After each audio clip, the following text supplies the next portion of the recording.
I decided we're just going to move into just chatting for now. Instead of, oh, that's strange. Hold on. Where is the... Oh, that's why. There we go. Oh, now you're blocking my face.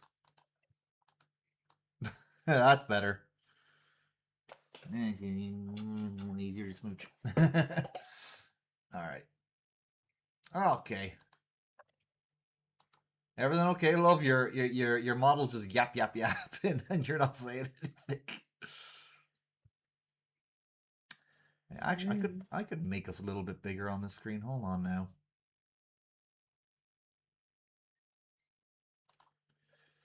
Hold on. Ooh.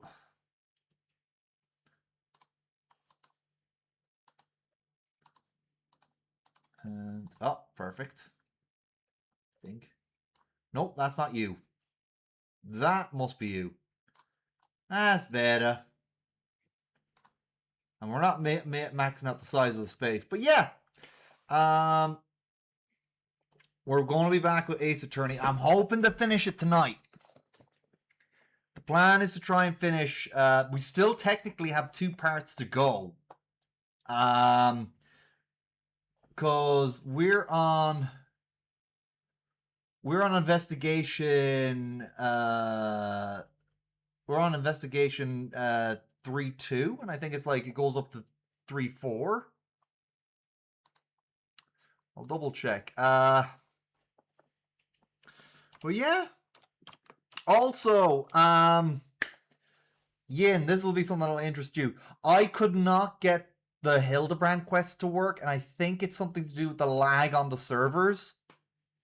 I also patched my game, so I'm actually going to try and finish the Hildebrand Dawn Trail quest offline, so I can. The stream was borked anyway. I lost connection a few times, so I'm going to try for another day where I do the Hildebrand Dawn Trail story again. Take 2 from start to finish. So I'll finish it off. I'll finish it offline. It's a shame I won't be able to get my first reaction, but I do want to get the whole story in one go. We'll try anyway. Yeah, I'll let. Of course, I'll let you know, Ian, because you're a Hildebrand stan like I am. I hope to make Blake a Hildebrand stan one of these days too. Well, when Blake gets to it, they'll decide when they want to get to it.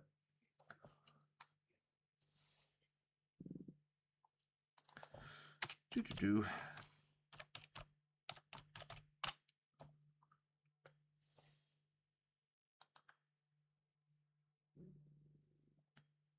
Yeah, as they should. Nashu is great. People are all about, oh, Ishtola is so hot, and well, yes, Ishtola is hot. Come on, look at Nashu and tell me you're not smitten. Come on.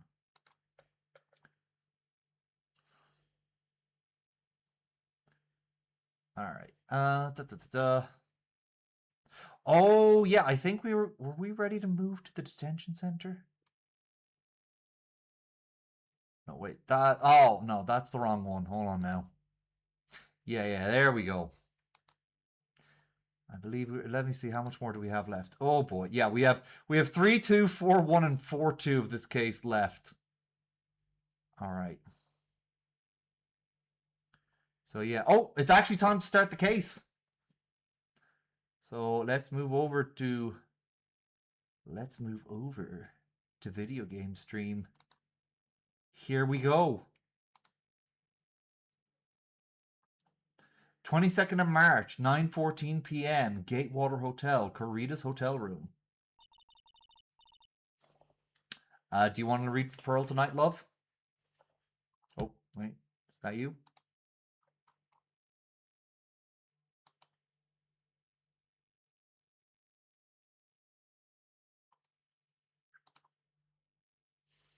The fact this man is going in one day is really telling me how Phoenix was willing to save Maya. Yeah.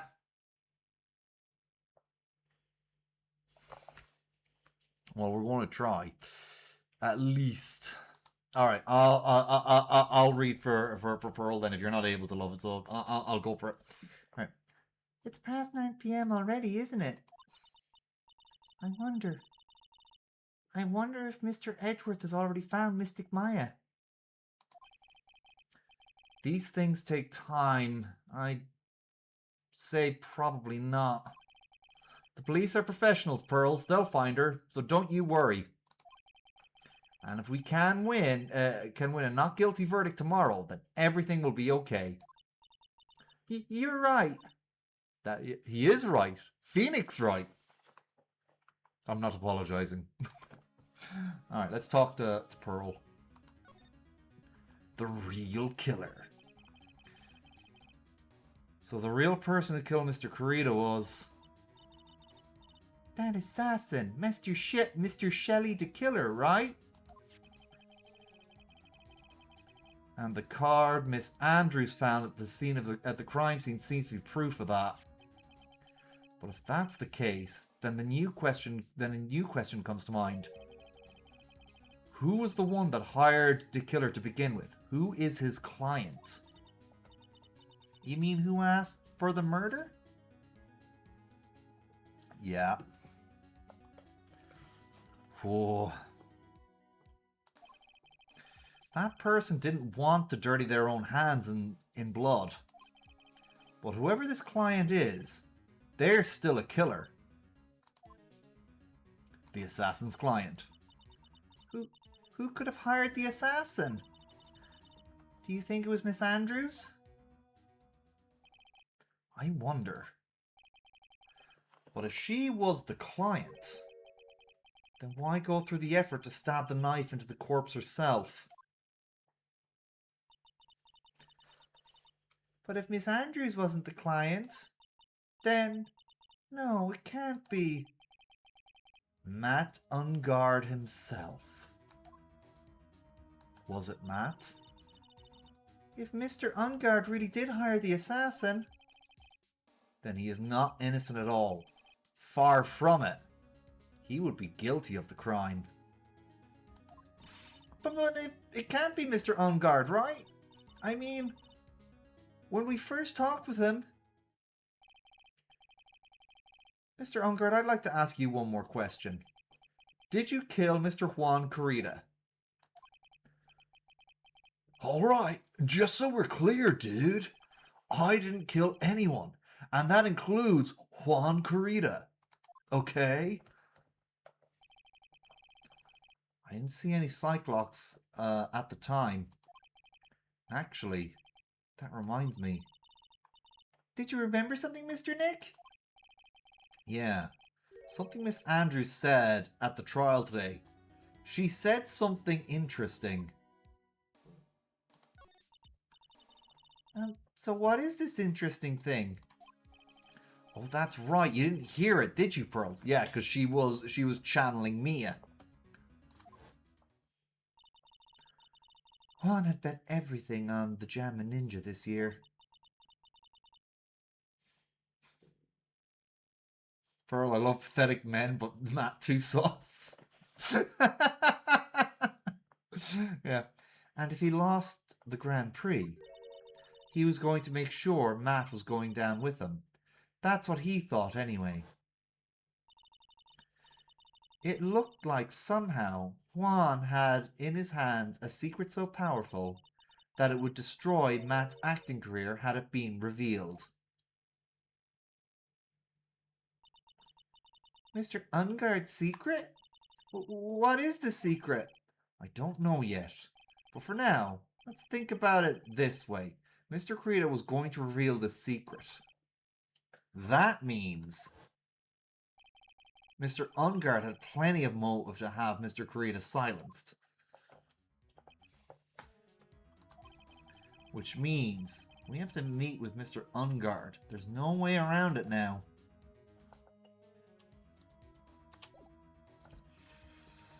Yeah, to the hallway.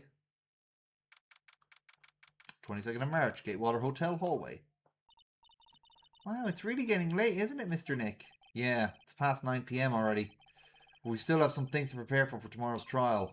There's still the matter of this secret Mr. Kurita held about Mr. Ungard and Miss Andrews' real intentions. These two things I must know tonight. But aren't visiting hours over at the detention center? I'm sure we'll think of something, Pearls. Don't you worry.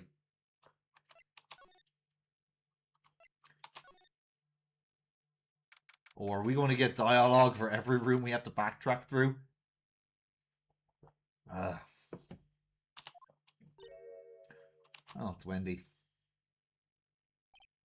Hey, wait! What is it, whippersnapper? All I know is I had nothing to... all I know is nothing that has anything to do with you is ever good. Wendy, it's always your own fault. Don't go blaming Phoenix. Like just now, I was handed a strange device for who knows for what reason. And I was told to use it to search the whole hotel. That's the bug sweeper, isn't it? The one Gumshoe made. I don't know, frankly. I don't care. But the request came from Edgy Poos.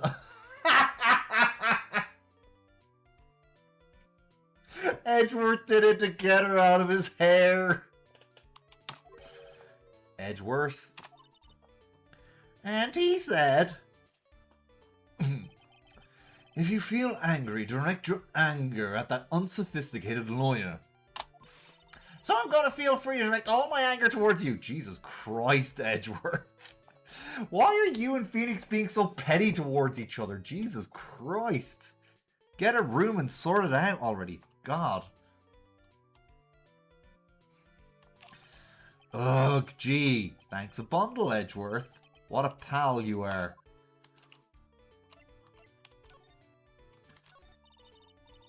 This is absolutely top secret, so you had better keep it to yourselves.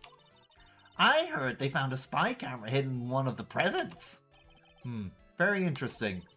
I'm sure it was, you know. It was to catch poor Juan in the middle of a scandalous meeting. Scandalous? What's that? It means, well, you know, that gossip has been going around about my dear Juan. Oh, you mean the thing about Miss Andrews? Well, I'm sure she must have had a reason for getting close to Mr. Kurita. I'll let you in on another secret, youngin'. I know who planted that spy camera. It was that obnoxious puffy-haired photographer girl. The nerve of some people. Spying on people by herself. As if I wouldn't want to see it for myself, too. Wow, the alien actually admitted her true intentions for a change. I don't know what you're thinking exactly, but I can bet that it's nothing good. But I didn't say anything. Juan and Adrian. So you want to know about Juan and that manager, right? Actually, as I hear it, they were something of a refreshing pair, those two. Oh? I tell you, Juan really welcomed that manager with open arms, I heard. That here for company. Okay. I'm tired of work. Oh, that's okay, love. I actually enjoy having you for company here. I know it's not real, but, you know, you're, I'm just going to pretend like we're snuggled up while I'm playing this. In fact, I'm just going to move you right here. Joey looks like, you know, sitting on my lap and all that. Bitch. It's perfect. Welcome. Yeah, just... I got some Tic Tacs. Yeah. You got some Tic Tacs? I actually found Tic Tacs. Is it the is it the mint ones or is it the lime and orange ones? I like both. I'm just curious. Orange. Oh, nice. Nice. They're nice and tasty. I haven't had Tic Tacs in a long time, actually, now that I think about it. Yeah, same. I found them on the new store that they opened at the mall. Tic Tacs. Man, I need to get some Tic Tacs. Yeah, sure. It's 54 grams. Big one. Oh, if I wasn't dieting, I'd probably pick some up. Damn. Stop trying to diet them. Diet. I'm just trying to lose some tummy fat, that's all. Anyway. Fine. That manager? Who are you talking about? You don't know? That manager woman Juan had. Oh yeah, this... Jesus Christ, I hope I don't get in trouble for these images. It's a shame she ended herself, though. Jesus Christ. Oh, you're talking about Miss Celeste Impacts, Miss Andrew's mentor, right? Yes, that's the one. That's Celeste's girl. She was supposed to get married, you know. Married? You mean to Mr. Kurita? Ah, really, you young kids today don't know anything, do you? That girl, Celeste, killed herself 3 days after their marriage announcement. Oof. 3 days after their marriage announcement? What in the... I'm not going to read that out loud. Why would Miss Impacts want to game over herself? She was going to get married. Pearl wouldn't know what a game over is. She didn't even know what a regular... She didn't even know what a... she doesn't even know what common everyday appliances are. I doubt she'd know what a video game is, but anyway.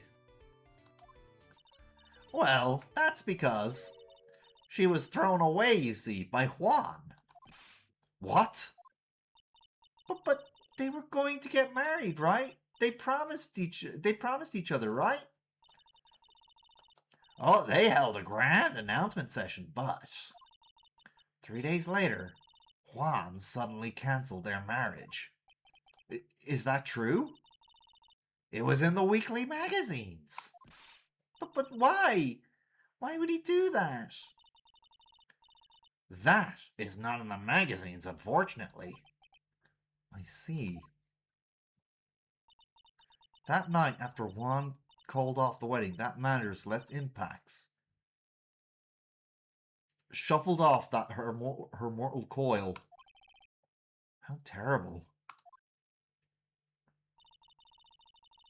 I wonder what happened between those two. Yeah, I should probably put a content warning for all the... Like, okay, no, seriously, I'm just going to say this now. If you're watching this in a VOD on YouTube or something, or if you join us on, and anything of this, and anything here upsets you, please, please, please, please, contact, like, a hotline for these kinds of things. Reach out for help, you know, do something that'll help you. I don't want to make people uncomfortable. It is a dark subject matter, and I hope everybody is okay. Yeah, unfortunately, we still have to dive into this subject a bit more before the end. Is there anything we have to present to Wendy? Let me check this one first. No, that's not the right one. It's another... Yeah.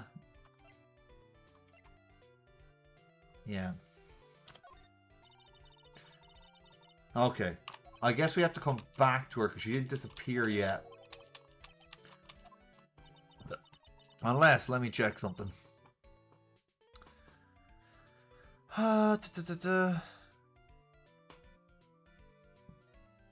Okay, I have to go... Yeah, I know where I have to go now.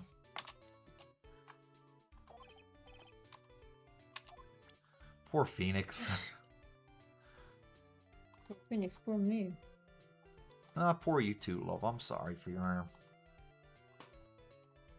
I'm the one hurting, he's not. Yeah, but he's getting emotionally kicked by by old bag who, you know, makes her own problems and likes to take it out on Phoenix. Boo fucking who. I'm salty. I can tell.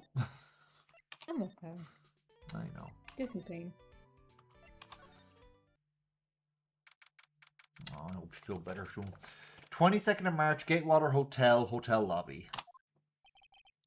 If you're free on Saturday, me and Lightning are doing the Stormblood Alliances.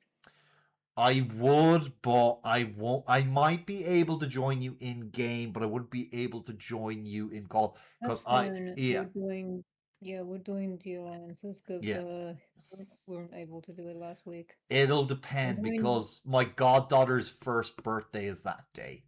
If you're playing it, yeah. So if if you guys are still doing it later on, I can definitely join for it. But if it happens to be at the same time as my niece's birthday / goddaughter's birthday, it's more that during the week we have a limited time. all right. He has work, and there's not much people playing at the same time. Okay. Message me when you're done with the cutscenes at least anyway, and I'll try and join you then, okay?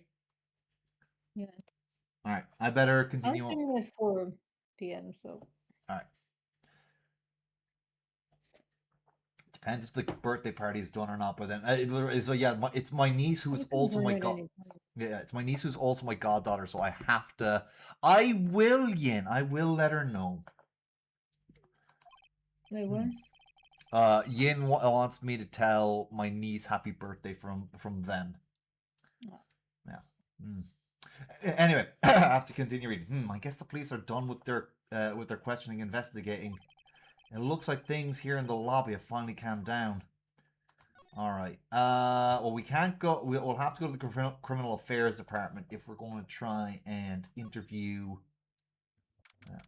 22nd of March, police station, criminal affairs department. It feels sort of tense in here, doesn't it, Mr. Nick? Yeah, it does. I wonder if something happened. You're Mr. Ungard's lawyer, right? Yes, sir. Well, we finally just found... we finally found just the person we've been looking for. A real decisive witness. A decisive witness? You mean for Ungard's case? We're taking the witness's statement right now. Gotta hand it to Mr. Edgeworth. What's Edgeworth up to now? Who is it? Who is this witness? I think you know this person quite well, Mr. Lawyer. Mr. Nick? Between the kidnapper's demands and now this, I can't see any way to win here. Oh yeah. Mr. Ungard wanted me to tell you something. He did? Even though visiting hours are long over at the detention center, he wanted me to grant you special permission, so there you go. Oh, I didn't know he was allowed to do that. What? I already called them, so they know. Go on, go talk to your heart's content. Thank you very much. This is such good news, Mr. Nick. Go talk to your heart's content. Sounds like the police are pretty sure they have tomorrow's trial in the bag.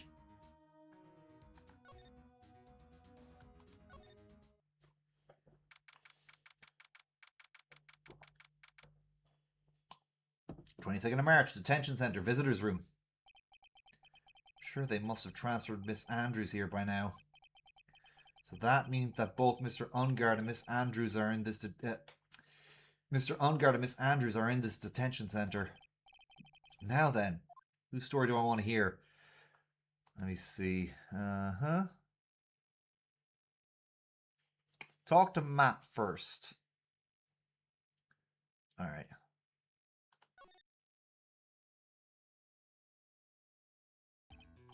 Dude, it's Mr. Right. I hope you can get me off the hook tomorrow. I'm counting on you. I hope so too. Edgeworth just dropped a bombshell on me by saying that Juan Corrida was killed by an assassin, and that the assassin's client is this man, Matt Ungard. What's wrong? Mr. Ungard, there's something I must know with 100% certainty. You seem kind of different. You're totally not like your usual lawyer stewed self.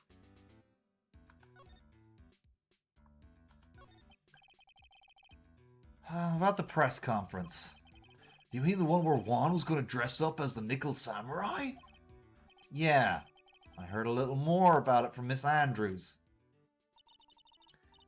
It looked like somehow Juan had in his hands a secret so powerful that it would destroy Matt's acting career had it been revealed.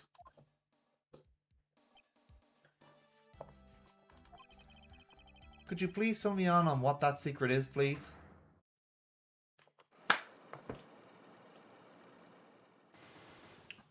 Five psyche locks. Mr. Nick, don't tell me. Psyche locks. You said a secret, right? But I don't have any idea what it is. Do you, dude? Oh, you're a good actor, but those psyche locks aren't going to help you. Did you know about Mr. Kurita and Miss Andrews' relationship? Well, it's all over the tabloids, dude. But I don't know any of the details, if that's what you mean. Look, how many times do I have to tell you? I don't care what Juan did with his life. Miss Andrews, she had a purpose in mind when she started seeing Mr. Kurita. Her mentor was Mr. Kurita's manager. And Miss Andrews was going to get Miss Celeste's Impact's suicide note from... Oh. Unalive note from him. Celeste? Does that jog any memories?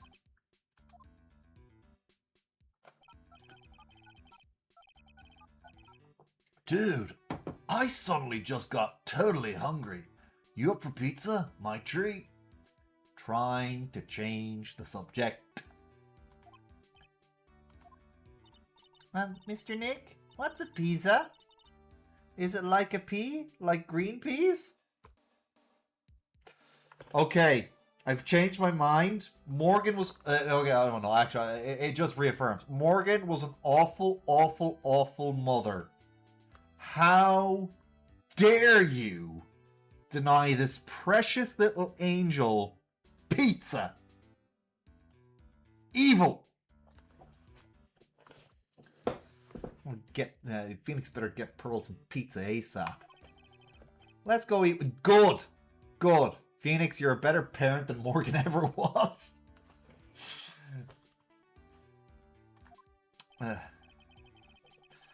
I got cut off. I got cut off by the pizza dude at the shop. That's too bad. Well, how about we get our minds off this topic and talk about something else, okay? Mr. Ungard, are you connected to Miss Impact's on self-deletion in some way? Oh, I hate that I have to phrase it like that. Alright, I think I'm gonna have to move and go back, so... 22nd of March, Wright and Co. Law Offices. Yeah. Doesn't look like Mr. Scruffy Detective is here. Well, he's out with that camera asking around at all the electronic stores. Then I'll make some salad for him for dinner. Oh my god, Pearl. Knowing Gumshoe, he'd probably cry knowing that you made him a salad. It's probably the most healthy meal that poor man has had in a long time. God, I love Pearl. Looks like Pearl really appreciates what Gumshoe is doing for us, as she should. Mr. Nick? Yes? Where is the lettuce? I don't think I've ever bought lettuce before. Phoenix! Phoenix! What the hell, man? Aw, I guess I have to give up on making... No! Guess the lack of lettuce is kind of a problem. Yeah, Phoenix, you've got to... You sort your shit out, man. Come on. I know you. I know life is rough on you, but come on. It's friggin' lettuce. You should have that. Alright, so we're going to move back to the detention center so we can talk to Celeste. And then whose story do I want to hear? Adrian, rather. Celeste is no longer with us. Oh, it's you. I'm sorry to be visiting at such a late hour. There are a few questions I absolutely have to ask you tonight. Me? I thought your client was Matt. I'm sure Miss Andrews knows something. She can't be clueless about this secret Mr. Kurita had on Mr. Ungard. Talk. I'd like to ask you about Matt Ungard, if you don't mind. Mr. Wright? You still don't know, do you? The real him, I mean. You seem to bear a lot of resentment towards Mr. Ungard. that's the case, why did you become his manager? Oh, I think we both know why she wanted to be his manager. We all know, I should say. And why would you become intimate with his rival? Oh, I'm gonna clean my glasses real quick. They're a little schmutzy. Hard to see the screen. I have to clean these things like 2 or 3 times a day. Probably because I like making stir fries. Gets the glasses covered in cooking grease. That has nothing to do with this case. Nothing. I'm not so sure about that. No, let's talk about this.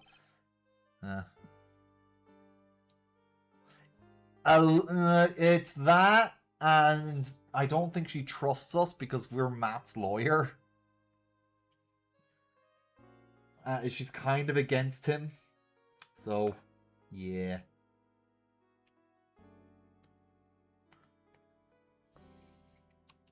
About Miss Celeste Impacts.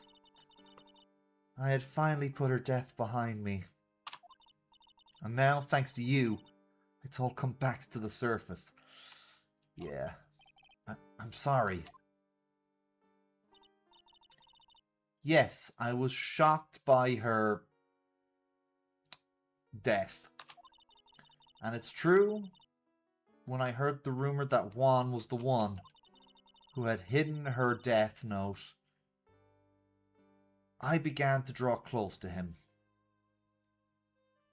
Probably should have said admission note. When I say death note, people just think of Death Note. Great manga, great anime. 2 good live action movies, awful Netflix adaptation. And I hear that, but I hear the musical is quite good. I wanted to go back on her admission note. I wanted to get her admission note back and to burn it. And you wanted to burn it, but why? You wanted to burn it, but why? I didn't want it to spread like another piece of gossip. But I never held any murderous intent towards Juan. I would never do something so stupid. The admission note, huh? I wonder what it said. Why did you try to frame Mr. Ungard? That's simple. Because he's the killer, that's why. Isn't it the duty of every good citizen to inform police? Yes, yes. But you don't fuck with the evidence. You don't fuck with the evidence. But there had to be another way. The police are excellent at doing their job, so they'd figure it out, right? Yes. They're so good they couldn't figure out the real truth behind Celeste's death. Miss Andrews. Well, I know you're not the type of person to do something without a reason. So please, tell me why you did what you did. Revenge. Huh? Did you say something just now? And another psyche lock. Oh! But only 1 lock! Okay. Don't you understand yet?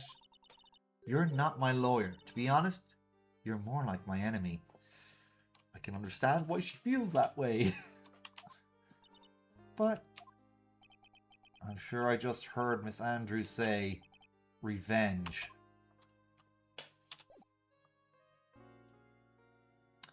Alright, I don't think we can break that lock yet.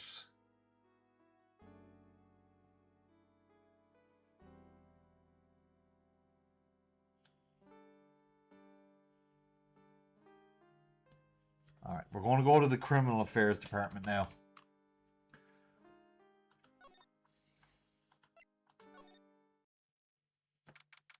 '22nd of March, Police Station, Criminal Affairs Department.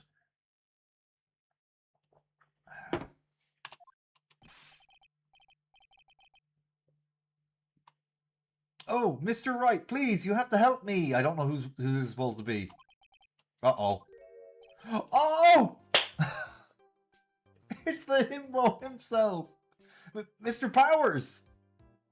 I think it was a voice like this I gave him.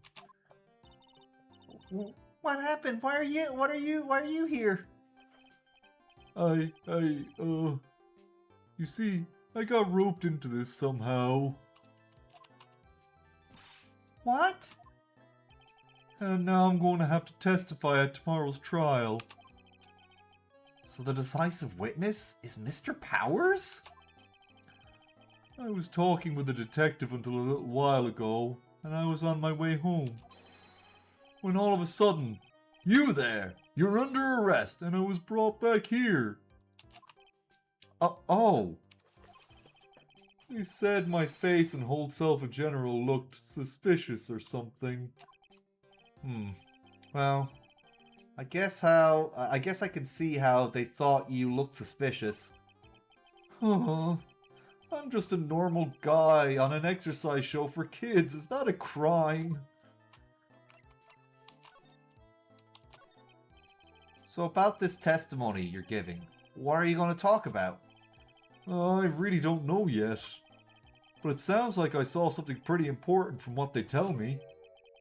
You saw something important? What was it? Oh, well, the detective told me not to talk about it. You can't tell anyone, and especially not that lawyer, he said. Who do you think that lawyer the detective was talking about? I'm gonna take a wild guess and say it was me. Yeah, you got it. Mr. Nick, Mystic Maya and myself are your only two allies in this whole world, but it's all right, oh Pearl. My heart, you're so cute. Oh, I really don't have a lot of friends, do I? I mean, there's Larry. But you really can't count on Larry Butts. Matt Ungard. This is going to do a lot of damage to Matt, you know. Because he's got that refreshing like a spring breeze image going. But what is he really like? Well, let's see. Matt's always been kind of a player with women. He would never really turn a pretty face away, if you know what I mean. See, Phoenix, you got Yin on your side. Yin loves you. He'd always say, it's just a game to justify himself. What? How horrible. That's unforgivable. Don't hate the player, hate the game, dudes! Oh, sorry, didn't mean to... Oh, Pearl, don't slap Mr. Powers. He's not doing anything to do... He's not the one doing it. It's Matt. Matt's the one who's being a creep to women. Will Powers is a nice guy. He's not creepy. But you know, he said once that there's only one person in the world who won't swoon over me. One person who wouldn't swoon over him? His manager, you know, Miss Adrian Andrews. Why is Mr. Powers suddenly looking kind of energetic?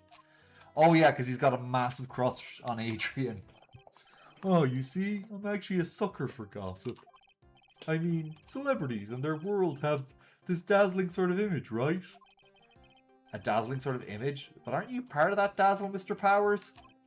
No, I'm more of a hairy, sweaty, smelly, brutish kind of guy, you see. But it's okay, really. I get to hear plenty of gossip about a lot of other stars around me as things happen. Well, that's true. Oh, hey. So did you hear about this yet? About Miss Andrews' mentor and her self-deletion? You mean Miss Impacts? We heard something about how her wedding was cancelled. Yeah, that's what I'm talking about. I thought about it a little the other day, about that mysterious death. Hey, Mr. Wright, why don't you ask me about that? Go on, go ahead. Mr. Powers is so charged up, his skin is practically glowing with electricity. Hey, so have you heard this? Celeste left an admission note. They say that Juan went and hid it. I sound a little bit like Hank Hill there. Just a little bit. Propane and propane accessories. Anyway. We heard about that in court today. But there wasn't any actual proof that she had left a note. Well, this is what I think. I think that something bad was written on that note. Something bad for Juan, that is. Something bad for Mr. Kurita? Why do you figure so? Well, before she died, Celeste talked with a few of her friends. And she said, "It looks like I got caught up with a truly insidious man." A truly insidious man? Did she mean Mr. Kurita by that? Well, there's no one else that fits the bill, right? And that would be reason enough for him to hide the admission note. I see. That's some good info, thank you. You're welcome. Mr. Ungard and Miss Andrews, they're both at the detention center right now. There are still some things I don't understand or know about, I'm sure. I have to get the two of them to tell me everything.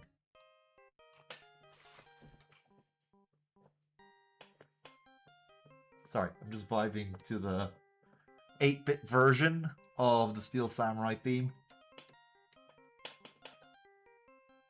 Dude. Mr. Nick, your phone!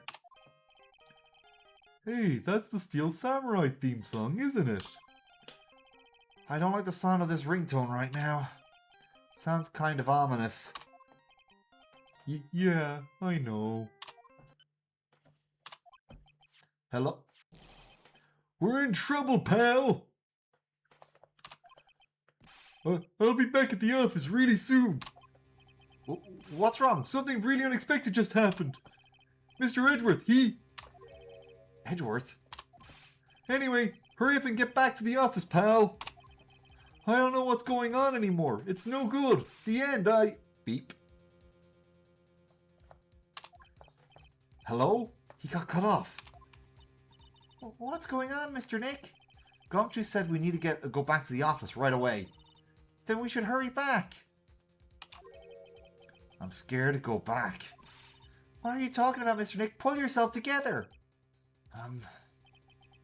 Maybe it'll be good news. Somehow I doubt that.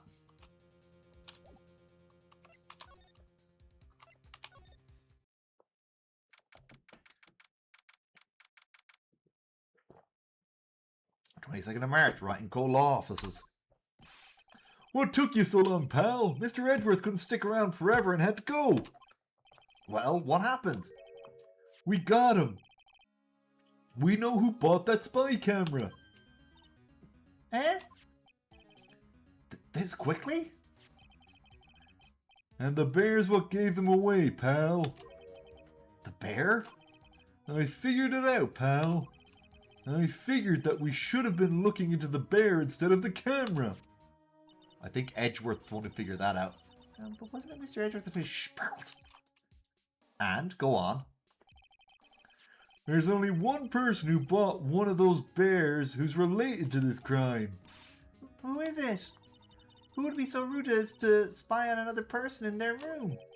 Matt Ungard. Huh? Matt Ungard, your client, that's who, pal. And here I thought things couldn't get any worse. Oop, not what I meant to do, but that works too. Are you sure you heard right? That the person who bought this bear was... I heard it from the department store clerk, pal. This is the credit card receipt for the purchase. It's for $3,800, pal. $3,800 for a fucking bear. I don't care how big it is. That's too much. God, that's worse with inflation. That's an exact match of the price of that stuffed bear. A receipt? That's all you have? Nah, it's not just the receipt, pal. The store clerk said so himself. He told me, "I'm sure I sold that bear to Mr. Ungard." I mean, the clerk even got Mr. Ungard's autograph out of it, pal. So I'm sure the person that bought the stuffed bear was Mr. Ungard himself. My sight is failing me. This can't be. Credit card receipt added to the court record. So what about the spy camera we found?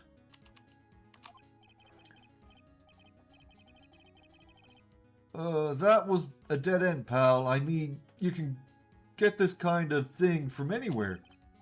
But for now, I guess I can give these back to you for give these back to you for you to file away into evidence. Anyway, the spy camera back, and I know you don't want to give up, pal. I gotta try and remember his voice. I was way off. I didn't think it was possible. The person who put the spy camera in Juan Carita's room was Matt Ungard. Why would Mr. Ungard do something like this? I bet it was to catch Miss Andrews and Mr. Carita in one of their rendezvous. I bet it's not good enough for me. I have to know the absolute truth behind this camera. Are you going to see him, Mr. Ungard, I mean? Yes. I'm scared, Mr. Nick. I wonder what we'll find out next. I'm scared myself. But I have to put on a good face for pearls. Matt Ungard, what in the world have you done?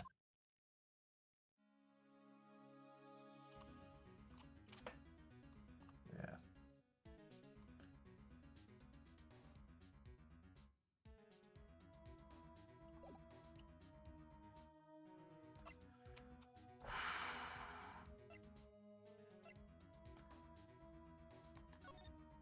All right.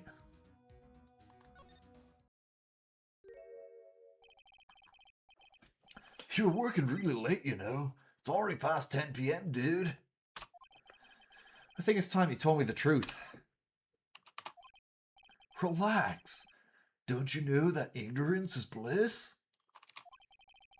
But if you really want to know, let's talk.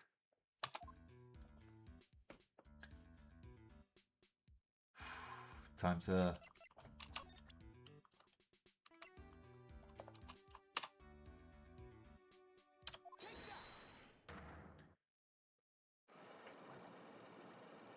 We got everything we need.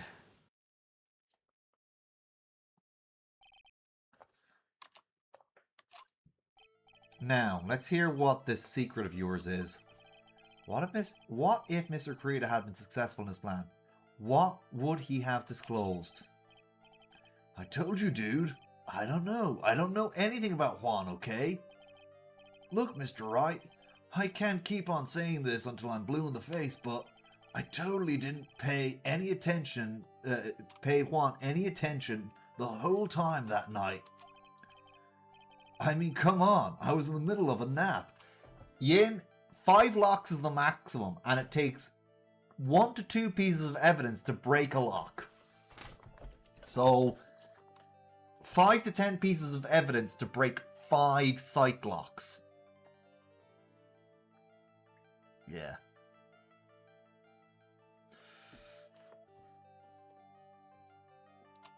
But then again, remember that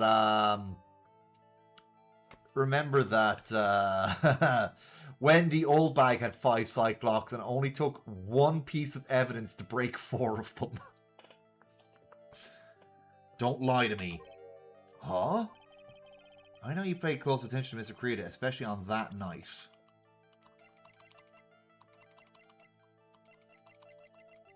I want to use the receipt.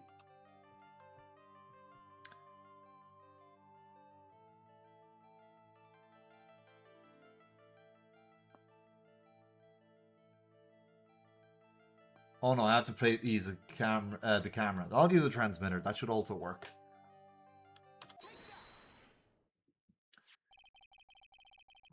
Someone used this camera to secretly film Mr. Carita's room that night of the murder. Secretly filmed? What? And then sent images.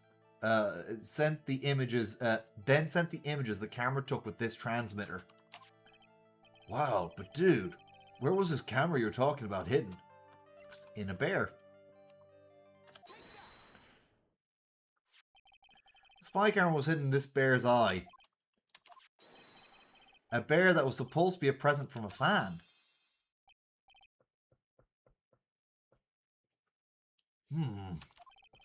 I guess one had a few of those kinds of fans too, huh, dude? Actually, I wouldn't say this bear was a present from a fan. You sure, dude? Who else could it be from? The person who gave this bear to Mr. Credo was... Profile time.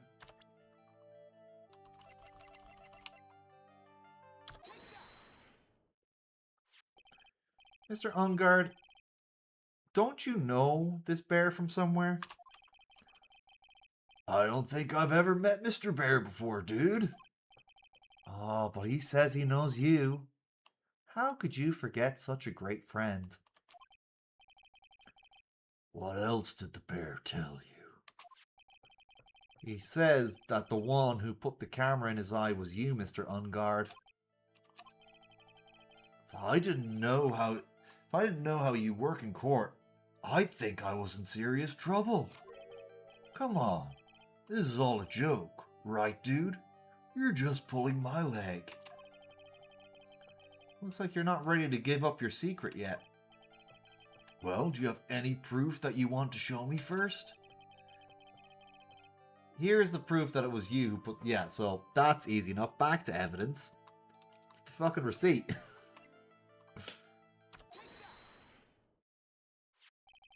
I have here one credit card receipt, Mr. Ungard. It's from you. It's from when you bought that stuffed bear. Dude, all you can tell from this is that I spent $3,800.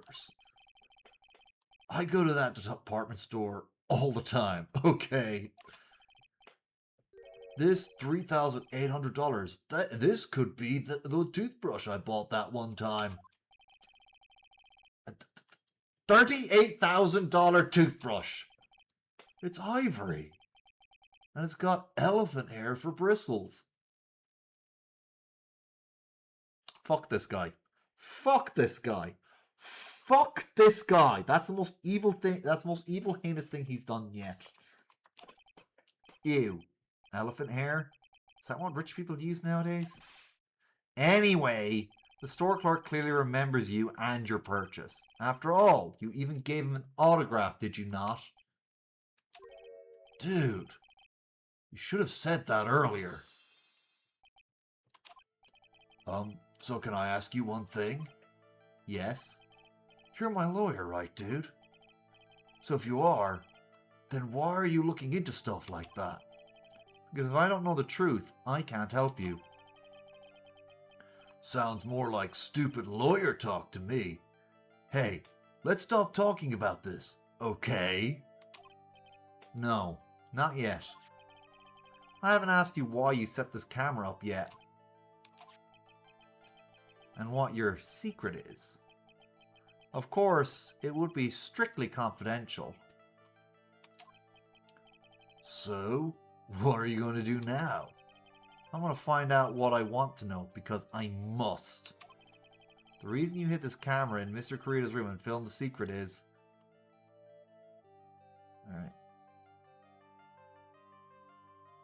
Alright.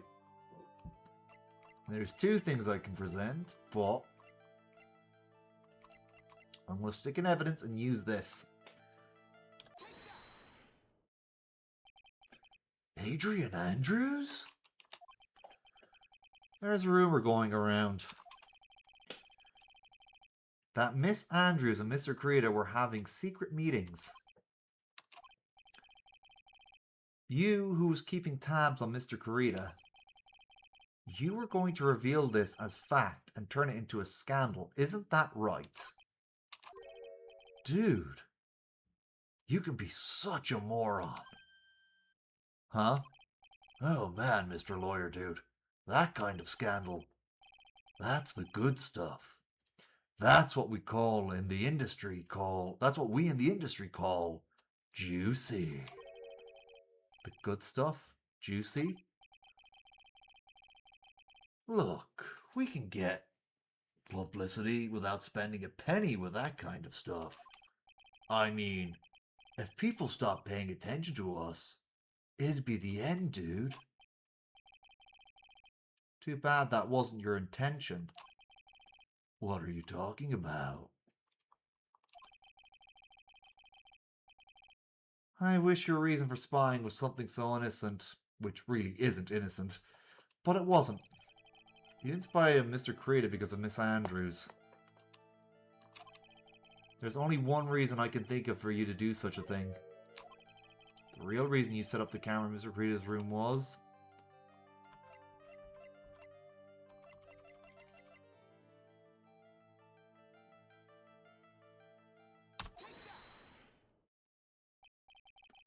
What is this card?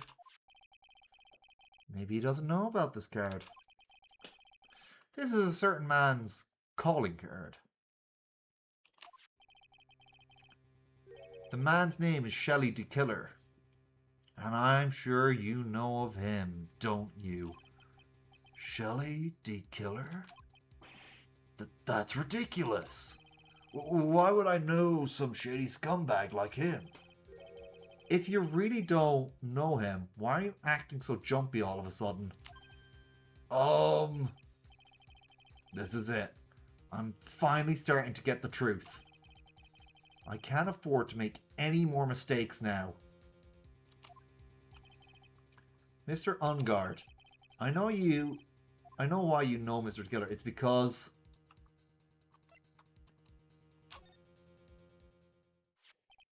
since you're the one who set up that camera, that means you knew. You knew exactly what was going to happen in that room. Hold on now. Gotta see what Yin is saying. And probably this guy assigned him to unalive Juan because he has money. Yeah, most likely. Exactly what's going to happen in that room. So, how? How would you know something like that? It's because you're his client. That's why. You hired Shelley the Killer to assassinate Mr. Juan Garita. The real mastermind behind this whole murder is you, Matt Ungard.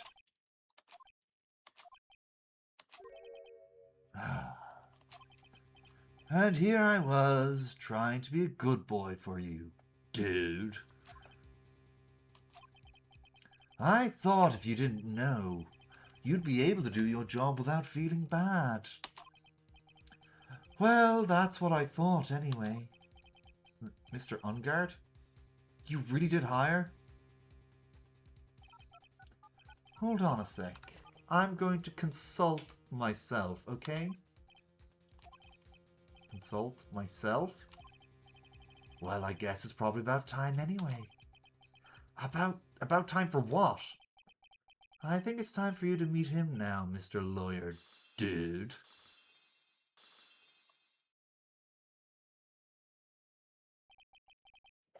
How do you do, Mr. Lawyer? I'm Matt Ungard.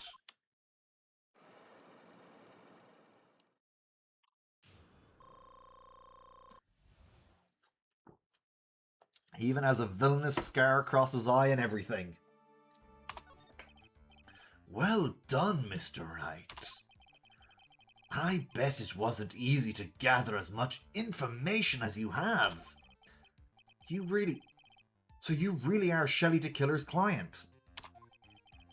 You didn't really think I would dirty my own hands in this, did you?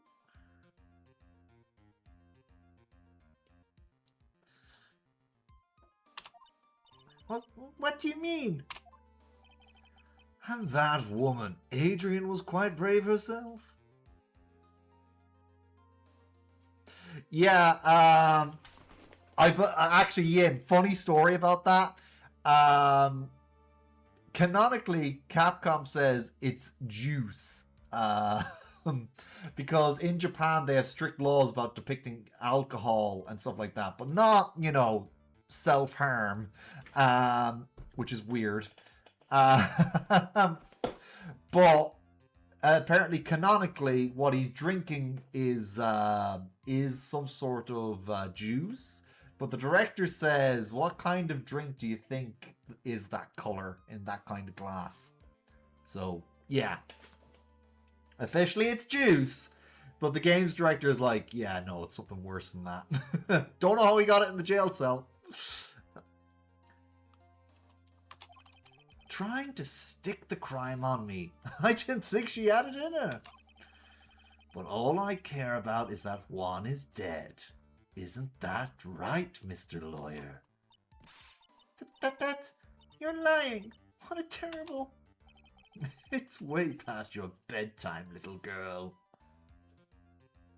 Yeah, Yin, that guard is goddamn useless. All the things he overhears, and he does nothing.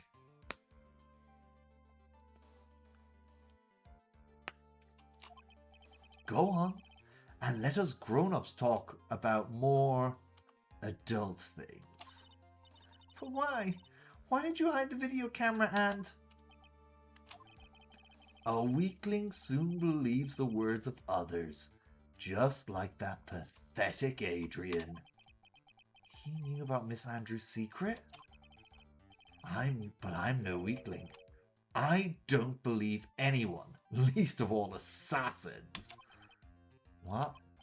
Oh, come now, Mr. Wright. Assassins aren't above blackmail. They turn their clients into cash cows by holding the sinful deed over their heads. And a superstar like me, how much do you think I'm worth? Care to guess? And that's why? Yes, that's where the video comes in. It's got his face and the crime recorded on it, preserved for all time. With that, I can keep him at bay and even blackmail him if I want. That's right. That video is my insurance. Isn't that what they call it, Mr. Wright? Why would you do something so wrong? Because I'm a grown-up and I can. Good enough of an answer for you, little girl. Why? Why would you kill Mr. Kurita? Because he was about to sling so much dung onto my beautiful public image. Scandals are a little annoying, aren't they? This is all because of that press conference, isn't it?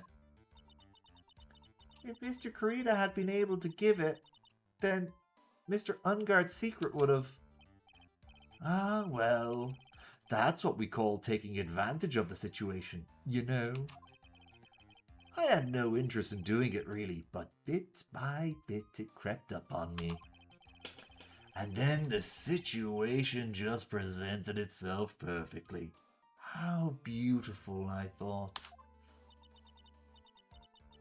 And that's how Mr. Kurita ended up dead. Let me tell you something. I'm not like Adrian. I don't depend on anyone. People are simply things to be used and thrown away. Put on a sweet innocent face and people will swallow anything you feed them. Adrian fell for it, the assassin too. Oh, and how can I forget? Even you fell for it, Mr. Lawyer. Everyone, all working their butts off for me. Matt Ungard. Oh, did that leave you speechless? What a shame. What's wrong, Mr. Lawyer? You've grown awfully quiet. How could I have been so deceived by you all this time? When we first met, I asked if you had killed Juan Kurita, and you answered very clearly that you hadn't killed anyone. Hey now, I never told you any lies. The person who did the killing was that to-killer guy, right? All I'm guilty of is taking a cat nap in my room. You killed Mr. Kurita.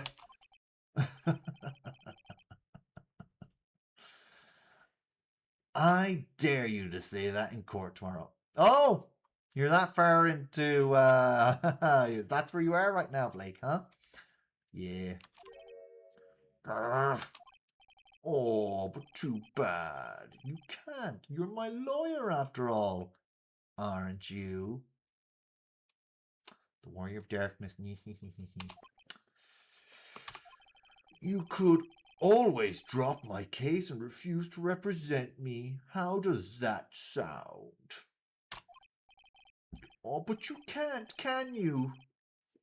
That would be the one thing you absolutely... Sorry, hold on. There we go. You can't, can you? That would be the one thing you absolutely can't do. Mystic Maya, you wouldn't want to test a killer. He's a man of his word, or so I hear. You could end up getting a certain friend of yours rubbed out if you lose. You scoundrel! So if I were you, Mr. Wright, Esquire, I think I would give it my all tomorrow. Remember, everyone likes a happy win-win resolution. I'll get you for this. That's such a cliche phrase. Juan said something just like that, if memory serves. Of course, well, we all know how things turned out for him, didn't we? Good night, Mr. Lawyer. Maya, what am I supposed to do? And now you finally found it. Oh, shit! And now you finally found it. The starting line of this case. Edgeworth. I don't care for the horrid atmosphere here. Let's return to the precinct. 22nd of March.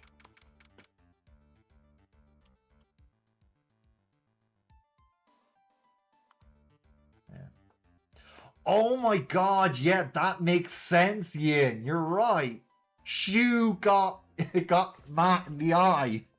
Oh, I hope someone nice takes care of Shu once his owner gets arrested. 22nd of March, Police Station, Criminal Affairs Department. Well, Mr. Wright, what are you going to do? If you plan on changing your strategy... No! We can't do that. That's right. He's holding Maya hostage. What should I do? That's not something I can answer for you. Mr. Edgeworth? Right. Only you can decide where to go from here. 1 year ago, at that time, I didn't truly understand what a prosecutor was. And that is why I had to leave the prosecutor's office. I felt I couldn't stand in the court of law until I knew what a prosecutor really was. And now, Wright, it's your turn. My turn? What is this thing called a lawyer? What can you do as one? You must find the answer, and you must find it on your own. I'm a lawyer. But to fight for someone who is clearly a killer. That Ungard, that man is really... It doesn't matter who. Every person deserves a proper defense and a fair trial. Isn't that the basis of our judicial system? Proper defense? But what exactly is that? Is it where a lawyer is forcibly and blindly gets an acquittal through shouting and trickery? Ironic that you of all people should say such a thing. Isn't that exactly how you fought for your clients up until now? Well, that may be true, but that's because I believe my clients to be innocent from the very bottom of my heart. If I were to get Ungard an acquittal, that isn't a proper defense at all. I became a lawyer because I thought I could save people who were suffering and in pain. But when I look at this mess we're in, I can't even protect the person closest to me. Even if I win the case, I still lose in the end. I just don't know what to do. Right. Would you get a hold of yourself? You have it all wrong. Huh? We aren't some sort of heroes. We're only human, you and I. You want to save someone? That's something easier said than done, wouldn't you say? That's... You are a defense attorney. You can't run away from that. You can only fight. That's all you can do.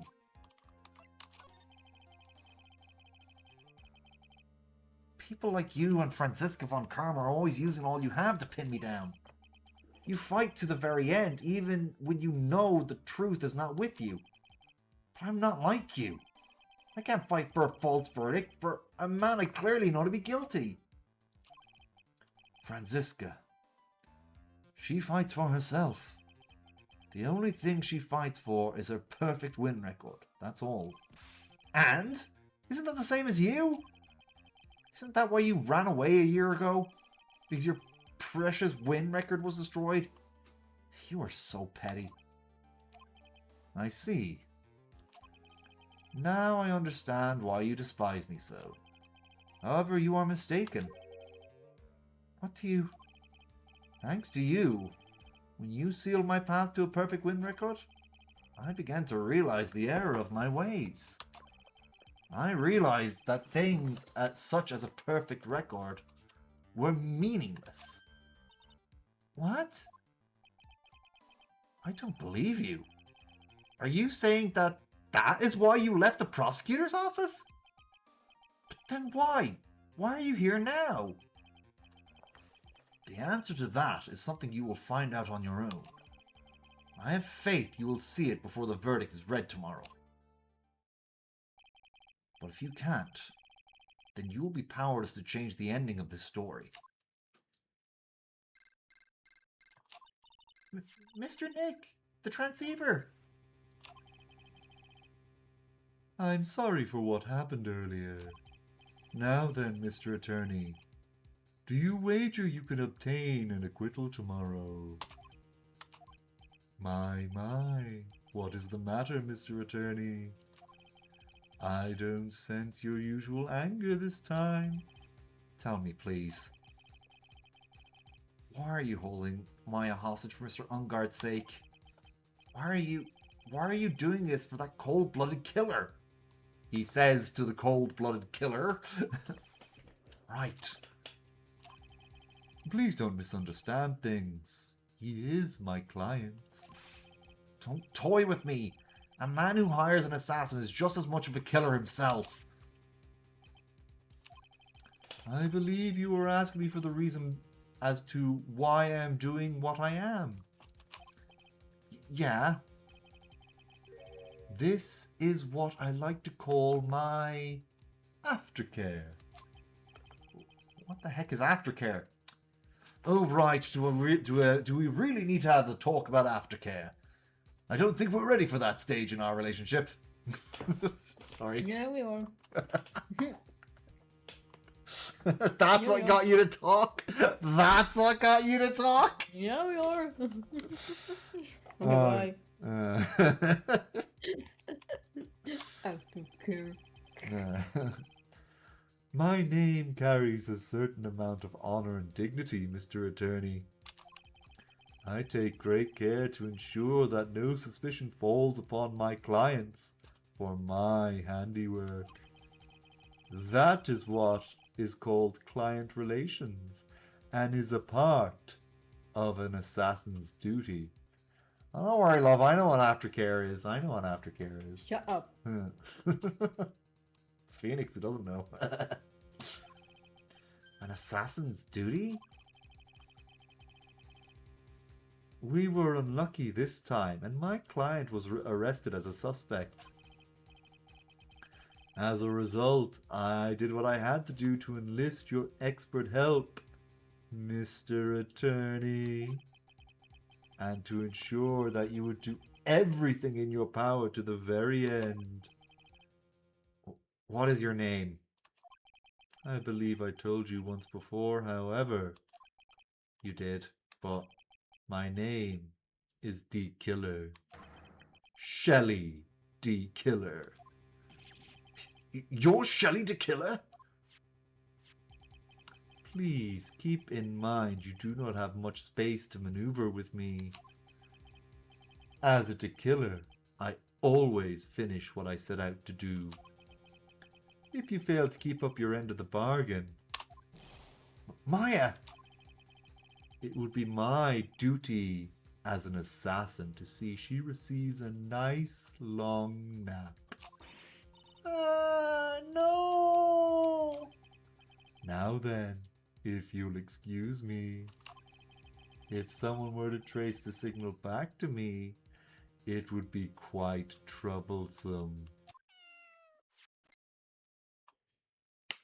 Y'all heard that, right? I'm not gonna lie, Castrium is very pretty. Who's pretty? Castrium. Oh, are you Not talking a about one of the big fan. characters in Shadowbringers? No, I'm talking about the called the Crystarium. Oh, the Crystarium. Oh, right, the Crystarium. Yeah, It's very pretty. yeah. It is. It's a very pretty map. Anyway, I'll talk to you about it after stream. I do want to hear your thoughts. Mystic Maya. I I don't was know. only sharing my opinion and finding you pretty. Didn't stop you. Wait, okay, fair enough. Yeah, no. I do want to talk to you about the game. I want to get your thoughts and stuff like that. But I'll have to ask you after the stream. I want to get you. I want to know your thoughts about the end, the end patches and stuff like that, and also the start of it. But we'll get to it when we get to it. I don't know what to say. Edgeworth. Did you hear? Sorry, I'm reading. Wait, hug? Oh, hug, yes. Yeah. Oh, actually, no. Kisses. You're under attack from kisses. Ah. Okay, go weed. Okay. You love weeding. Yeah, of course. Did you hear that at the end of that transmission? Huh? Oh, that. It sounded like a cat. A cat? It can't be. That cat. Can it? Oh, look at you. Look at how cute he is. What is it? I think I know where Shelly the Killer is holding Maya hostage. Edgeworth. Have all police units head for Ungard Mansion immediately. All right. You hurry over as well then.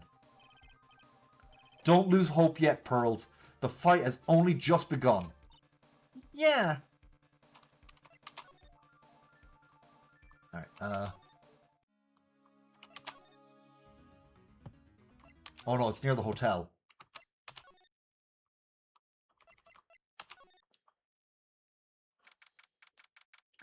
"22nd of March. Ungard's Mansion. Living room. Maya! Please answer us, Mystic Maya! We have this area completely surrounded. There is no way for him to escape. Unless he already ran when the cat mewed. Assuming he's still in the area. I can't believe it. That butler. All this time, he was the killer. He and Ungard were working together all this time. I'm sure they had worked out a contingency plan ahead of time.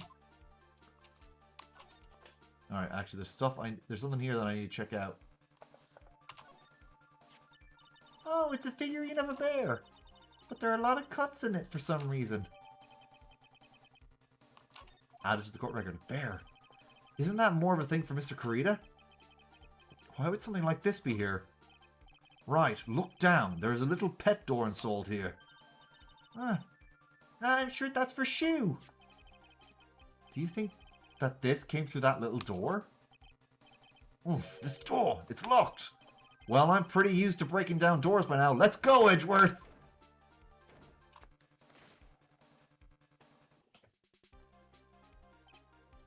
Arg! There's no one here! From the looks of this room, I would say this is Mr. Ungard's private lounge. Look at this, right? An antenna for sending and receiving radio signals. And a VCR. And guess where we saw this room before? From Maya's perspective. Check inside the deck. If there's a tape, it would be an important piece of evidence. If we're lucky, it'll have the moment the crime was committed. The crime was committed recorded on it. I'm sorry, but the tape deck is empty. There's no tape to be found. No. But there's no mistake that someone used this to record something. It looks like someone took the tape we're looking for and escaped with it. Alright. Let's see here. I want to see if we can add this to the court record at least. Yeah, that's already been discussed. Yeah, it doesn't look like it. Move.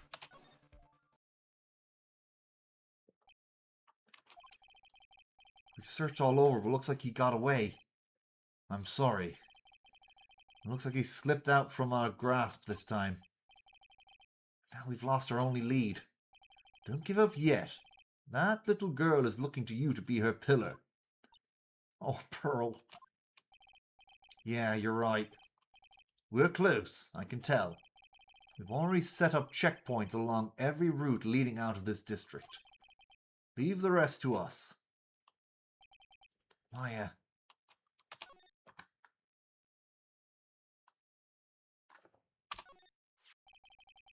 This looks like a picture of Miss Impax. With love, Celeste. Miss Impax, you mean? Yeah, Mr. Corrida's former manager.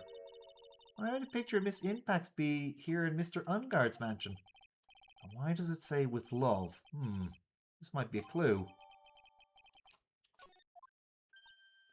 Ah! What's wrong, Pearls?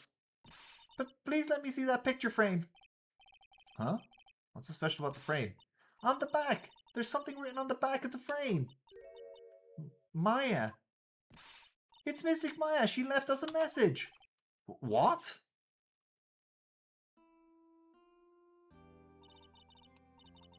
I thought you'd come. I knew you would. Now listen up. You better get Ungard a guilty sentence, okay?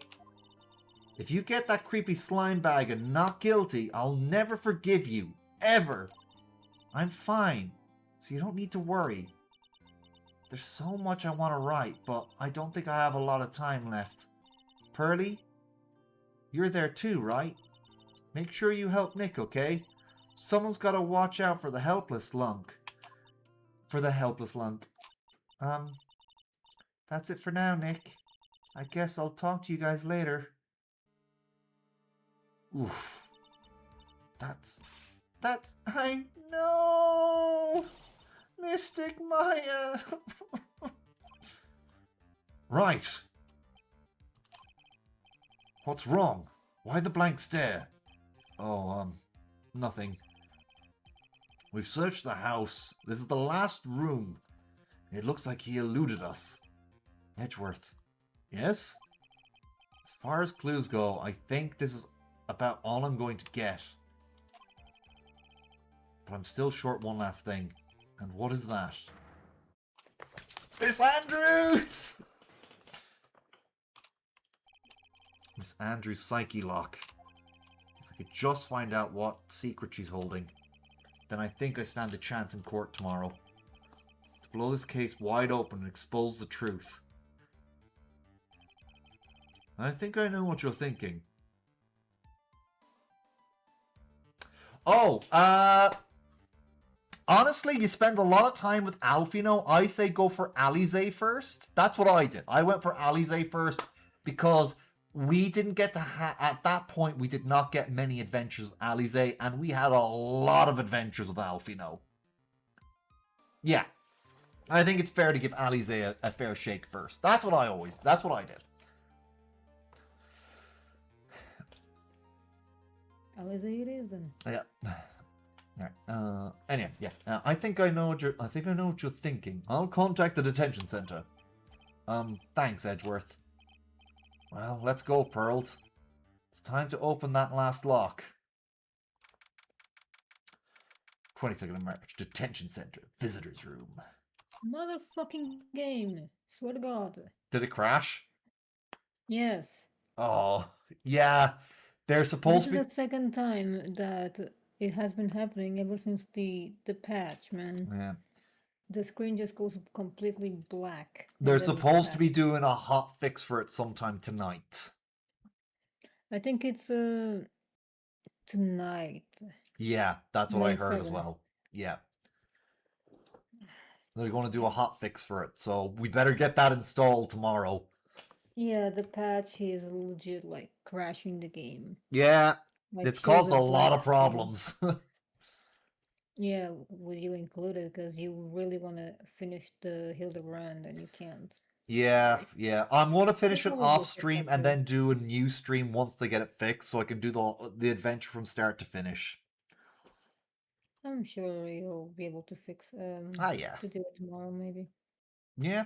Well, tomorrow's stream is I'm going to try and grow. You can join me for this one because there's a sauropod event sometime in 2 weeks' time. For Path of Titans.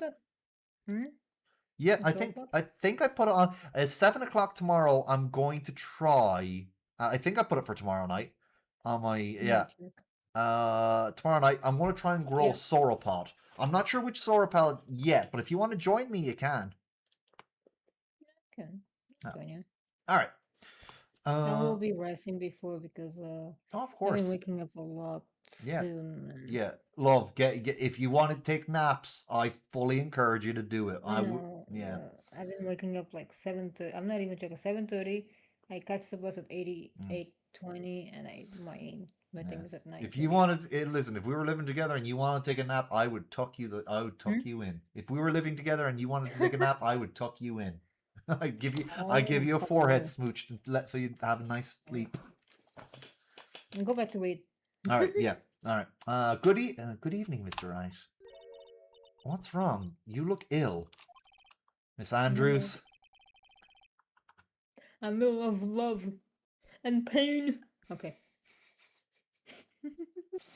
Take it easy. Take it easy. It's love and pain at the same time, man. Yeah. What love can do to a person. I know. Oh, by the way, first dungeon you unlock, you're going to want to do it on Trust. And when you do it on Trust, make sure Alize is in the party. I won't spoil why, but there's some really good dialogue with Alize. You're going to want it. You're going to want it. Yeah, play Trust. Trust is where you play single player with NPCs. Yeah. So do the NPC mode because you're going to get some really cool dialogue with Alize. Okay. Yeah. Anyway, I'll go. I have come to remove your psyche lock. Psyche lock?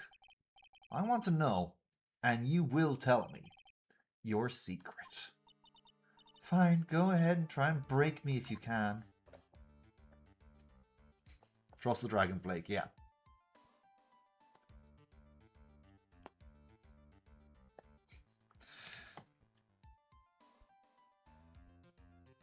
Alright, yeah, present. Ow! Did you hurt your shoulder? No, I actually hurt my my bone on my finger. I'm okay. Oh, okay. I went knock knock. You want me to kiss it better? No. Fuck Okay. you. You want me? Yeah, you do. You're just being a brat. Anyway. But... Knock knock. Oh, no, that's... Oh, no, I was supposed to present the Psyche lock first. Whoops. Crit. Who's there? Interrupting cow. You're gonna move, I say. No. That's what I thought. Sorry, I You're had good, you're to. good. Alright. Why frame him? Can you please tell me why you framed Mr. Ungard for the murder? I already told you countless times it's because I thought Matt was the killer. No, that's not it. I know you have a personal reason to dislike Mr. Ungard.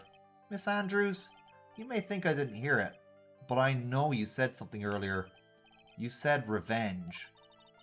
So are you saying that I was taking my revenge out on Matt, and that's why?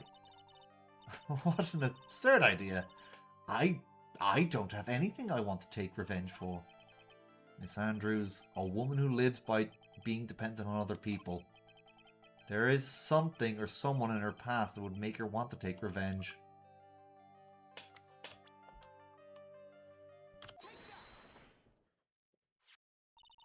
Celeste! There's only one catalyst that could cause such strong feelings, and even revenge. And that's Miss Impax's... That's Miss Impax's death. What are you trying to say? Celeste was Juan's manager. On top of that, the one who hid her confession was also Juan. Why does all this have... What does all this have to do with Matt? You're right. You haven't mentioned him yet. But for you to hate Mr. Ungard, it would mean that he must have had some relation with Miss Impax and her death. Can you explain to me what this relation between Matt and Celeste, this relation between Matt and Celeste? Okay. In the evidence, I can. Signed picture of Celeste. This is a photo of Miss Impax, correct? She looks younger than when she passed away, though. With love, Celeste. This is Miss Impax's handwriting, isn't it? Oh, hey, Jer. Hey, you're good, you're good. Thank you so much. Yeah, I'm trying to do my best with acting. He's still feeling. I'm kidding. How dare you? I am in our tour. Nah. Where did you find this? No. Ow. That's all right. It was a rhetorical question. Yeah, it is. John really likes twerking in my chats, though. Just saying. 60. He does it all the time. Jesus Christ, 65 dragon children. Oh my god. He does it all the... See? Yeah. See? Yeah, I know. He always does that. Stop twerking, bro. In fairness, funny when you it's his Oshi who he's getting to twerk for him. It's spite. Yeah. I found this... Twerk, throw it back. I'm kidding. I found this at Mr. Ungard's mansion. And after all this time, my last remaining secret has been revealed. Alright, we're going to take a quick break once we get this unlocked successfully done. Ooh, a rival conclave. Okay, you gotta tell me about that another time. A better time to tell me about it, Jar, would be tomorrow when I'm raising a sauropod. All right, this is a lot. Yeah, we'll get there. We'll get there. Sauropod. He wants a mate. That's why. He really wants a mate. Well, I just wanted to get you involved in the sauropod event, but of course, you know. He wants a mate. Don't listen to him. He wants a mate. Yeah. I'm ready. I'll let you know what we decide on. Me and Blake have to figure out what sauropods we want to raise. Anyway, I have to continue this. Celeste, she was supposed to get married to Juan. Yes, but I heard it didn't work out. Alright, Jer. See you later, dude. Thanks for stopping by. See you later, bitch. You twerking hoe.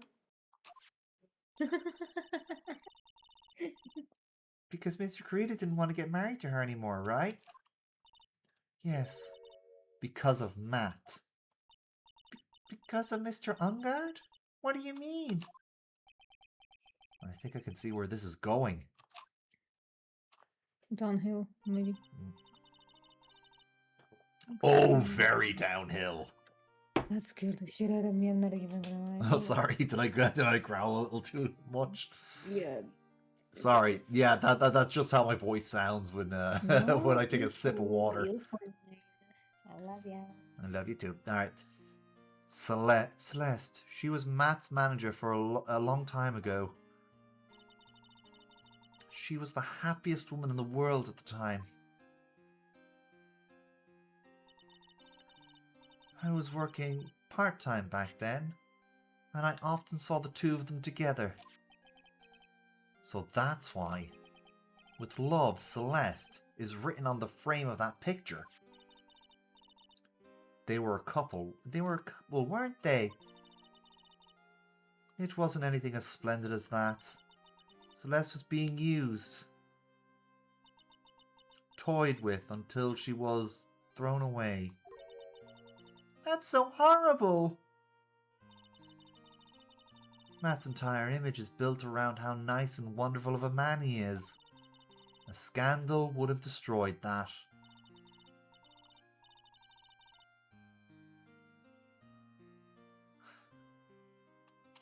No, Ian, she didn't. Shelley, there were two monsters involved with this, but neither of those monsters were Shelley the Killer. Which is why Celeste, in her kindness, moved over to Worldwide Studios. And that is where she met Juan. She seemed really happy with him, even happier than when she was with Matt. Celeste and Juan were such a good match, they were even planning to get married. And then, it was suddenly called off. On the night Juan called their marriage off, Celeste, she ended it. And that's why I framed Matt. It was revenge for Celeste and for myself. I'm sure you can guess why Juan called off the wedding, right? Matt confessed to Juan about his relationship with Celeste. I see. So that's what happened. But why did Mr. Kurita have to call off the wedding? I don't understand at all. It was probably because of his worthless male pride. Worthless male pride, causing problems since time immemorial. Juan and Matt were always fierce rivals. Matt waited for the wedding announcement and then unleashed the truth on Juan. He was aiming for when it would hurt Juan the most. Poor Miss Impacts. Yeah. That wasn't the end of it. That day, I'm almost certain Celeste left a confession behind. And in that note, she left a detailed account of Matt's various misdeeds, and so that she would never again be hurt by Matt, she chose to die. The game crashed again. Oh, Oh my god, that is bad. my screen keeps going black. I might need to stop playing the game for now, because Yeah, you might as well wait till tomorrow. Fucking hell, man. Then It was when getting so good. I was going for Alizé. I know. But don't worry, you'll get to play it tomorrow once the hot fix has gone through. Fingers crossed, knock on wood, that it's going to work. Yeah. Let me just see the time that they're doing the maintenance there. Yeah. They usually say it on the launcher, so. It might not be on. Check the website as well. Then when Juan I'm discovered not it, sure Alice says it though. I don't know. Then when Juan discovered her body, he hid her note. But why would he do that? It's simple. Juan realized that note was a powerful weapon against Matt. And it would be especially... The launcher's not even working. Sorry? No, the launcher's not even working anymore. Oh, yeah. Check the website. That's very bad. Let me see if... Oh, you know what? Give me a second. I gotta turn on a light. It's getting really dark. I'm going to turn on a light and then I'm going to get the website for you. Yeah. Unless you get it for yourself first. I don't know. Oh, that's a lot better. That is a lot better. Searching for it. I can see. And it would be especially damaging for his refreshing like a spring breeze image. In any case, with his pride hurt, Juan sought revenge. Revenge? There's that word again. Juan wanted to publicly disclose the contents of that confession. 6 a.m. to 10 a.m. Oh, it's really early tomorrow then. At that time, that would cause Matt the most damage, of course. And that was at the press conference after the stage show. I know all about it because I heard about it. I heard it all from Juan. It was so I could find out all about this that I drew close to Juan to begin with. They're quite the pair of hideous monsters, aren't they? Well, they were a pair of hideous monsters. One monster is slain. The other one still needs to face justice. Even Celeste's death was something for them to use in their game. That night when I found Juan's body, it was only natural that I thought the murderer was Matt. Those two were always spying on one another after all. As for me, I was frantically searching for Celeste's confession. I wanted to destroy it before it ever went public. I was going to burn it. I had even brought a lighter. But I couldn't find the confession. And that's when revenge crossed my mind. Yes, I was going to bring them my own kind of cruel revenge. Oh, hi Aoife! Welcome on in! How are you doing? Oh my god, hi Aoi. It's Aoi. It's Are you no, having issues with the it's game, Aoi? hold on, love. It's No, not. I call her Aoi. Okay, well, I know that's an Irish name. That's actually my cousin's name. It's Aoife. I know, but as a nickname, I Okay. call her Aoi. That's fair enough. If you call her that, that's fair enough. I'm I going asked because I'm if I could Irish and I call- speak Irish. I am going to say how I know it to be pronounced because I'm No, you proud. can do Yeah. however you want. I just asked Yeah. if because I did ask because it Okay. was more easy for me if I can call Fair her enough, fair Aoi, enough. and she's like, yeah. Are you having issues with the game as well? It crashed for me for like the second time, and I can't log in anymore. To be specific, Blake is talking about 14, Aoife. Yeah. Also, It crashed welcome for the on in. second This is your time. first time in my chat, Aoife. Yeah, I was gonna raid to you the other time, but I didn't feel like it. Yeah. Good luck. Aoife, I do want to say, I am in an Ace Attorney case that is dealing with some very sensitive topics. Yeah, like unaliving and Self-unaliving. Self-unaliving. Self-harm is, yeah. I literally just said Yeah, that. I don't know if that's upsetting for you or anything. I just want to be careful. I have to put the disclosure up. That's okay. I'm glad you're fine with it. I just want to make sure everybody who's watching is comfortable because it is a heavy subject. We're hopefully going to finish this case tonight. I am getting close to when I'm going to take a break. But yeah. Aoife, do you have any problems with 14 tonight? If you've been playing it today? Yeah. And I say I'm tonight. just having issues like right now because it literally crashed for the second time, and now the launcher is not even loading up for me. Oh, you just got back from an appointment, so you haven't played the game yet. Okay. Oh yeah, she did mention that she was going for an appointment. All right. Thank you, Aoife. Can you All right. message me? Thank you. Yeah. Okay. Take your time with that, Aoife. I'll continue on with this.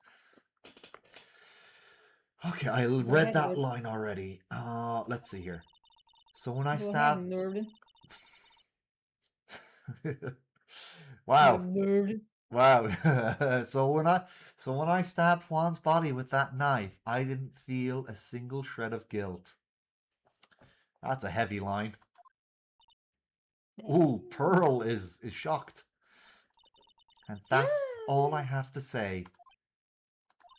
Well, Mr. Wright, even knowing all this, are you still going to help that man?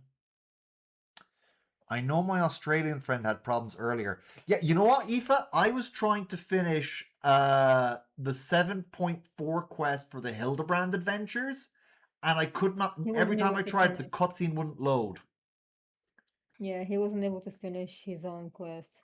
Yeah, He's been trying for a while now. yeah, and people have been saying this all like, and people are saying that that a lot of the dungeons have been running slower, even with fast internet. Yeah, there's a big. Yeah. They're supposed to be patching it at about 6 a.m. GMT, and it'll be going on till 10 a.m. GMT. I don't know your time zone, Aoife, but that's. I'm just letting you know that. That's like a 1 a.m. for them Yeah, until 4 or 5 a.m. it's going to be a big fix. You're able to get in. You want me to Okay. get in? Yeah. God damn. I can't. It's not even loading my launcher. Yeah. It might be struggling with your IP address right now, love. That could be it. Yeah. Anyway, I need to get this. Aoife's going to Go DM me ahead, something nerd. about. Yeah, I'm gonna continue on with this anyway. Though I am interested. Don't get me wrong. I need to get this done though. Nerd. I'm a lawyer. I see. What a foul profession. Thank you very much for your time and for talking with me. It was no big deal. I couldn't sleep anyway. I can't sleep either. Not with Maya's situation, or with what I now know. All right, break time. I need to go to the bathroom. Don't forget some more. Oh yeah, well I've got most of my second glass, but yeah, I should probably refill once before I get back. See, I'm taking care of you, you nerd. Yeah, thank you. Although you know I'm good You're with my water. You know I'm good with my water, but thank I you. I still appreciate it. know. All right. Just It's time reminding you. time for break. I'm gonna mute Break myself time. here for a moment, and also I'm gonna mute myself on Discord as well, so you don't have to hear me or anything. All right, BRB. Okay. Yay. Hi, bottoms.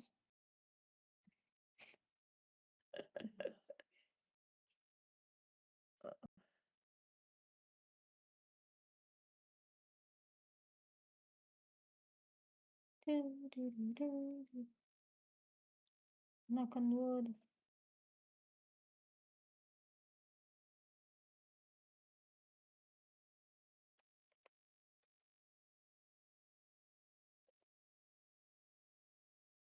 Use the protein launch. You should try.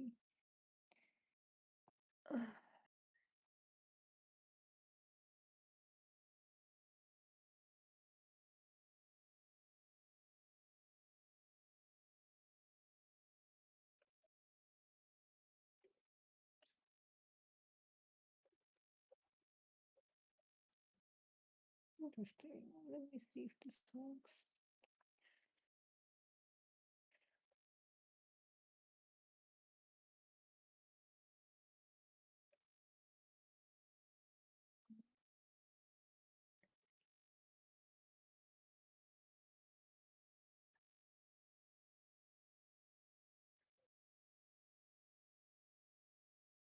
Set up.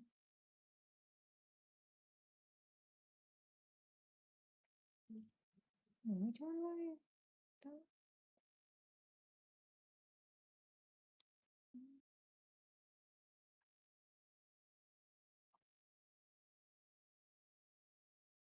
This is a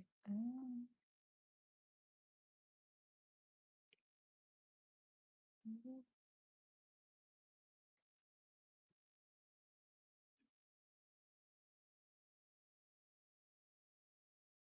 Set up Mm.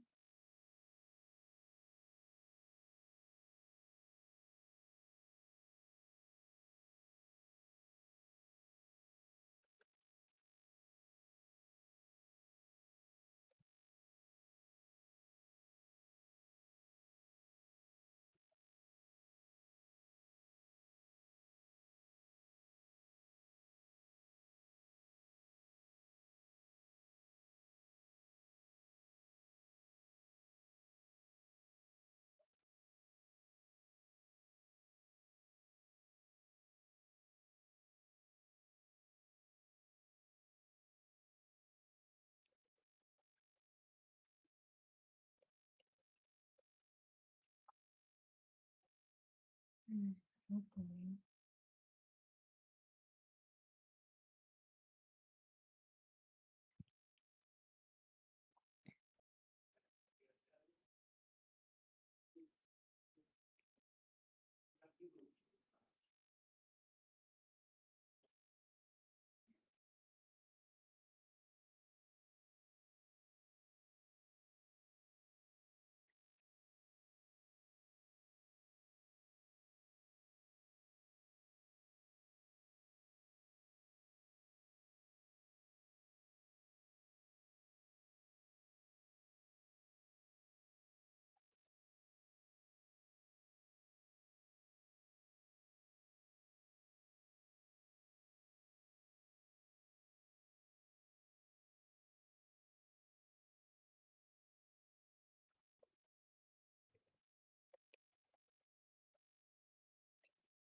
Mm.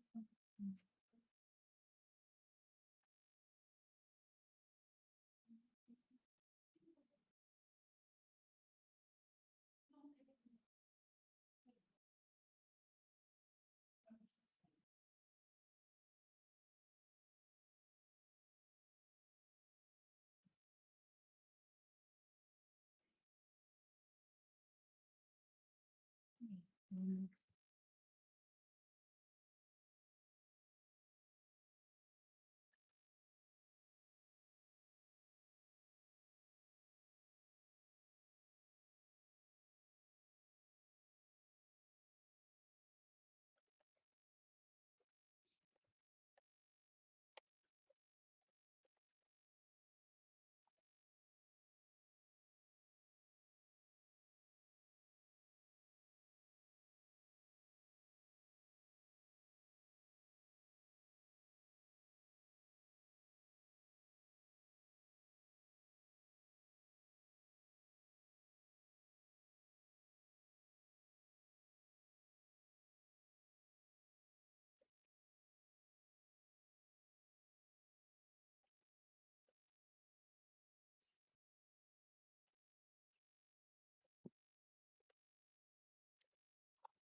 Excuse me.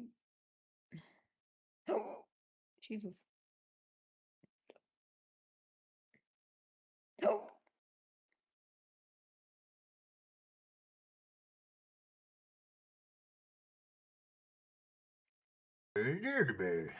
I'm back. What the fuck?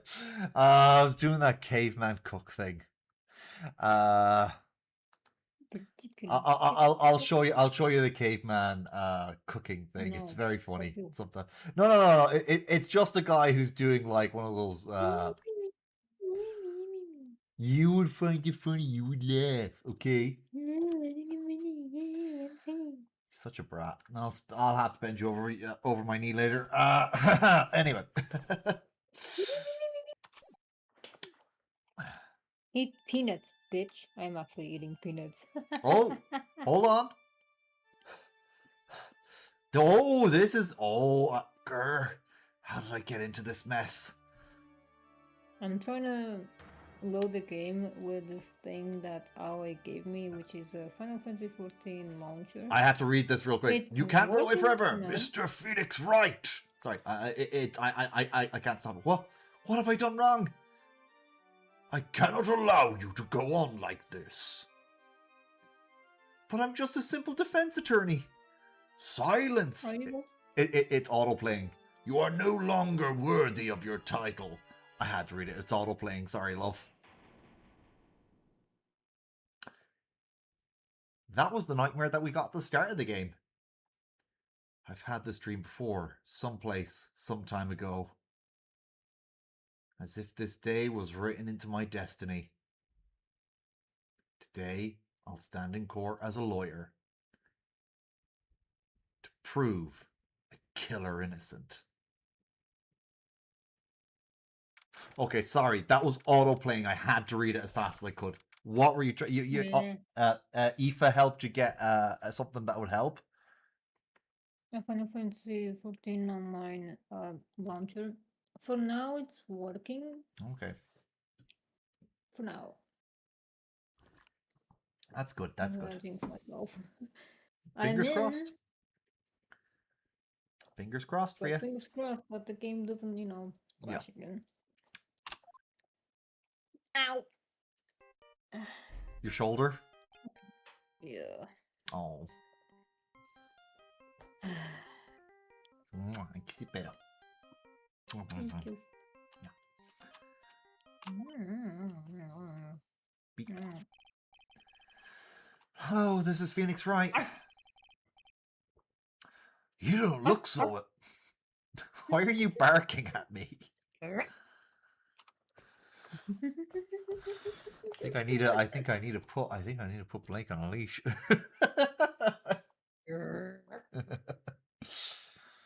You wouldn't dare. Who's a good girl? Who's a good girl?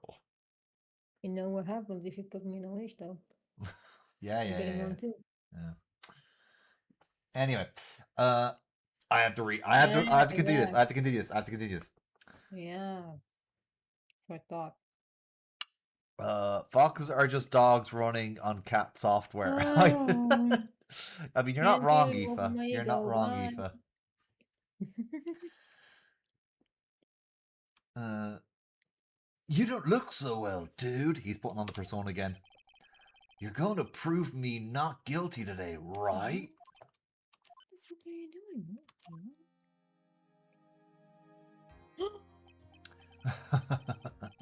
If you please, Mr. Lawyer. Remember, it's not just me. Your precious friend's life is riding on today's verdict, too.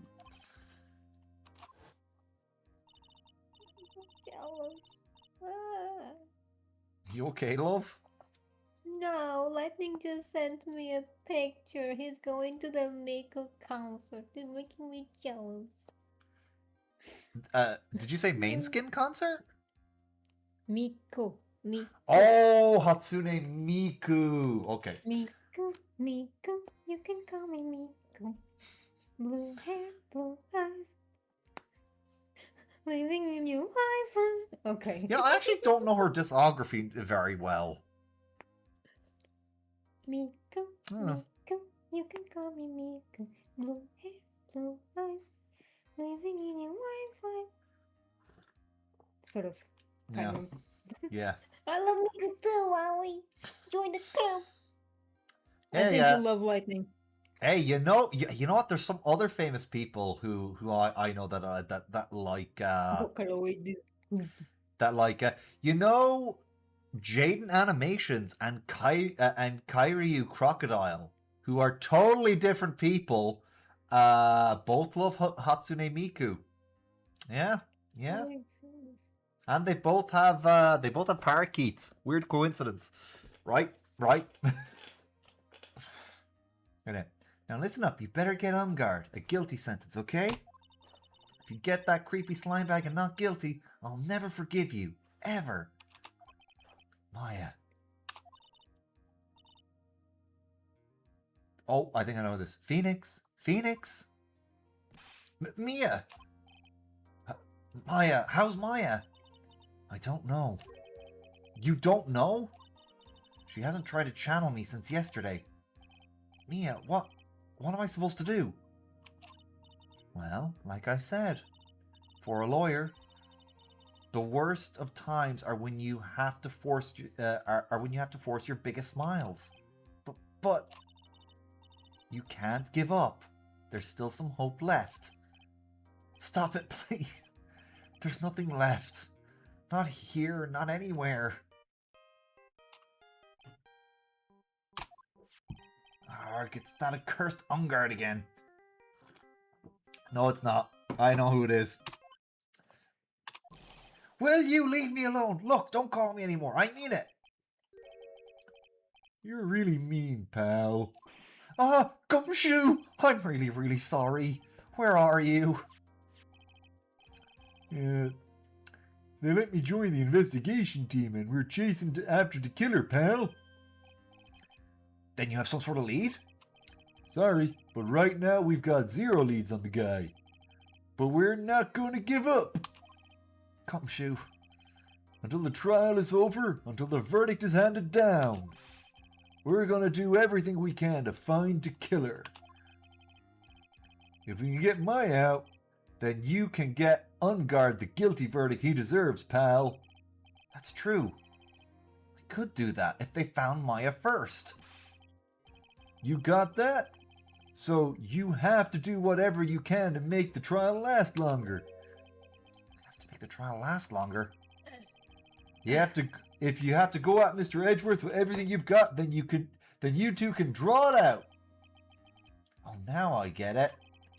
I believe in you, pal. You and Mr. Edgeworth can do it. So, believe in us. We're going to give it all we've got, just like you. Yeah, Yin. You know, to distract the judge, like, you know, Phoenix and Edgeworth will just go, like, stall for time. Like, make out with me. What? Just do it. Just, like, stall for time. What is this? What's going on in my courtroom? Stop it. This is not how a defense attorney and a prosecutor should act. Got it. Thanks, Gumshoe. Most unprofessional. Hey, Phoenix. You understand now, don't you? You have something No. money will never be able to buy. Friendship. I don't know why you brought up money right now, Mia. It's a Oh strong... my god. What? What? Aoi wants to run Titan. Do it. Can I one-shot it though? Can I one-shot it though? You're level 80. If you have level 80 gear, you'll easily No, be my able to... gunbreaker is 60 something, but Yeah, I think you could one-shot it him. will be easy. Yeah. Unless it's Titan Extreme, you won't one-shot him, but you can still kick his ass. I'm gonna kick his booty. Yeah. It's the strongest weapon in the world, and you have it in abundance. Yeah! Looks like we're coming to... I'm trying to read, love. I'm trying to read. I'm trying to read. I'm trying to get this finished so we can start on the third one, and then when we get to the third one, yeah, no, but when we finish the third one, do you know what happens then? We play the 2 Miles Edgeworth games. So the Daddy Edgeworth voice will be the entire playthrough for 2 whole games. Anyway, looks like we're coming to the end. I have to make the trial last as long as I can.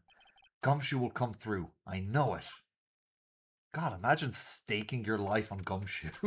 23rd of March, 10 a.m., District Court, room number 3.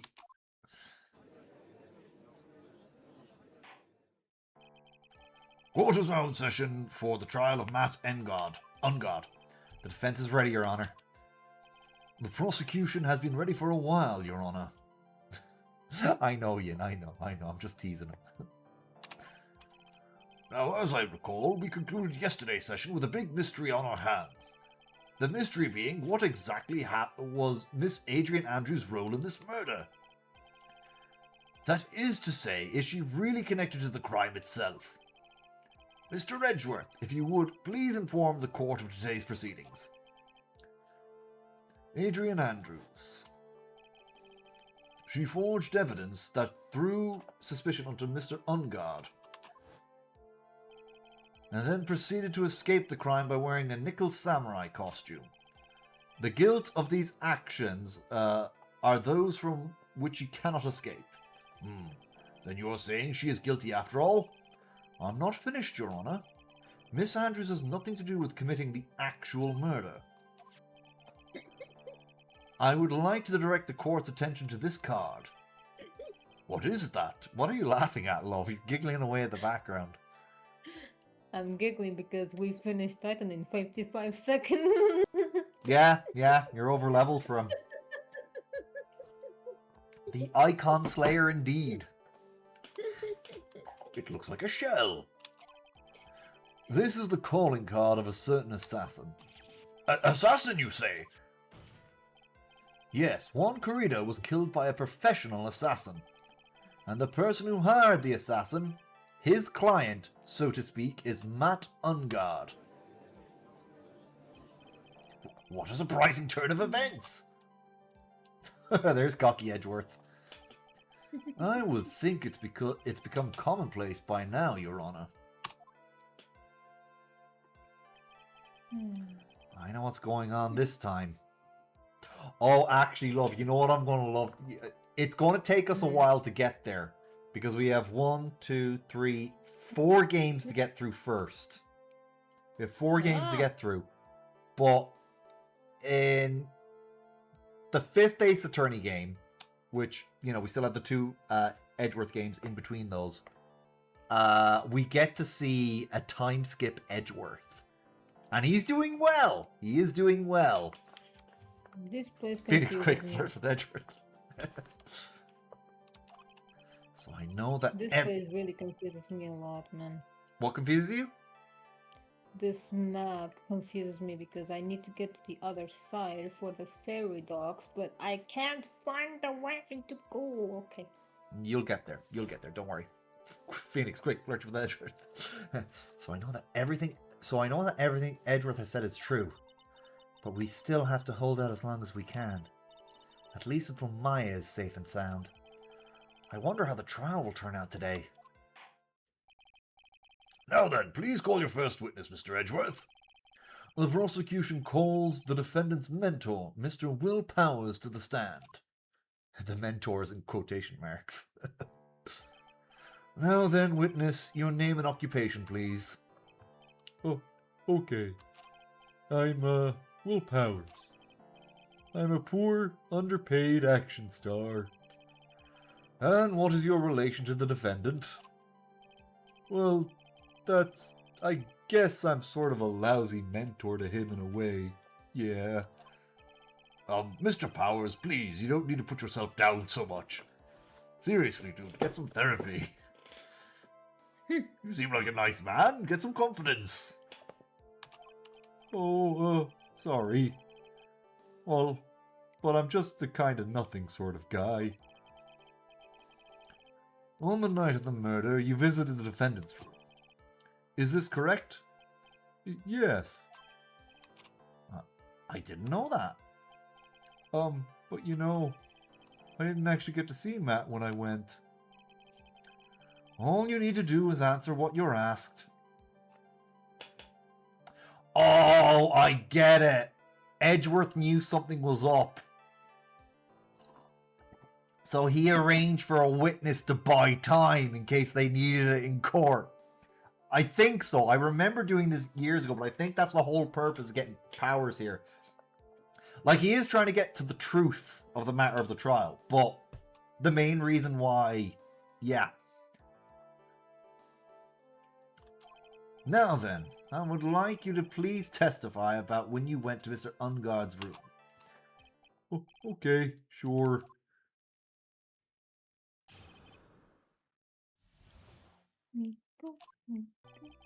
Sorry.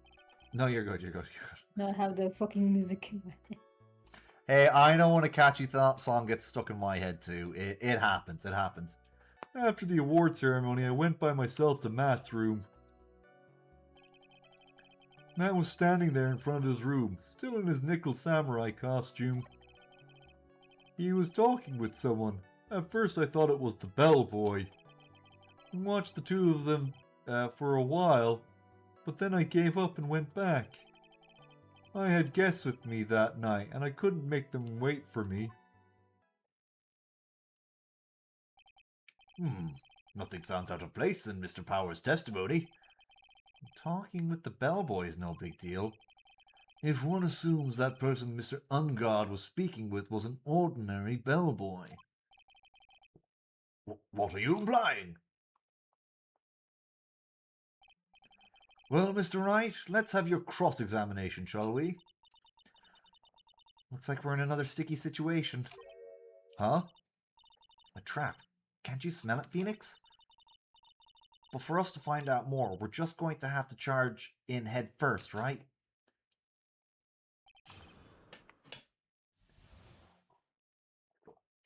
A visit to Matt's room. Alright. Give me a second here. Yeah.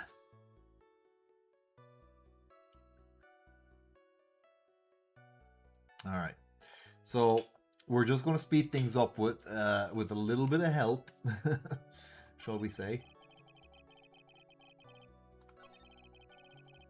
Save. Alright, pressing the fourth statement. You saw the two of them, the bellboy and the defendant, together, correct?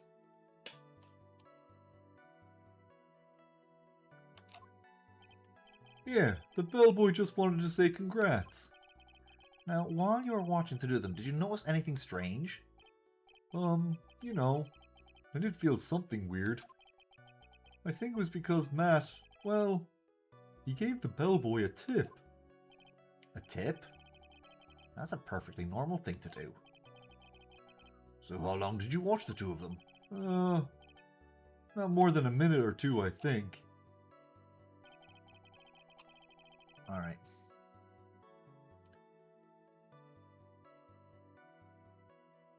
Oh, hold on. Oh, wait. Okay, now I have to go back. Okay.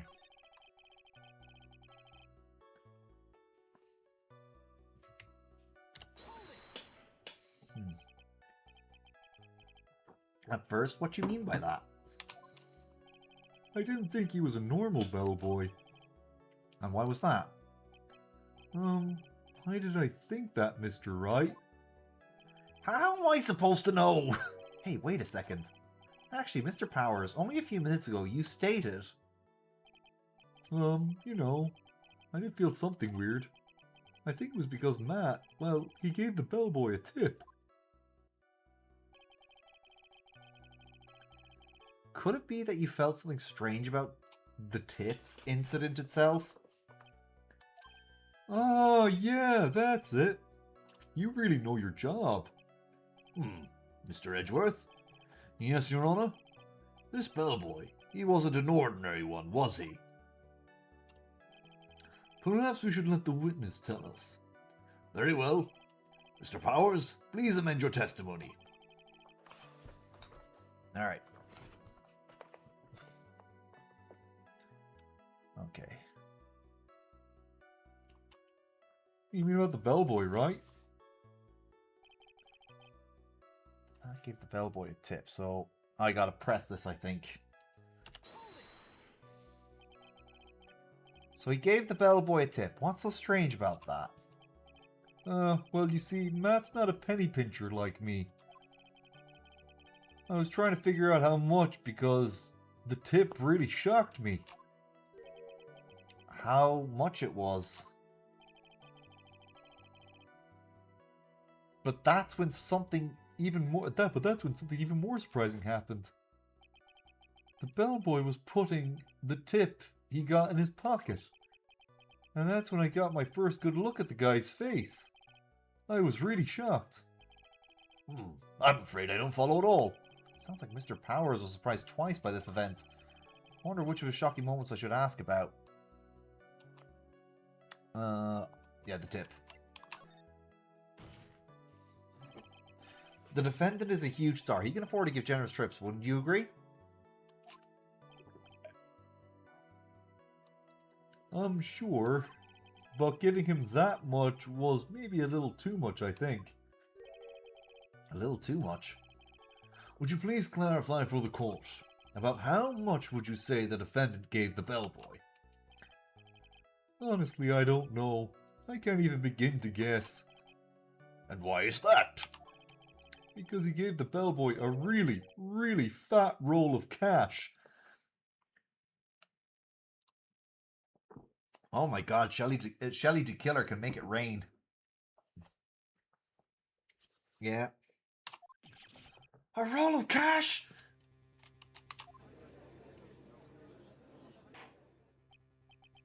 Ah, well, how interesting. That certainly was a very generous tip, wasn't it? A very fat roll of cash. That can hardly be called a tip, Your Honour. The judge is beginning to look awfully suspicious of us. The defendant is a superstar. That kind of tip is typical fare for people like him. Are you saying that old superstars are super spenders? I mean, we know Matt Ungard is. If you could receive large rolls of cash simply bringing people things on trays, then why on earth would I stand around here prosecuting? He's got a point. I don't even get paid, let alone rolls of cash for all my hard work. Jesus Christ, Phoenix. So supposing that roll of cash was not a tip, then what was it? Payment, Your Honour. Payment? Isn't it obvious? For the murder of Mr. Juan Corrida. Then the bellboy the witness saw, yes, he was the assassin.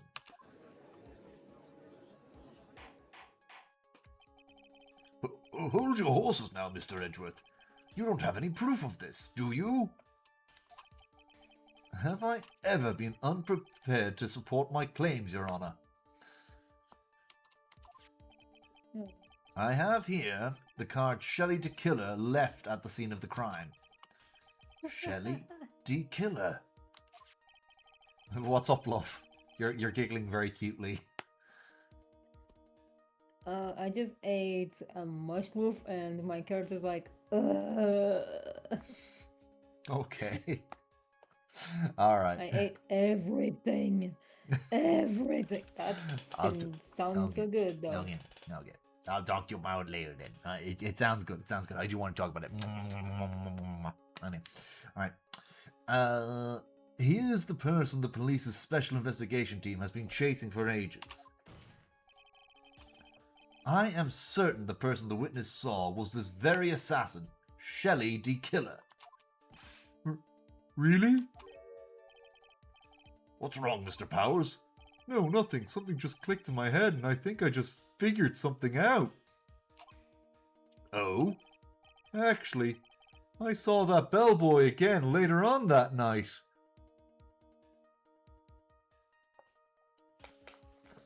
Oh. What?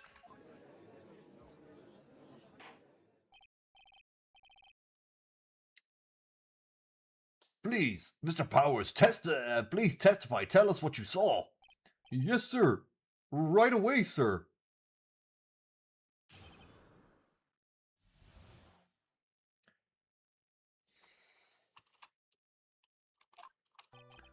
This time I was in that hallway because I had to go to the bathroom. And that's when the bellboy I saw earlier came out of the room. Of course, when I say room, I mean Juan Carita's room. I like Willpower is so big. He has to hunch because he's... it's also because while he looks like a scary guy, it's kind of like a contrast to his physical appearance. So he kind of looks like, I'm not a bad guy, really. I'm just a big old softy. So yeah, it kind of has a little double me. It's good character design to have his posture be... Yeah. I mean, literally, Yin, this is why I picked him to represent a certain thing that I have to be very, very quiet about in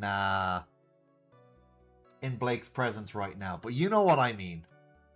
I'm actually going to say a word for my headcanon. Aoife, you'll get it if I give this word. Yin already knows what I'm talking about.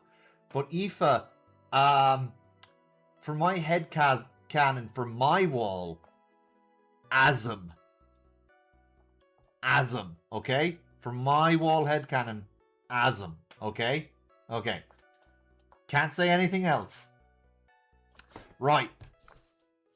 Few differences, but yeah, that's all I can say. That's all I can say. I'll put it up. I'll put it up. If you're on my Discord, I have a spoiler section for Endwalker.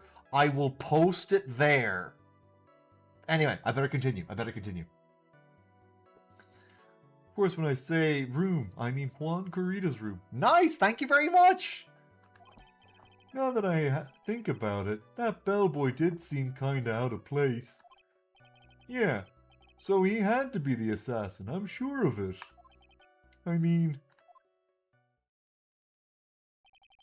Thank you very much. That's all we need for now. Huh? But I'm not done. There's still more. Let us first establish that the bellboy was truly Mr. D. Killer. Then we shall see. So the bellboy was out of the victim's room. And if that bellboy really was the assassin, then I think the answer is fairly obvious. Now that would be correct, Your Honor. Well, Mr. Wright, I believe it's your turn to entertain and make us laugh.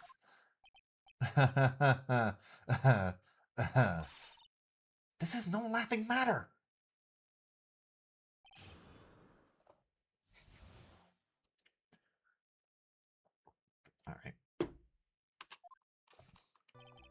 Alright, so going to the fourth statement again.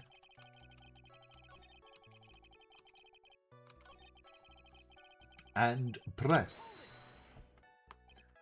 So what exactly was out of place about him? Right. Why the insipid grin? Maybe because I have no idea what damaging thing he's going to say next. Well, the bellboy was empty-handed. Empty-handed? The bellboy was one of those room service people, right? But he wasn't pushing a cart and he wasn't holding a tray either. You'd call that a little strange too, wouldn't you? I agree that it is a bit strange, Mr. Powers. But is it really that unusual for a bellboy to be empty-handed? What should I do? Should I let Mr. Powers' testimony slide or... Okay. There's nothing strange or unusual about an empty-handed bellboy. But there really, really is. There really isn't. If you two are done being school children. There you go, love. There's the most daddy line Edgeworth could give you. I agree with missing a certain... Oh, yes! I know which Hrothgar you're talking about. I missed that Hrothgar too so much. Anyway. Bellboys are for room service. There is no reason for them to ever be empty-handed. I changed those words around a little bit. I do that a lot. Your Honor, I ask that the witness's previous statement be supplanted with this new one. Edgeworth being, damn, I can't show. I like this fool. Sundari Edgeworth. Grr, Edgeworth and Sundari Phoenix. Oh no! They were both Sundari. Are you going to do whatever you can to make the bellboy look suspicious? I see. Very well. The court recognizes and grants the prosecution's request. That's why they were courtmates. Oh my god, they were courtmates. Mr. Powers, if you could please amend your testimony, please. Yes, sir.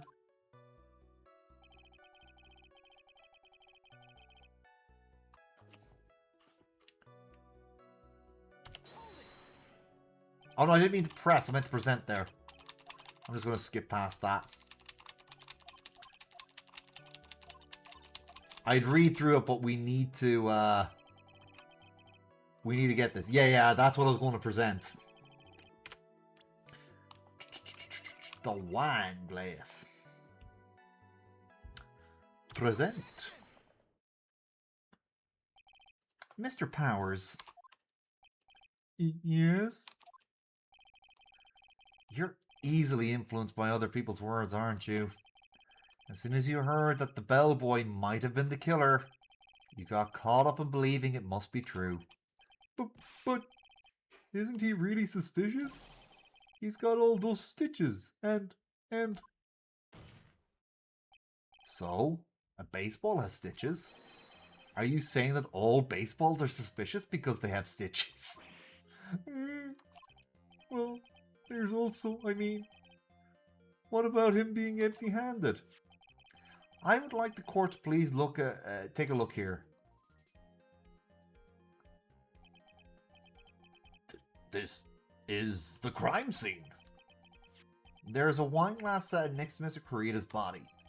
There is a liquid inside the glass is tomato juice. And now, if you would look at what is on top of the table in the lower right corner here, anyone can clearly see that it is a tray with a bottle of tomato juice on it. No, tomato juice, that doesn't matter. There. The bellboy just brought this to Mr. Kurita's room.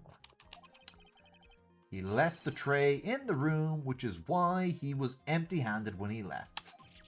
But that would mean that the bellboy had seen and left a dead body in the room. But can you prove that Mr. Kurita was already dead at the time? Mr. Edgeworth? Yes? I blame you for leading me down this route. I'm terribly sorry. What is with him? Why is he laughing? Witness, isn't there one more thing you'd like to share with us? Is there? The bellboy was empty-handed, or should I say empty-handed.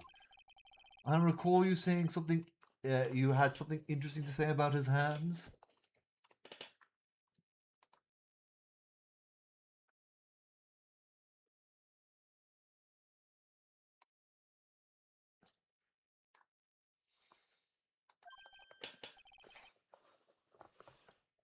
Oh yeah, I almost forgot. Huh? What? That bellboy. He was wearing gloves. Gloves? Yeah, pitch black leather ones. All the other bellboys don't wear gloves like that, right? Black leather gloves? I know some hotels have bellboys that wear white gloves, but not leather gloves. So that is very suspicious. Why didn't you mention them earlier?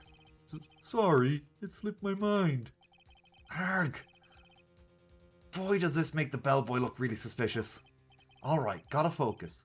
I can't lax here. So what if he had gloves? A lot of bellboys wear gloves. Come on, Mr. Wright. That bellboy was wearing black leather ones. So, a football is made of leather. Are you saying footballs are suspicious because they're made of leather? Phoenix, that is a reach and a half. But that man, he received a large roll of cash from the defendant. And then he was leaving the crime scene wearing black leather gloves. I don't think that even someone like myself can believe that was just another bellboy.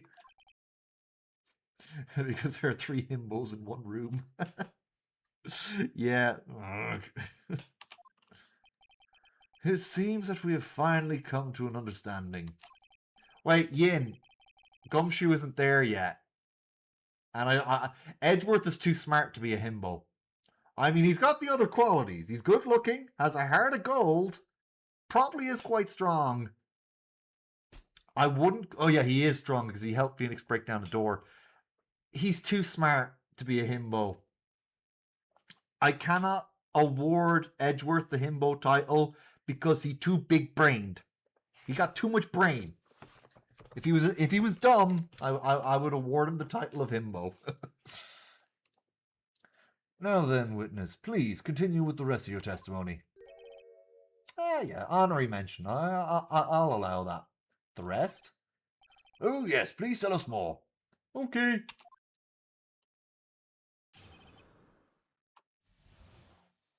Oh, hold on, now I got what's this? Yeah.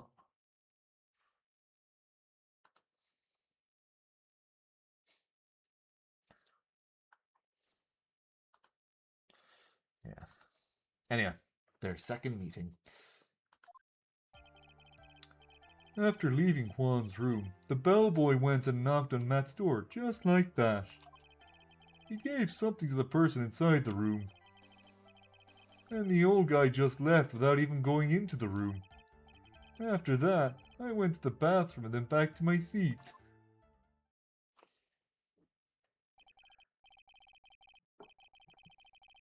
So the bellboy, after leaving the crime scene, next went to the defendant's room? Yeah, I kinda saw it all by accident. Some accident? I say you saw too much.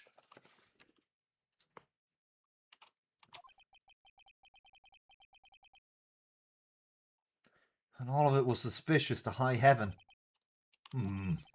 I think it's all safe to say we can no longer consider this bellboy to be normal. Now then, let's get started, shall we? Mr. Wright, your cross-examination, please. Yes, Your Honor. All right.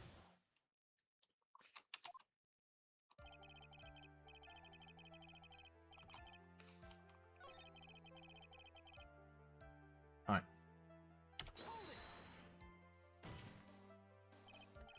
I said hold it.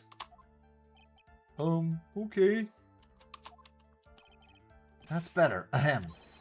What kind of statement is that? Please elaborate and give us a few more details. Oh, okay. You should probably ask him for one question at a time. Ask about this something. He gave something to this person. Yeah. And what was this something? If I remembered what it was, I wouldn't be calling it a something, would I? But it implies that something was removed from the scene of the crime. Are you sure you really can't remember, Mr. Powers? I think it was something kinda small. This is an incredibly crucial piece of information. Please try to remember what it was. I'll try. In the meantime, let's talk on another point, namely what the bellboy did next.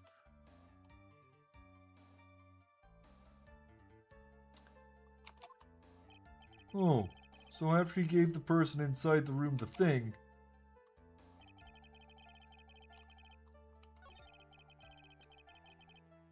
Oh no, let's see here now.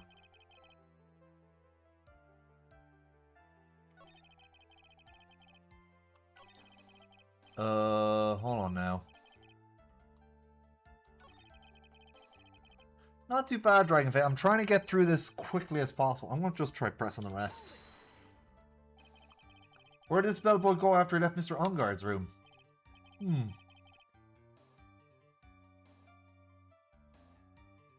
Oh no, I have to press the same statement. He opened the door to Viola Hall. Went in there and who knows after that, right? If I did... I do. Okay, anyway. How are you doing, Dragonfate? Okay, better press this again. I said hold it. Okay.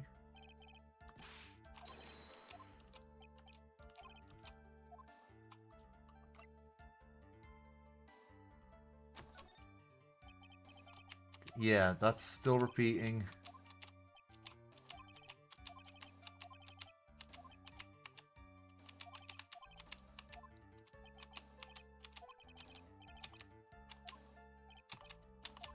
Okay, that didn't work. Oh! Oh, I see what I'm supposed to do. Okay, I was actually supposed to talk about the person inside first. Yeah, I fucked that up. I'm doing okay. Oh, okay, cool. Novel writing. Okay. I'm not going to repeat lines you've already read. So, who took this something the bellboy handed off? Actually, I don't know. What do you mean? I'm sorry, but I only saw the person's arm. Only an arm? And you're saying you didn't see the person's face? Yeah. I would like to summarize the testimony up to this point, if you don't mind. When the bellboy left the crime scene, he immediately went to the defendant's room. There he handed a small item of some sort to the person inside.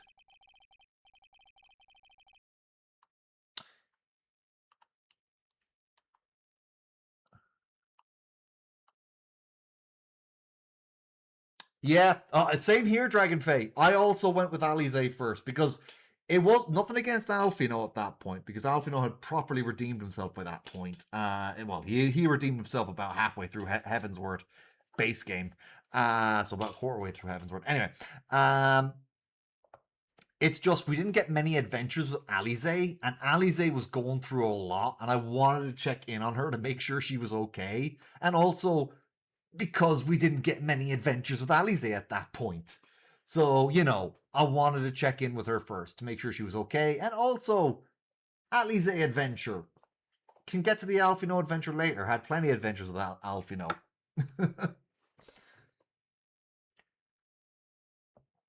Anyway, better read on. As for the person who received the item, all you could see was the person's arm. Yes, it was just like that. Mr. Edgeworth, is all this really that important? Of course, Your Honor. Red, you mean, I'm sorry, I think you mean Alize and Blue Alize. Just like Luigi and Red Luigi. You know, the better siblings.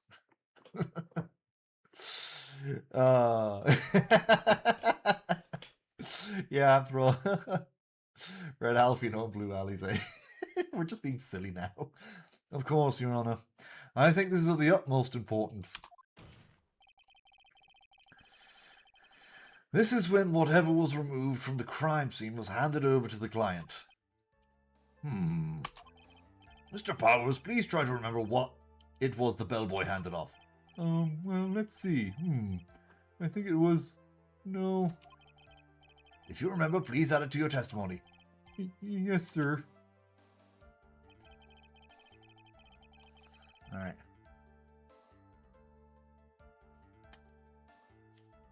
That's where we have to present.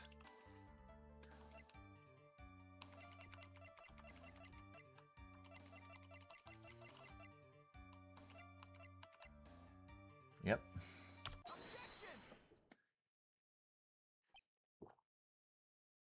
Oh boy.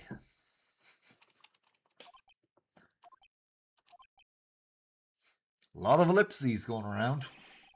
What was the point of that pregnant pause? Where did that objection come from? Well, speak up. It was from me, Your Honor. What is it, Phoenix? I have a feeling something bad is going to happen once I show this. Mr. Wright, if you have something to say, please spit it out. Yes, Your Honor. Okay, Phoenix, deep breath. Mr. Powers, the something you saw, was it this item? Oh, hey, that's it. That's the something. Well, Mr. Wright, you really figured it out. I recall we found this at Ungard's mansion. At the defendant's mansion? It is a cute teddy. It's a little wooden teddy. What does this mean? It's simple, Your Honor. Shelley the Killer assassinated Juan Corrida in his room. And then he stole this wooden bear from the scene of the crime. You know, the bear's kind of like a reverse Winnie the Pooh. Instead of a red t-shirt, he's got red shorts on.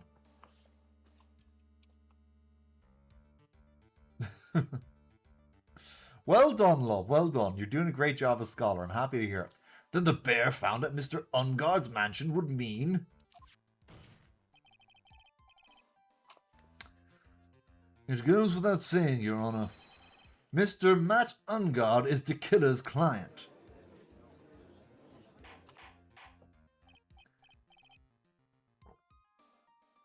Order! Order! Order! I said order! Mr. Wright, this is the most unfortunate turn of events for you. Yeah. Sorry, Mia. No, it's all right. Your judgment was sound. I mean, yeah, you just gotta remember to throw shields up sometimes and use your fairy's powers and then just keep spamming Broil 3. Don't forget your DOT. Yeah. Actually, I figured the bear would come up. If not now, then it would have later on. Even if you hadn't shown it to the court, I'm sure your friend Edgeworth would have. Oh, I almost forgot he knew about it too. I think it is clear there is no need for us to continue this trial. I can't let this happen. I have to do something. There has to be something we've overlooked.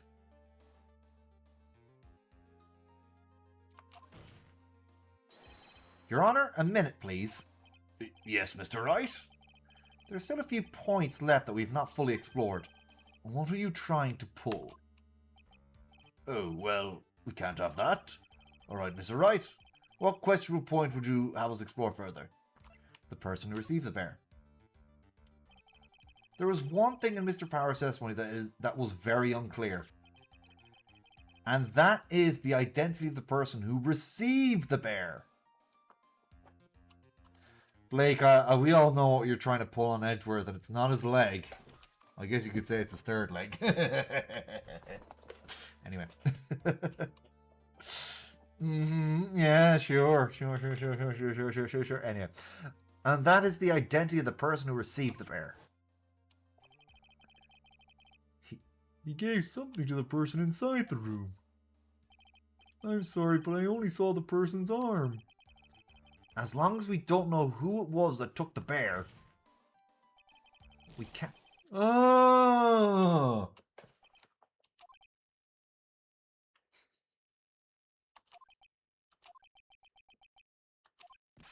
What is it, Mr. Powers?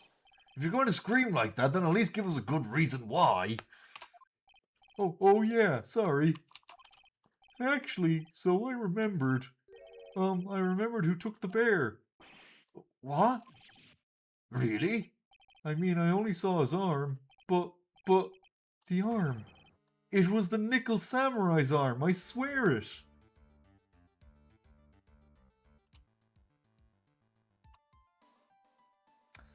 I just noticed the monocle is also an earring on Shelley the Killer.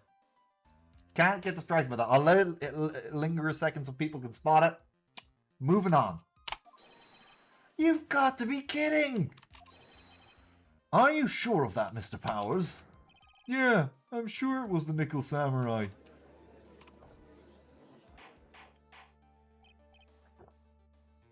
Order! Order! It looks like you've dug yourself your own grave yet again. How many times is that today? I've lost count. So the person who took in this little bear was the Nickel Samurai. And as we all know, Matt Ungard is the Nickel Samurai.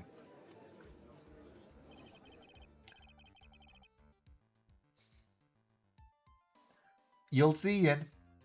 Thanks for the defense. We've made that all the clearer. What am I supposed to do now? Mia, help! You don't have time to act lost. You've got to find another angle to attack this from. Hurry! Now, I will bring this cross-examination...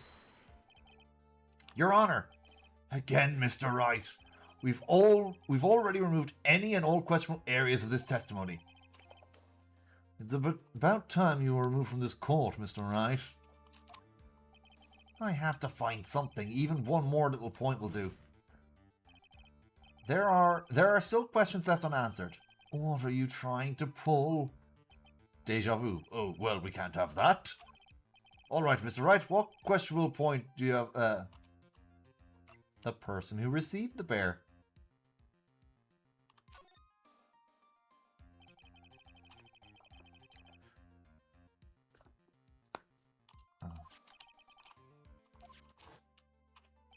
Oh, wait, no. Oh, no, I had to go the bear itself. Oh, no, shit, yeah, I fucked up there, I think. Yeah, no, this is just repeating. I'm just have to skip past it.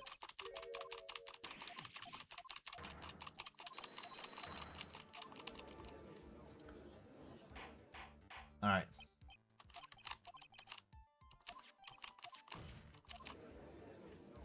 Alright, so it's the bear itself. Alright.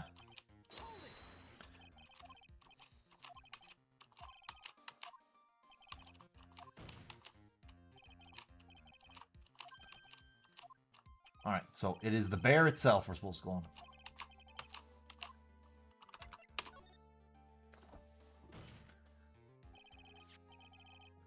And I think it's fairly obvious that the bear itself is very questionable. The bear, Mr. Wright? This was found at Mr. Ungard's mansion. However, Mr. Ungard was arrested at the hotel that night, which means that since the murder occurred, he has not had a chance to go home. Oh. I think Your Honor has already figured out what I'm trying to say. It is not possible that it was Mr. Ungard who took this bear to his mansion.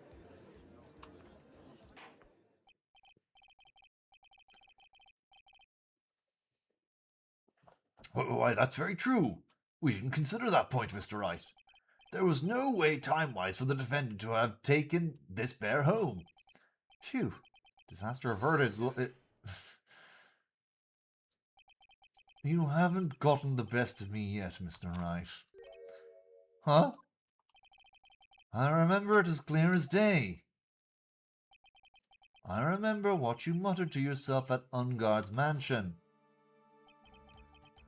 We have this area completely surrounded. There is no way for him to escape. I can't believe it. That butler, all this time, he was the killer. The killer and Ungard were working together, so to speak. And the killer was hiding at Ungard's mansion as its butler. What a bold move! The bear figurine was brought back to Ungard mansion by the killer himself. When it looked like he was about to be arrested, Ungard had him do so.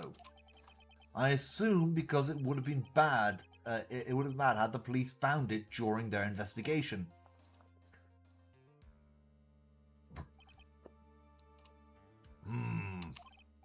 Well, Mr. Wright, you've been quiet for a while now. This is too much. Isn't there anything I can attack at all? I think we've heard enough. We now know this bear figurine was at the defendant's mansion, as well as who received the bear from the assassin in his room. Everything has become very clear. The client who hired the assassin to commit the murder was Mr. Matt Ungard. I see no reason for this trial to continue. Therefore, I will hand down my verdict. Thank you, Your Honor, for your understanding. You see, Mr. Wright, you could not win against the truth, could you? I knew it would turn out this way. After all, what Edgeworth has stated is the truth. Any last objections, Mr. Wright? Well, what do I do? Should I raise an objection?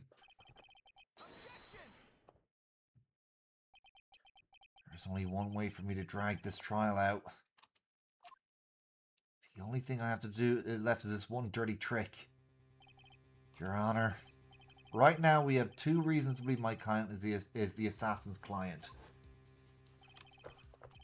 Reason number one, he accepted the bear figurine from the assassin.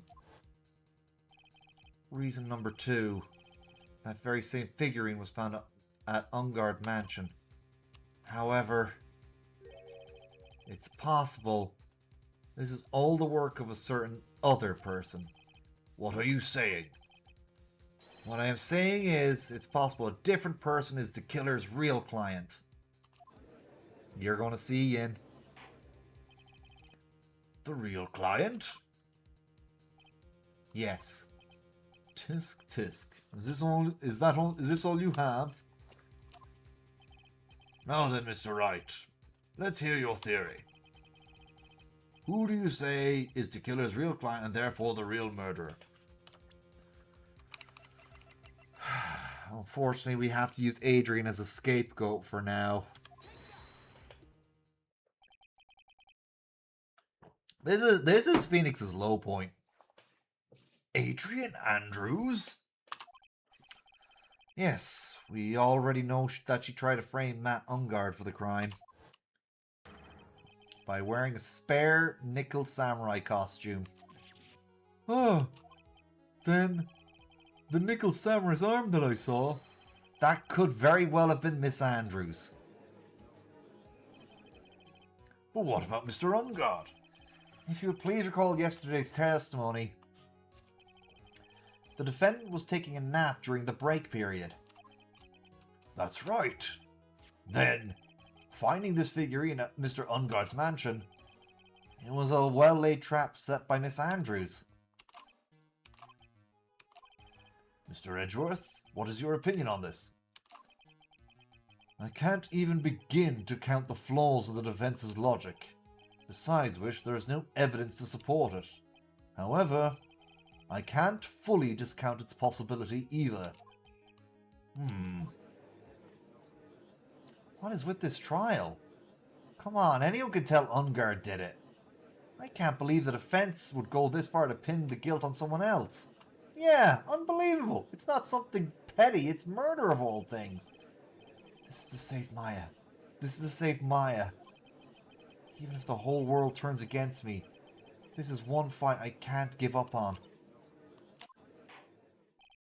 Order! Order! Order!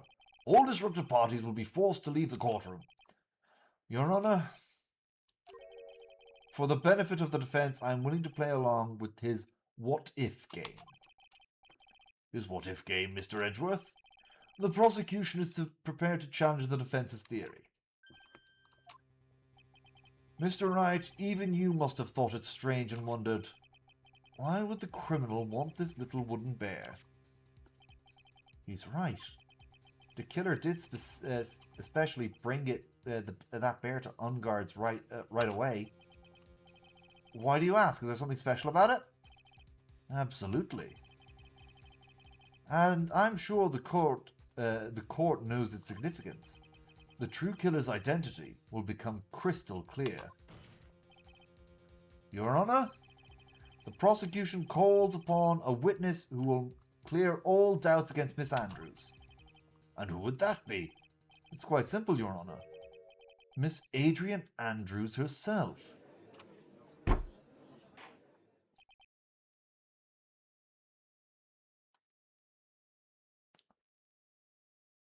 I see. Well then, the court will take a short 10-minute recess. The prosecution will prepare its witness in that time. We're still in 4-1, by the way. Yes, Your Honor.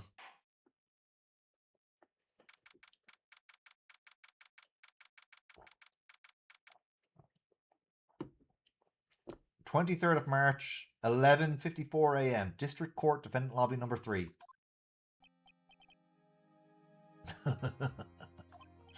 Oh, I knew it was a good idea to hold her hostage. Don't you agree, Mr. Lawyer? But I never thought in your desperation you tried to pin the guilt onto Adrian. He's in the lobby, technically. So you know, he can, and he's only talking to Phoenix. He's got his back turned to the guards. Arrgh, I swear this demon will pay. Mr. Nick. Pearls? Where's Mia? I don't know. A really strong power suddenly called her away. You know what called her away? It was Maya. A really strong power? Oh! Mr. Nick, your phone is... It's from Gumshoe. How's it going? Have you been hanging in there, pal? Yeah, sort of. We just barely found something to latch onto. Whew, that's good, pal. And what about you? Anything yet? Have you figured out where Killer and Maya are? We still don't have any leads, but What? We don't have any more time. if we just had one, even a single clue would be really helpful. I was only able to come this far because I kept thinking to myself, I've got to keep the troll going until Maya's been rescued. But I have just run out of luck. But have I just run out of luck this time? Is all our hope for naught? A tent. Huh? A tent? I could see a circus tent. Mia! It looks like Maya was unconscious just until a few minutes ago. As soon as she woke up, she called for me. So it was Maya that called you away. She's locked in a dusty little room right now, but I could see the a circus tent outside the window, about 300 feet away. Gumshoe, is there a circus in town right now? There's only one, pal. The Berry Big Circus. Maya is somewhere within a 300-foot radius of the main tent. What? Okay, hold on a sec, pal. Hey, draw a circle on that map, about a 300-foot radius from the main tent. Hurry! And I could see a mailbox under the window, just outside. Gumshoe, there's also a mailbox. Okay, what else? What else, Mia? I'm sorry. It was a very small window. I couldn't see anything else. It felt like I was in an old office building, maybe the 3rd floor or so. I heard her. An old office building. Good stuff, pal. Okay, just hang in there a little longer, pal. Wish us luck. Good luck. I'll call you later, so don't let your battery die, okay, pal? Mia, Maya's not hurt, right? She's in a pretty bad state, Phoenix. She's being starved. Gumshoe, please hurry. Looks like we're out of time. Are you okay, Phoenix? It's only a matter of time before Maya's rescued. I can do this. I just have to make this trial last a little longer.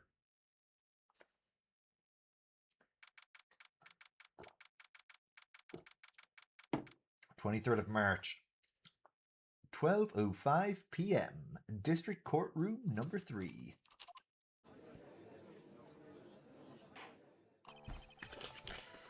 Court will now reconvene.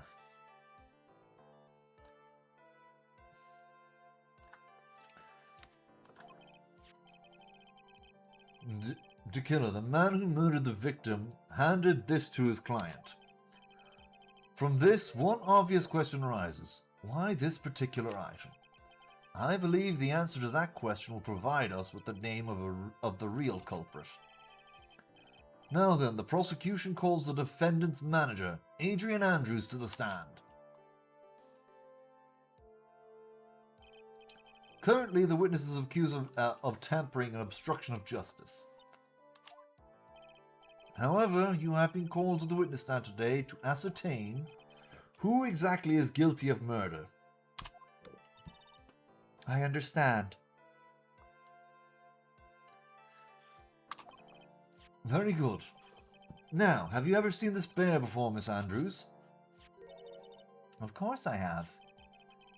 You've seen it before? That's right. It's only natural the witness has.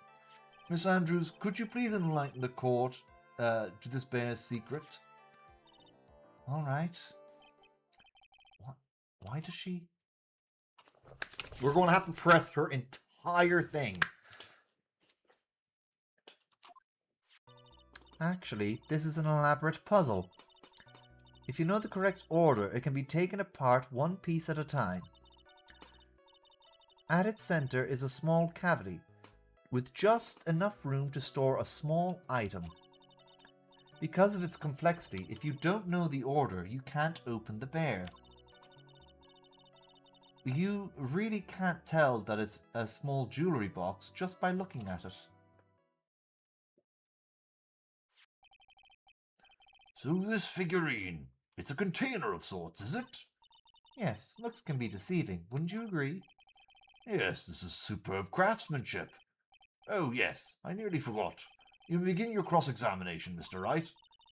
Looks like there really was something to that bear after all.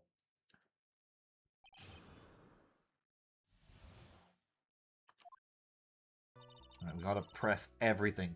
It's only 5 statements at least, but still. A puzzle? That's right. But it looks like an ordinary figurine. True enough. To people who don't know, I'm sure they would never guess this was a puzzle.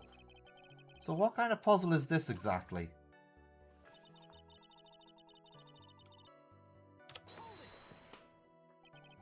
So you can take it apart. And how would one go about doing that? Well, you first... Okay, love. Have a good sleep. If we finish this, don't worry. Your Daddy Edgeworth will be in future episodes. Good night.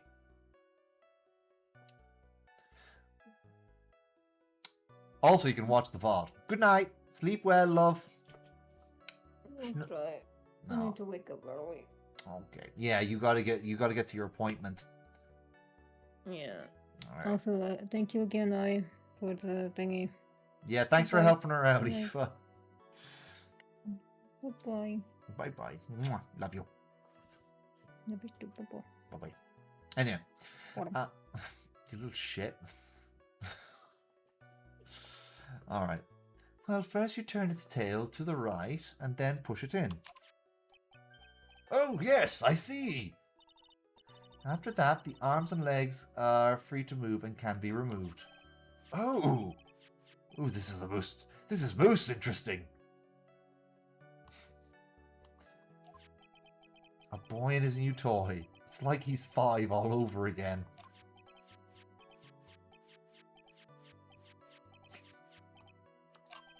Oh, don't mind me. Go ahead and carry on. I think he's lost it. Phoenix. So what did you find after you took the puzzle apart?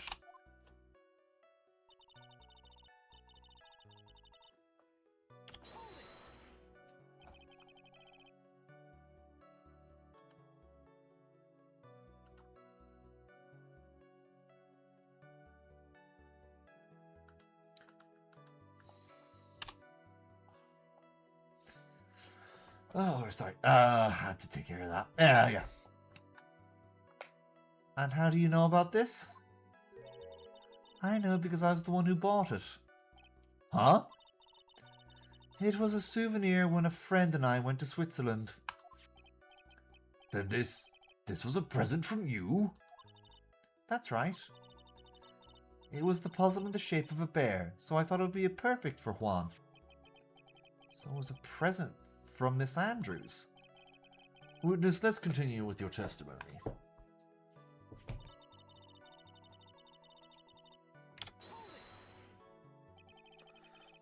So, who exactly knew how to solve this puzzle? Only the two of us, Juan and myself. It was a souvenir from Switzerland. You established that. So I doubt there are many people with the same bear in this country. But it looks like it can be easily broken, especially if someone wanted to get what's inside. Well, it's a toy. But it can never be the same again once it's been broken.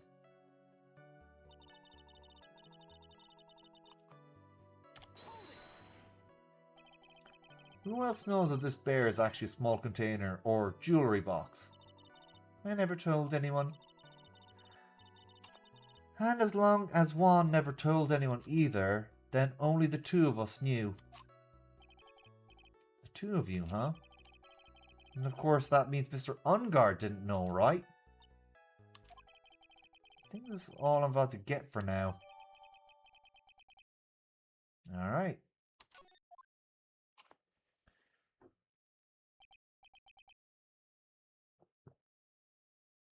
Alright.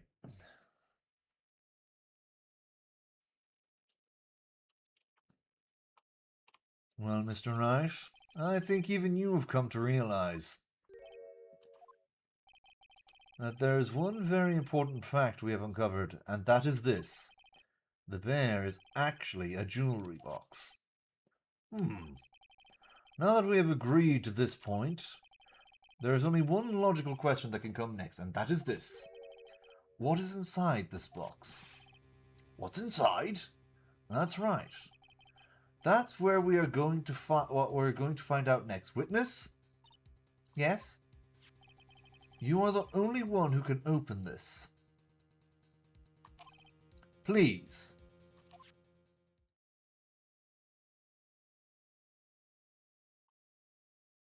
There's a painful silence hanging over the courtroom. All eyes are on Miss Andrews as she solves the puzzle and takes the bear apart. I've opened it. Is this what you wanted? What is that? It looks like a note. I don't think we need to guess at what this is, do we, Mr. Wright? It's the confession. The confession? The confession left by Juan Corrida's former manager, Celeste Impax. Until now, no one knew of its whereabouts. But just as we suspected, it was hidden. They show that grisly shot a lot. It is bleak. It seems Celeste Impax had very beautiful handwriting, and just as beautifully signed her own name on this document. It is most definitely the note she left right before she took her own life. Order! Witness, did you know about this? Yes, I did. I heard it all from Juan. When I discovered his body, I looked for the bear. I wanted to destroy the note before it became public. But I couldn't find it anywhere.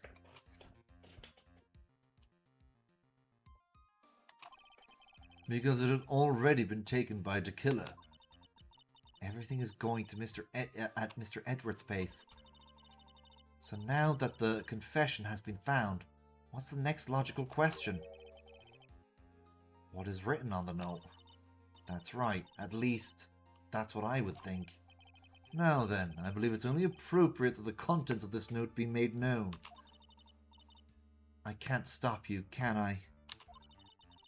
I went through so much just to get my hands on it. And I was going to burn it, for her sake. I'm deeply sorry, but I can't allow you to persuade me to stop. Your Honor, if you could please read the contents of the note aloud. Very well.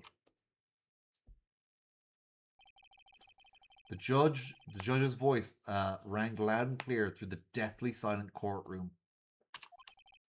In her note, Celeste Impax left to us a record of all that had happened to her. About being used and then thrown away by Ungard. About being engaged to Corrida and Ungard's role in destroying that. And about how she decided in all her despair to end it all.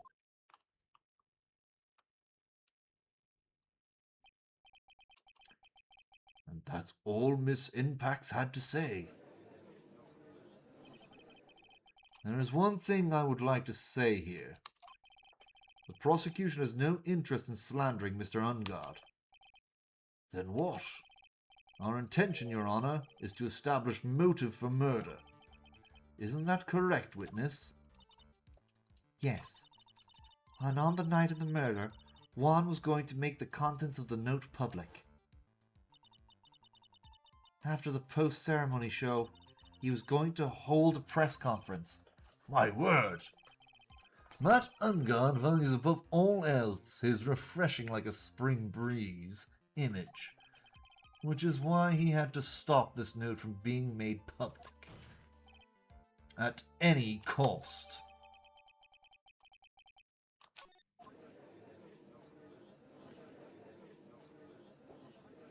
It's all Ungard's fault. That woman killed her, did herself. And this time he went as far as to kill someone else to stop him. How terrible. What a selfish person. I guess there are some slimeball lawyers out there who'll defend creeps too. There is no room for doubt here. Mr. DeKiller's client goal was to obtain this confession. And the only person who needed this note that badly is the defendant. Let's not forget the bear with the note inside was found at the defendant's house. It would seem that we have come to the truth at last. The defendant's motives were entirely selfish. He deserves no sympathy from anyone. How am I supposed to escape from this one? Why the hesitation, Phoenix? Gumshoe hasn't called yet, so you know what you must do. I know, I have to carry on and buy him some more time. Okay, there are 2 deadly pieces of evidence, the figurine and the confession. Maybe somehow I can find a way out of this situation through one of those. The gavel is already in the judge's hand, Phoenix, hurry! Hold on now.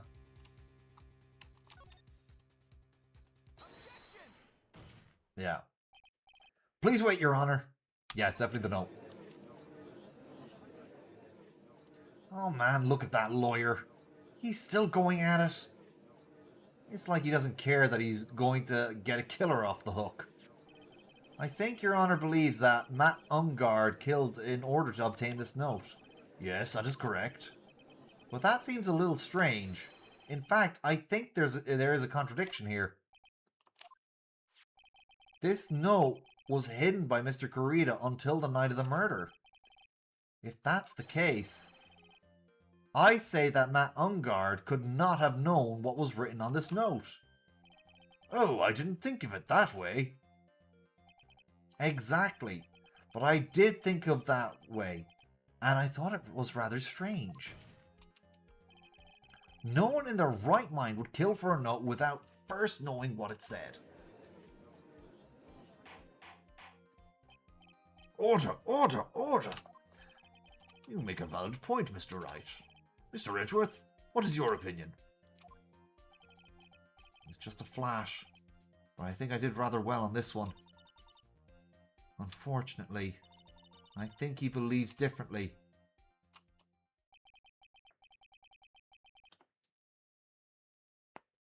Alright. I believe a show of appreciation is in order. Huh? The defense seems to be in love with wishing more despair upon itself. I would like to direct the court's attention to this. What is that? It's a very small video camera, Your Honor. The type of camera is commonly used as a means of spying. Spying? What the? I thought the spy camera was in my possession. Matt Ungard and the victim both thought of the other as their biggest rival. They even went so far as to use this type of item to find each other's weaknesses. And the victim, Juan Corrida, was being spied on. His personal life was being watched by none other than Matt Ungard.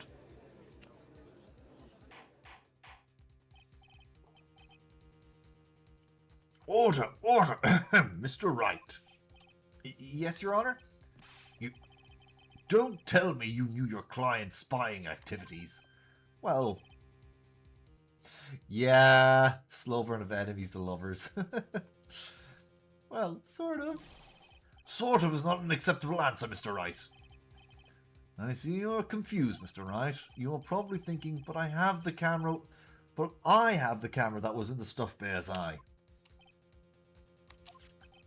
But this camera that I have is not that same one. Last night, I searched the victim's house on a hunch. Using this. Gumshoe's bug sweeper. By the way, Mr. Wright, the defendant's fingerprints were on this camera. Mr. Ungard's fingerprints were on there. Well, Phoenix, it looks like those cameras were hidden all over the place, huh? The fingies, yeah. What am I supposed to say to that evidence? I think this is the end. It's fairly obvious that Mr. Ungard learned of the confession through this. He was watching the victim all along. He got me good this time. I don't have anything to counter that. Oof. Like, yeah.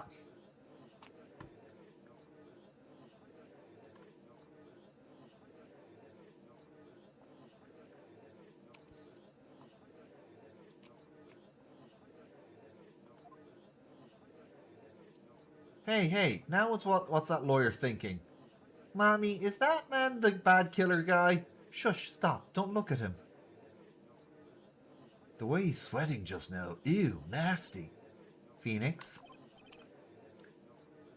Yes, Chief? Have you figured out what you're going to do next yet? What I'm going to do next? Does running away like a frightened child work?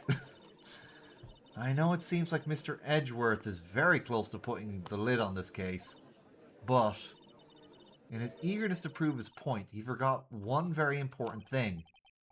Well, what is it, Mia?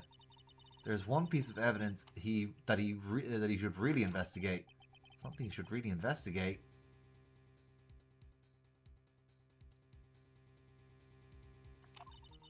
I would really hate to see a good prosecutor get scolded for not remembering to look at the item he had when he had the chance. Why are you speaking in riddles all of a sudden?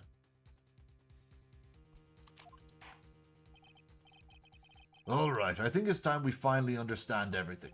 Well, Mr. Wright, you don't have any further objections, do you? What is this piece of evidence Maya is talking about? Can I figure out what it is that still needs to be looked at?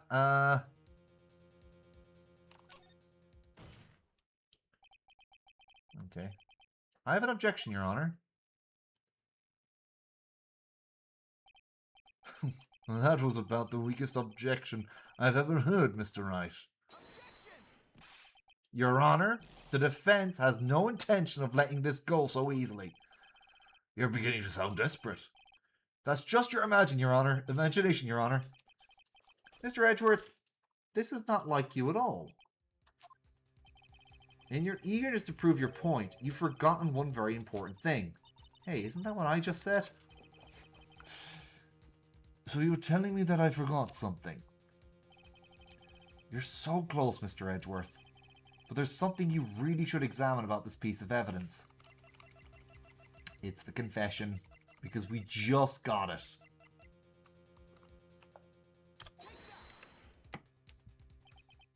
That is Miss Impact's confession, right? Who knows? I mean, sure, this confession was found inside this bear. But this bear was in my possession until only a few moments ago. Which means the handwriting on this confession has yet to be analysed. Oh. So, as to whether this pivotal piece of evidence was really written by Miss Impacts or not, that has yet to be even remotely confirmed.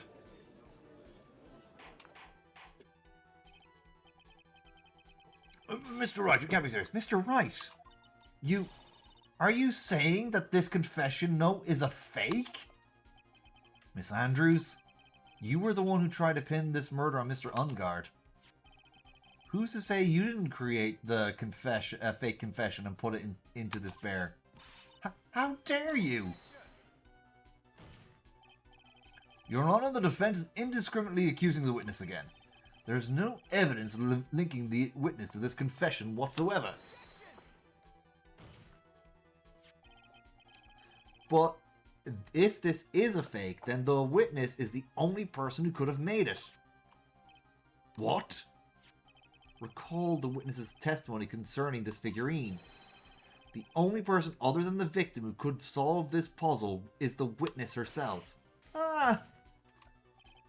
Miss Andrews, you wrote this note, didn't you?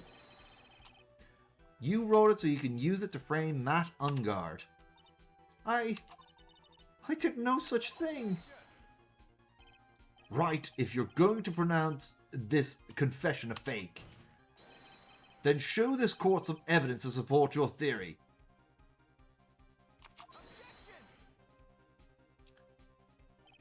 Mr. Edgeworth, you were the one who presented this scrap of paper as evidence. That means the burden of proof lies with you, the prosecution. You got Edgeworth there.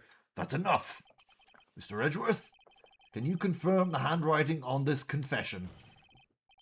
Which is, as the defense has stated, the handwriting has yet to be analysed. If that's the case,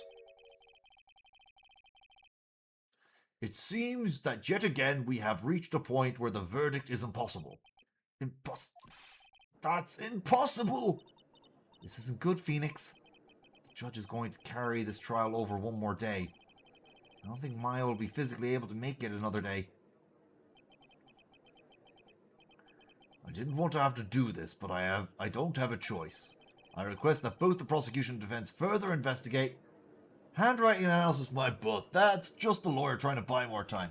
Ungard is guilty. Look, any idiot can tell you that. I think we've reached the end of the line.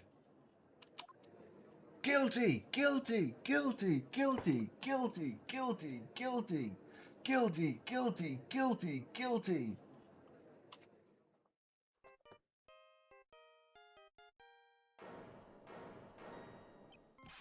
What is that sound? It's Gumshoe. Yeah, it is. Hello, Gumshoe?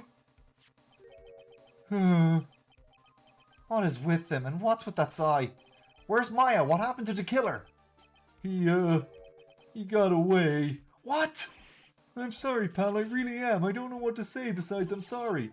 I wish there was some way to make it up to you, I really do. Anyway, what's going on? We found his hideout, pal, but the two of them were already gone. This is terrible. I'm going to keep looking for them, pal. Don't you worry. I just need a little more time. But don't tell me we don't. We don't have any more. Guilty, guilty, guilty, guilty, guilty, guilty, guilty, guilty. This is the crowd chanting. I'm pretty sure. Do you hear that? They're calling for his head. Mr. Wright, I can't. For us to come this far and... Oh! What is it? Let me talk to Mr. Edgeworth. I can't do that.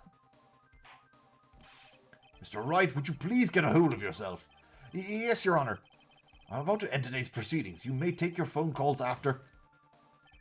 Hold on, Your Honor. Edgeworth, catch! Mr. Edgeworth? Please, you've got to buy us more time. Court is in session.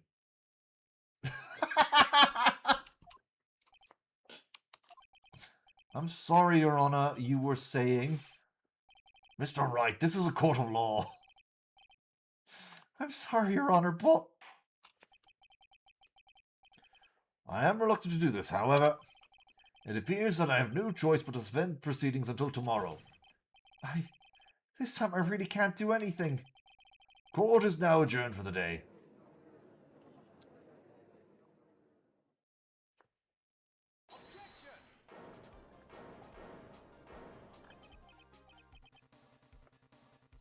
Please, Your Honor. Please wait, Your Honor.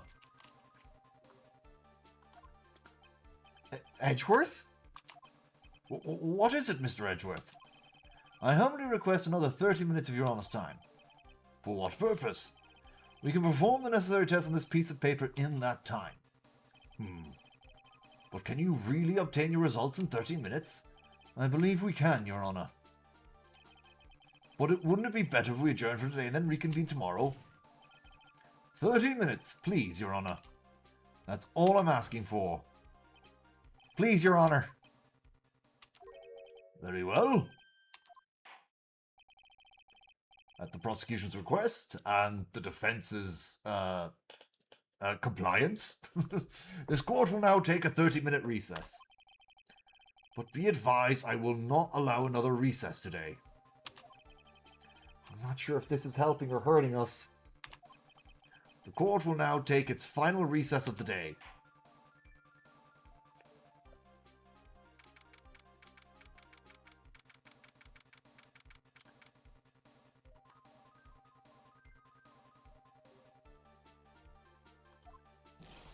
Right, well, what's going on with Maya's situation? The killer, it looks like he got away again. 30 minutes. We can't find her in that time.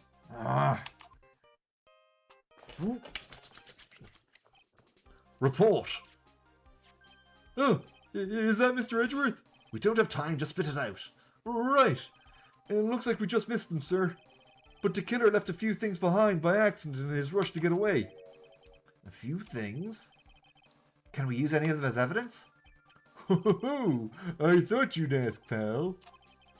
I've got the things he left with me right now, and I'm on my way over. Really? That's odd. Any items like that are usually sent to the crime lab first. We don't have time to wait for those guys, sir. When those guys weren't looking, I swiped the stuff and ran. What? Well, I'm not a detective anymore, so I had to. I'm really sorry, sir, but I've got to put the law on hold for now. Sounds bad. I hope he doesn't get into too much trouble over this. With my hunk of junk car, I'd say I'll be there in about 20 minutes, sir. Don't worry, I'll be there. Wait for me. Alright, just get here in one piece. I'm on a mission. No one can stop me now, sir. No one. I'm pulling out all the stops and running every... Jesus Christ, Gumshoe. I'm running every red light. Items left by the murderer, huh? I think I remember what happens to Gumshoe at this point. Maybe there's something among them that will be decisive enough to end this. Yeah. Hey, what's wrong? Detective Gumshoe, answer me. No one can stop me. He crashed. What happened? It sounded like he had an accident. I'm guessing his cell phone broke as well. What was he thinking? We've got to hurry and call for help. But we have no idea where he is. His cell is broken, and he wasn't driving a patrol car, so no radio either. Also, if we don't get those items before they do, the police will take possession of them. No, we can't let that happen. Well, if there is a way we can find out where he is, then we stand a chance. Why did Gumshoe have to get into an accident now?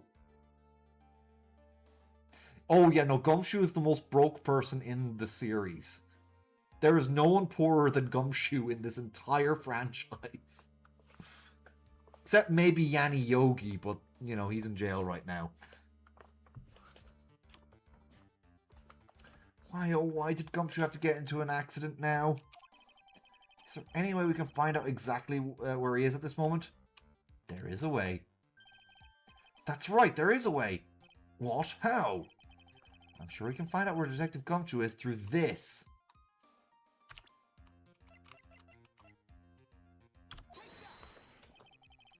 Why are you bringing up Franziska at a time like this?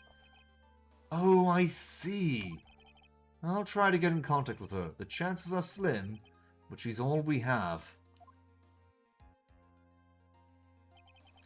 Franziska. Does she even want to help us? Edgeworth. What is it? I don't have any right to judge anyone ever again. I know my client is guilty. What I'm doing now, I'm pinning the guilt on someone totally innocent. Using the evidence to do so. It might be my turn to say Defense Attorney Phoenix Wright chooses death. Right? It doesn't suit someone like you to cry useless tears. Whether you did your job well or not, that can only be seen after the verdict has been decided. The verdict? Is Prosecutor Edgeworth here? Yes, bailiff. There's a phone call for you, sir. They said it was extremely urgent. They're probably finished with the handwriting analysis. I have to go take this call. In the meantime, think hard about what it is you must do.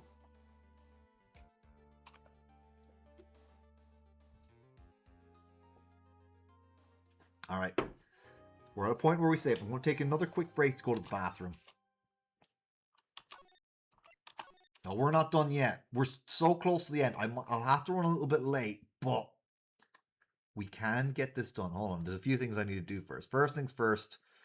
Blake's gone to bed. So I can get out of the Hangout chat. Well, the collab chat on my channel. Second thing I need to do is I need to mute myself and go to BRB, and I'll be right back soon. Couple minutes, everybody.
Shorter break this time because I'm not making a cup of tea. We're just going to get right back to it. Where is there it is. All right. Yeah.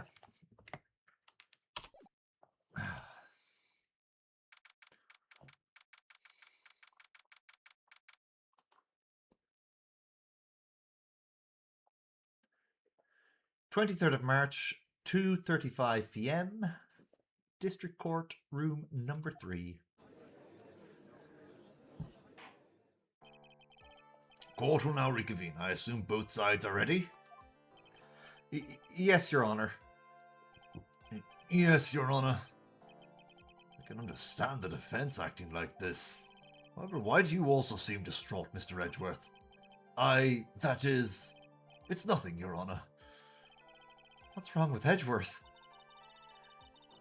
It looks like something unexpected just happened to him. Now then, Mr. Edgeworth, if you could please tell the court the results of the handwriting analysis on Miss Impax's confession.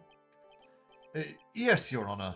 Unfortunately, we have discovered that this confession is a forgery.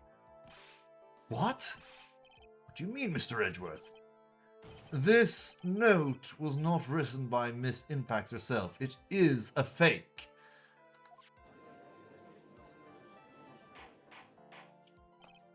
Order! Order! Order! Mr. Edgeworth, would you care to explain what's going on? If this was not written by Miss Impax, then who wrote it? We would need to do more time to do a more detailed analysis. However, it appears that the handwriting matches that of the victim, Mr. Juan Corrida. He was using Celeste's death as a goddamn chess piece to use against Matt Ungard. They were both horrible. Although, obviously, Matt is more horrible than Juan. Although Juan is not that far behind Matt in horribleness. No. He didn't kill her. He didn't kill her. He took advantage of her death. Still bad. Still incredibly horrible. but not that horrible. Yeah. He used his ex-fiance's death as, yeah, it's pretty fucking evil. Yeah. Toxic masculinity. This is the patriarchy, folks. This is the patriarchy. Mr. Kurita? Well. It looks like Miss Impacts never left a confession after all. She never wrote anything about Ungard. However, Your Honor, even though the confession is indeed a fake, Mr. Ungard could not have known that, and so the facts remain unchanged. Acting under the assumption that it was real, he had plotted to possess it. Yeah, because she got used by these two assholes as well. That does sound very plausible. This theory that Ungard had no idea that the confession was fake. Something seems a little wrong with it. Oh no. Oh yeah. The defense believes that this theory the prosecution has stated contradicts testimony. If everything the prosecution has proven up to this point is true, then it's impossible for Mr. Ungard to have not known it was a fake.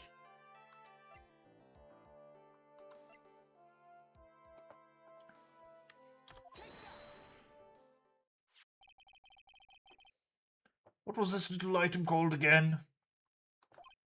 A video camera, Your Honor. Well, a very small one, but... Oh, that's right, a camera! Oh, you kids and your fancy toys nowadays, and your YouTube.com, and your Facebooks, and your MySpace. Your Honor, no one uses those besides YouTube anymore.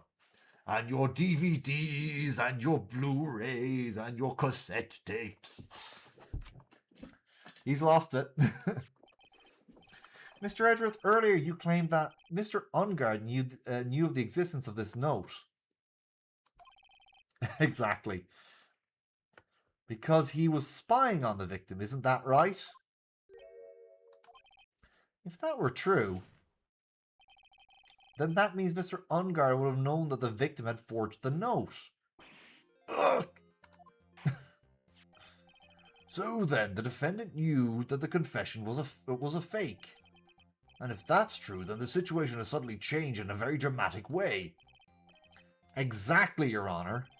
The prosecution's theory as to what Mr. Ungard's motive for murder was, it suddenly disappeared into thin air. But Your Honor, it's not as if Mr. Ungard monitored Mr. Kurita 24 hours a day. Perhaps the victim wrote the note in a place Mr. Ungard didn't know of. Well, right back at you, Mr. Edgeworth. We don't know. You show us some proof that the victim made the forgery at an unknown place.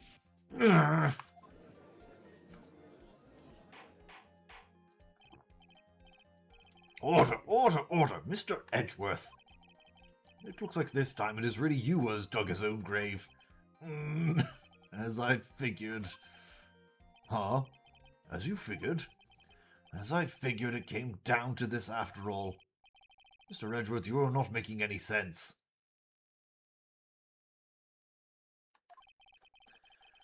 When I heard the results of the handwriting analysis, I thought this might happen. The question is, what next? What next? If the prosecution can't prove Mr. Ungard's motive through evidence, then we must prove it from another angle. Well, I agree with you there. Your Honor, the prosecution would like to call a witness to the stand at this time. Oh? Well, that's fine. However, this witness is a little unusual. Yup, that's it, Ian. Edgeworth stuttering? This is not like him at all. Unusual? What sort of witness is this person, Mr. Edgeworth? The witness is one who is perfectly fit to answer once and for all the question of who was it that hired Shelley the killer to commit murder. That's impossible. Who in the... No such person who can answer that question. No person can answer that question with such certainty. Yes, Mr. Edgeworth. Who is this witness? Yes, go on. Who is it? The man himself. Mr. Shelley de Killer. Oh, Mr. de Killer. What? Shelley de Killer? I know he said wait, but what was funnier? You mean the killer? I mean the assassin? Yes, Your Honor. He's coming here to the witness stand. Well, yes, in a manner of speaking. I recognize that this is a very unusual circumstance, so I ask for your permission. Well, Mr. Wright? Yes? Is this all right with you? Do I have a choice here? I can't really do much else to drag this trial out. The defense has no objections, Your Honor. I wonder if it's really all right to do this. Very well then, the prosecution calls its witness to the stand. Edgeworth, is there really no other way left to us? Now then, witness. Your name and your, occupation, please. Very good, sir. My name is Shelley de Killer, and I am a professional assassin. I say, what is going on here? Your Honor, how can you remain so calm, and what is the meaning of this two-way radio? Actually, Your Honor, it was delivered to me just now, and it came with a condition. As long as we do not trace its source, Mr. de Killer will testify to this court. So this must be what that urgent phone call he got. So this, oh sorry, that's Phoenix. Don't know why I was doing that in Shelley's voice. So this must be what that urgent phone call he got earlier was about. Oh no, this will not do. I cannot allow this in my court. Why not? You allowed a parrot. First of all, we can't even begin to show this is the real Mr. de Killer himself. Witness, please present us with some sort of proof that you are, in fact, Shelley de Killer. I understand. Please wait a moment.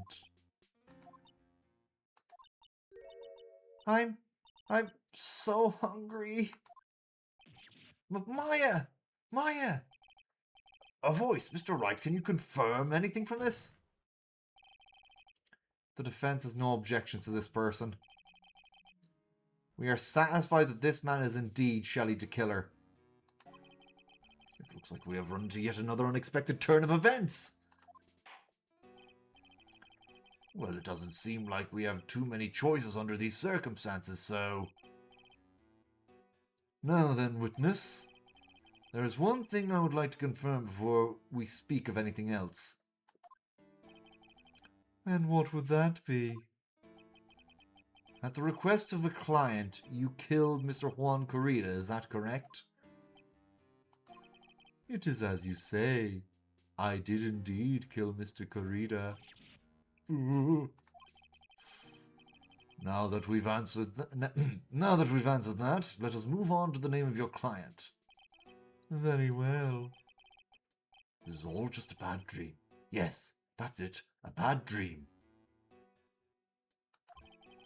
Shelley de Killer. What is he going to say?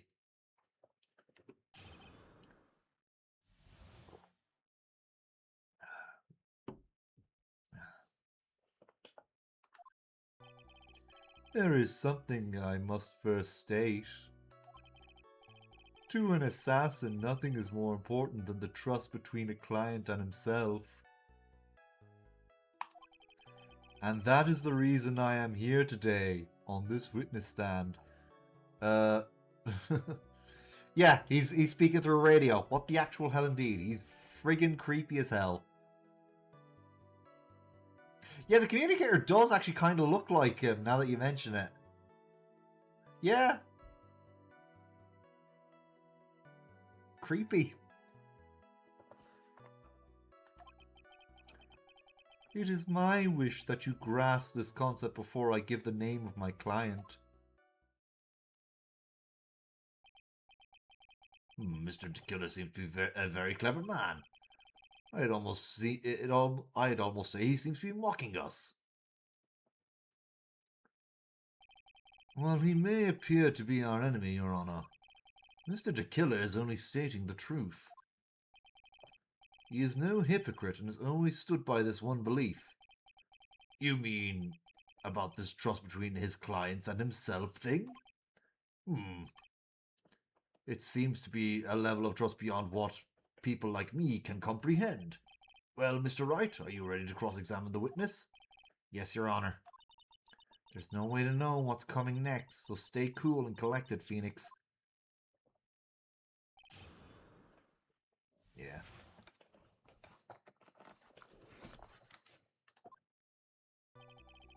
Alright. Press. The trust between you and your client. I provide my service in a fast and efficient manner. In exchange, I trust that my clients are discreet about me and my identity.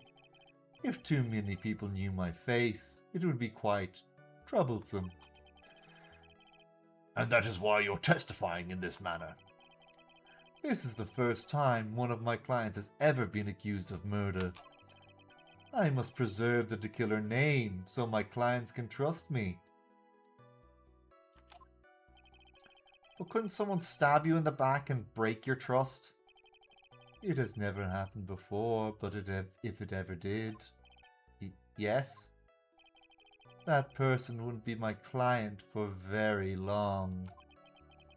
They would certainly... That's enough. Please, no more.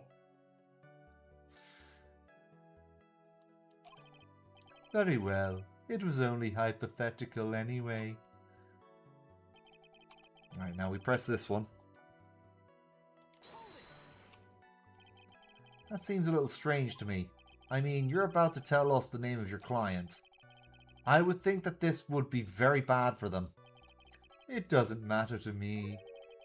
This client has already broken the rules and acted outside their prescribed role. Their role? This person tried to implicate another of the crime in order to save themselves. And this is a trespass that cannot be forgiven. Who gave you the right to be so high and mighty? To the gentleman who spoke just now, excuse me, but would you care to die? No, I didn't say anything. The judge had better watch himself.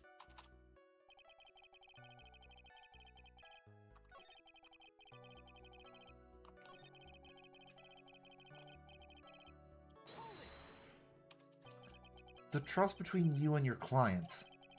I provide my services in a fashion-efficient manner. In exchange, I trust that my clients are discreet. Oh yeah, hold on now. We had to go back and press this one again. I'm sorry, but I was wondering about something you just said. You said that your client had already broken the rules. A person who frames another is the worst kind of human. And that's why you feel you can betray this person? I have no trust relation with a client who can't understand their assigned role. Just my luck, an assassin with a conscience. Who would have figured? Now then, everyone, do you think you can understand my logic? This case just keeps getting better and better. If you can't, I'm afraid we can't proceed. Everyone understands your point, I think, really. In that case, I believe I am prepared to disclose the information you seek. You've made it crystal clear that you value your trust over all else. I believe we are ready. Excellent. Okay.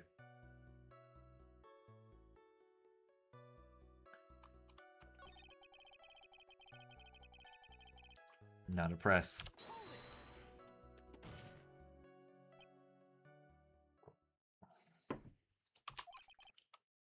What is it? Now I can't bring myself to ask the client's name. If you can't ask it, Mr. Wright, then I will. Witness? What is the name of your client who requested the murder of Mr. Juan Corrida? The person's name is... Adrian Andrews. What? Witness! That's not what you told me. That's not who you told me it was earlier. Pray tell, what are you talking about, Mr. Prosecutor? I should think I should know my own client, and it is Adrian Andrews.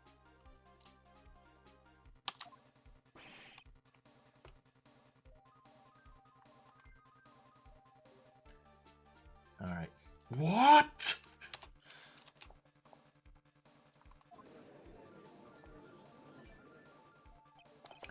This can't be. On the phone earlier. Well, what's going on here? My guess is Mr. the Killer just stabbed Mr. Edgeworth in the back. Stabbed Edgeworth in the back? I'm sure in order to get an audience with this court, Mr. the Killer told him a different name. Matt Ungard, perhaps. I knew it. This is outrageous. I was deceived. This witness is telling a very serious lie. But you were the one who summoned this witness. Grr. Grr. You Shelley the Killer. My testimony is the truth. The defendant at the moment is Matt Ungard, am I correct? All I wish to do is help procure his acquittal.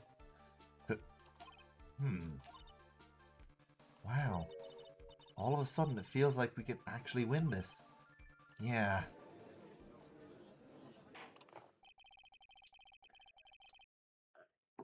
The prosecution has failed to provide any a motive and has instead provided this confession, which was a forgery created by the victim. Furthermore, there is the possibility the defendant himself knew it was a fake. But most definitive of all, we have heard from the assassin himself the name of his client. Mr. the Killer's client, who requested the murder, was not the defendant at all. No. With all this evidence, it is obvious to me that this means that Mr. Matt N. Ungard is innocent. I seem to have caused you all a bit of confusion. Please continue your discussion and call me when you have reached a verdict. Bailiff, please bring Mr. Adrian Andrews in immediately. Miss Adrian Andrews in immediately. I said Mr. by mistake. What now? With the way this is going, Ungard will be found innocent. This may be our last chance to save Maya. Yeah, but Edgeworth is right. The killer is lying.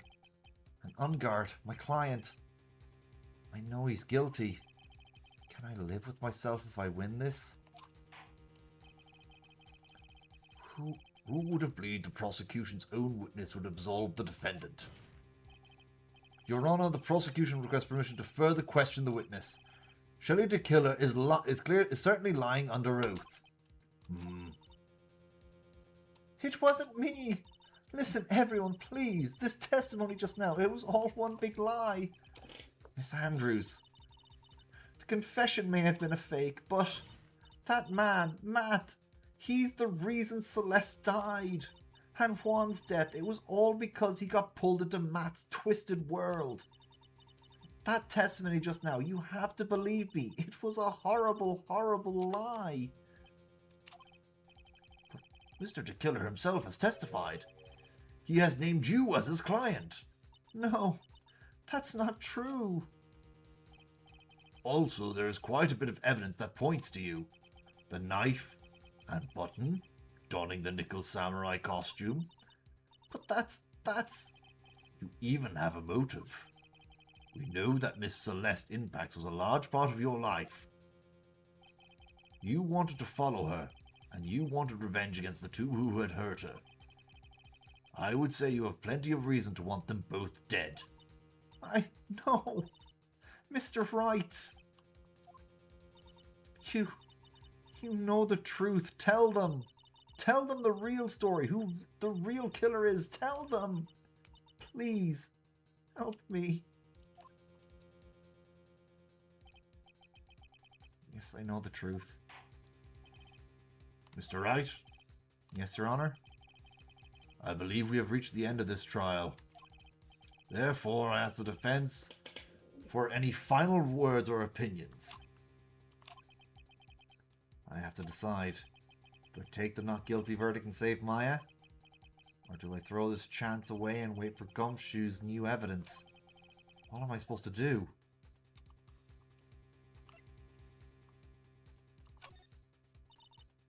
Phoenix. I can't do it, Mia. I can't accept not guilty. You are a lawyer. I know. But Matt Ungard is a killer. A murderer.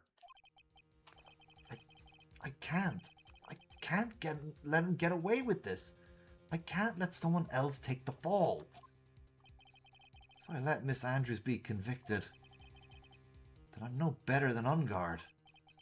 And even though I don't want to admit it, I have to face the fact that it is because of Edgeworth that I now know the real truth. He could have gotten Ungard convicted so many times over, but he never took a single one of those chances. If I take this verdict right now, I'd be betraying his trust. His trust? Never thought about it till now. I trust him? Yes, you do. Mr. Wright, your opinion, please. The defense requests we be allowed to further question Mr. DeKiller. Am I hearing you correctly, Mr. Wright? Right. But the witness has cleared your client through his testimony. Your job here is done. I'm not done yet. To see through the witness's lies and find the truth. That is my job, Your Honor.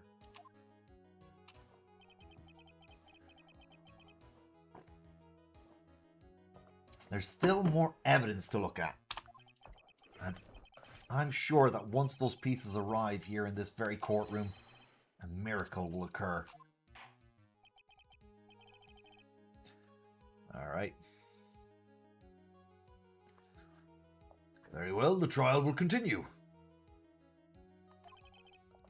Mr. Edgeworth, please re-establish connection with Mr. DeKiller. Right away, Your Honor. We're almost there, guys. Has a verdict been reached? Before that, we would like to talk with you a little more. About? All you needed from me was the name of my client. What else could you need from me? Well, actually, we would like to hear everything you know about this case. That is how things are usually done.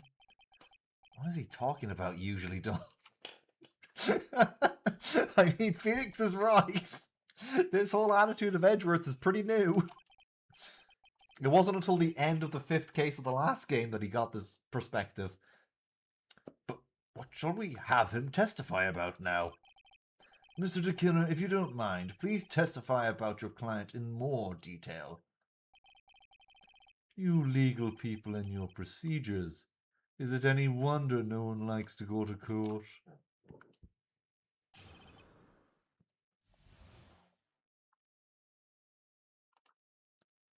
Alright. As I have stated quite a few times, Adrian Andrews is my client. However, one thing I simply cannot overlook is tampering with the scene of the crime. My client did it to frame another for the crime, while pretending to be the first person to discover the body and enter the scene. Adrian Andrews already knew from the very beginning that Juan Garrido was dead. But even more appalling is the creation and planning of the knife and button.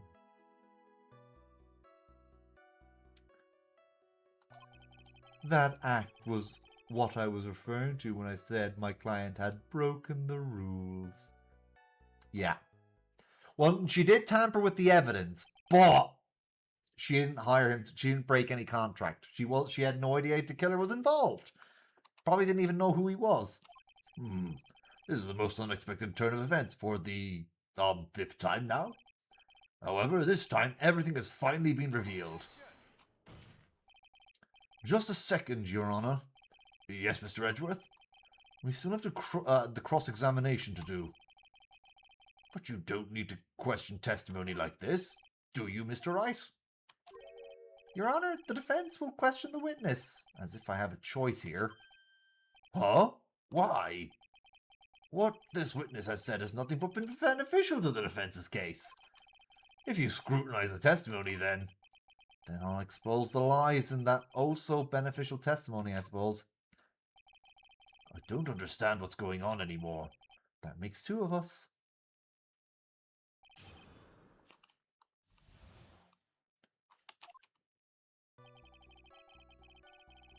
Alright, so 1, 2... Yeah, I have to go to the 5th one.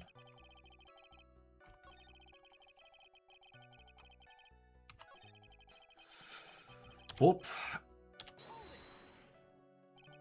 From the very beginning. That is correct. From before my client visited the room.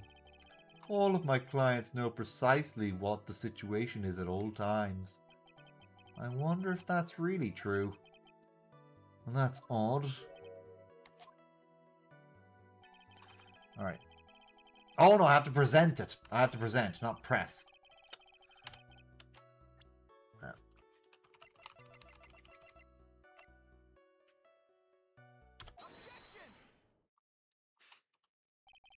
Thank you so much for taking the time to testify, Mr. the Killer. What is the meaning of that attitude? When Adrian Andrews entered the victim's room, your client had no idea that Juan Corrida had been murdered. But how do you know that? From this wine glass, Your Honor. The glass? Mr. the Killer's supposed client thought Mr. Corrida had only fainted, which is why this glass of tomato juice was poured for the victim. I say tomato. I'm Irish. Why am I saying tomato all of a sudden? Tomato, tomato, tomato. But isn't that just part of Adrian Andrews' calculated plan? That is not possible, Your Honor. The glass bears the fingerprints of that person. Had this been planned, they would have never left their fingerprints behind. I see your point, Mr. Edgeworth. What is your opinion? Strangely enough, I had the exact same thought just now. Witness, how do you explain this strange phenomenon? Isn't this a waste of time to ask about such a minor detail? It's not a very important point anyway, correct? Oh, Edgeworth! I'm afraid you are mistaken. If Adrian Andrews really is your client as you claim, then your client should have had knowledge of Mr. Corrida's death. If not, then that can only mean that Adrian Andrews was never your client at all. How strange. Yes? Why is it that the attorney has yet to raise an objection at this absurd situation? Phoenix, if the killer figures out what we're up to, we're in real trouble. Yeah, I know. Mr. Edgeworth, I'm surprised. You know you can't say things like that without any evidence. Sorry. Well, that was an awfully weak objection from the 2 of you. Anyway, I am positive there was a contradiction in that testimony. The prosecution requests further testimony concerning when the request was taken. Very well. Right now I have to buy us more time. While we wait for the items the killer left behind to get here, I just know the very outcome of this trial lies with those items.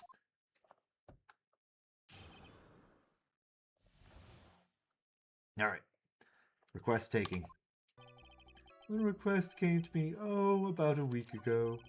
It was a request for my services on the night of the award ceremony.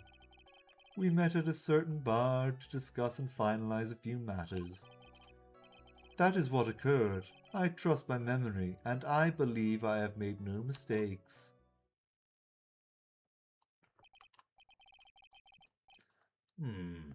So you physically met your client, huh? That is correct. Meeting one's client is the first step to building trust, in my opinion. I see. Well, Mr. Wright, your cross-examination, please.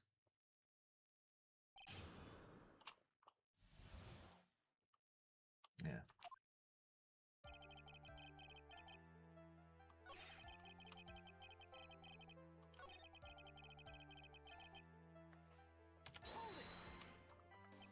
So you physically met Adrian Andrews, right? Of course I did. What was that? What was that brief pause? Witness, I would like you to give us a few more details. I always meet my clients as a matter of principle. I have never taken a request by telephone or mail. And why is that? That's because I value the trust between a client and myself above all else.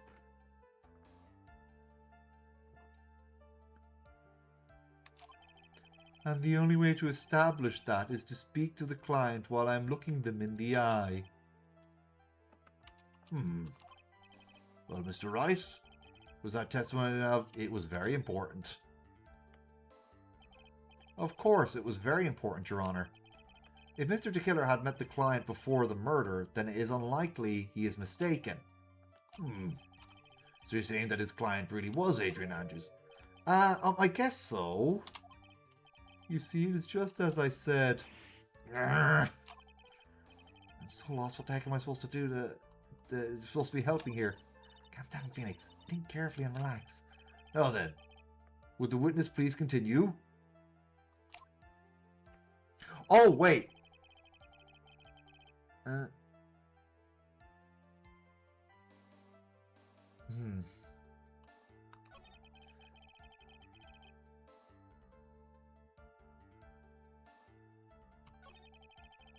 Oh, yeah, no, I have to...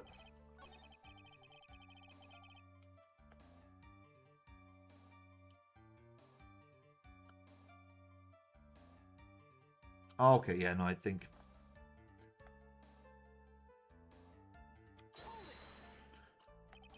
Okay.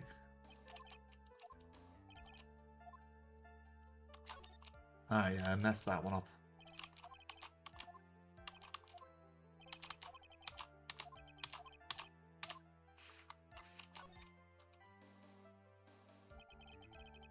Why he meets his clients is not important, and that wasn't the point. Witness, please stop sidestepping my questions. What do you mean by that? My question was, did you really meet Adrian Andrews in person? I have already told you, Mr. Wright, I did. It was only through talking with him face to face that I began to trust him. That's what I thought. I can trust this person as a client. It's true what they say about talking face to face. Well, Mr. Wright, was that testimony enough? Oh no, that one was very important. If I heard what I think I just heard just now, then I think I've got him. Your Honor, I believe the testimony just now was of the utmost importance. Huh? Really? If that's the case, witness, please include that statement just now in your testimony. Very well.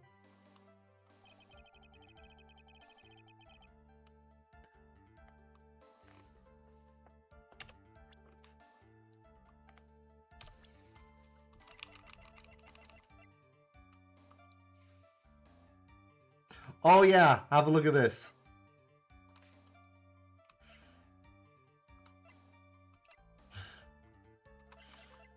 I think that's actually pretty...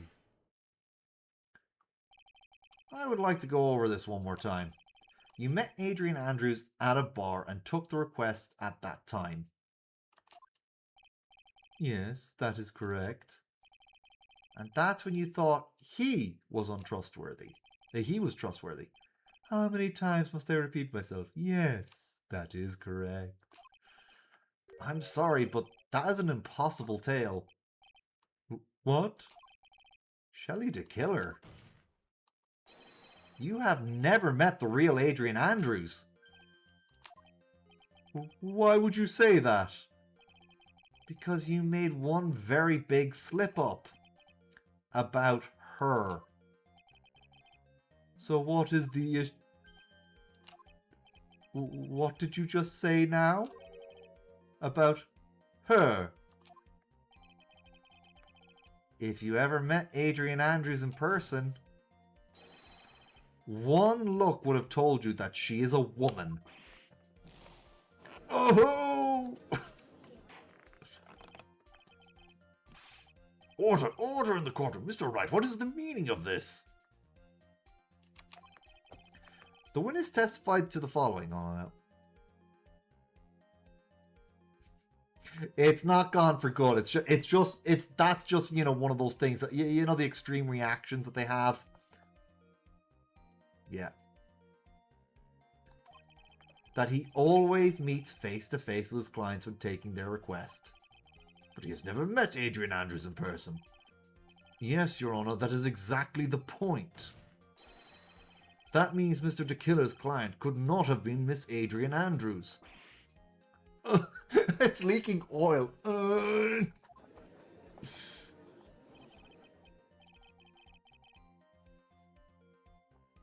Mr. Edgeworth, I understand your logic on this one. Yeah, he's sweating oil. Or grease. Some sort of black oily substance anyway. However, why is the assassin making such a basic mistake? I believe it has to do with her name, Your Honor. Her name? Yes, Adrian Andrews. It is without a doubt a very androgynous name. Yes, I see. Unluckily for Mr. DeKiller, the entire time he was on the stand, no one had stated Adrian Andrews' gender. And so he simply picked the wrong gender to go with. What? What is going on?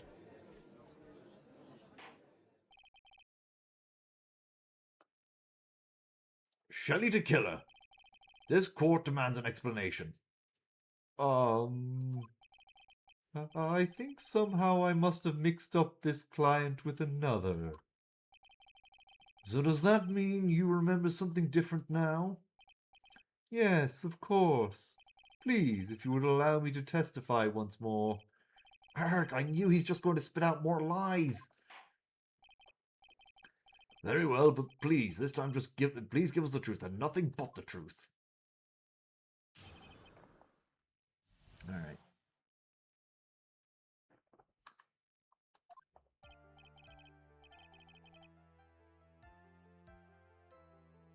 Oh, I should have read that. There have been times when I took the job without having met my client. The request for the murder of Juan Corrida and 2 or 3 other small things. When I saw the name at the end of the letter, I thought my client to be a man. So you took the job through a letter. He didn't mention anything about a letter in his earlier testimony, which means he's definitely lying. Be careful, Phoenix. If you break the assassin's testimony completely, it's over for us. I know. I can't make him suspicious, but I think we're okay. Like, we can do this. As long as he's standing there across from me, no matter how strong of a punch I throw, he'll counter it. Well, now, isn't that romantic? Hungry eyes. Hungry eyes. Anyway, now then, let us begin the cross-examination. All right.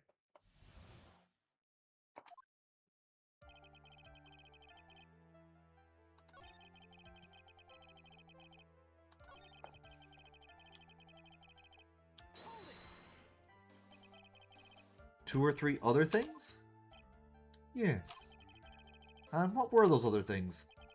a few other things that have nothing to do with this case. What should I do? Should I have a slide at that? Right, even if I push his buttons the wrong way, if you got that, press further. Whether or not they're related to this case or not is for the court to decide. Mr. Attorney. Yes? Everything I have said from the beginning has been nothing but beneficial to your client. Which is why I wonder, what is pushing you to continue with this cross-examination? Could it be that you are planning to betray your own client? I smell the stench of a backstabber. And should you turn out to be one... Wait! Uh-oh, this is looking really bad. The assassin is cute. Yeah. Press further. I shouldn't press my luck. Alright, I have to think. Is this worth pursuing? Press further. Witness, this is a very important matter. Please cooperate and tell us what these other jobs your client requested were. If that's truly that important, I suppose I don't have much of a choice. The bear figurine. The bear figurine. After the assassination of the target, I was to find that figurine. I was told that this job was just as important as the actual killing. And where was that figurine?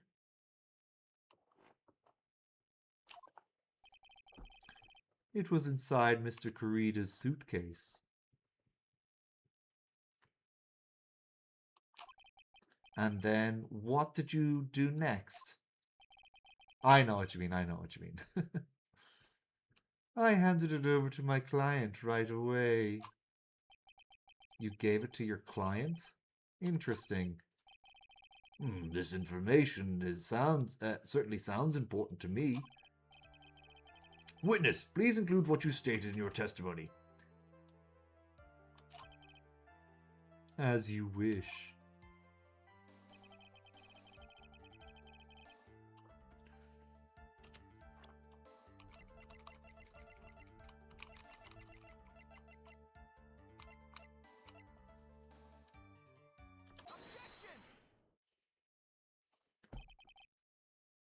Shelley D. Killer. If you had really given this bear to Miss Andrews, then this item should not have been inside it. This item? I see where you're going. Yup, that's where I'm going.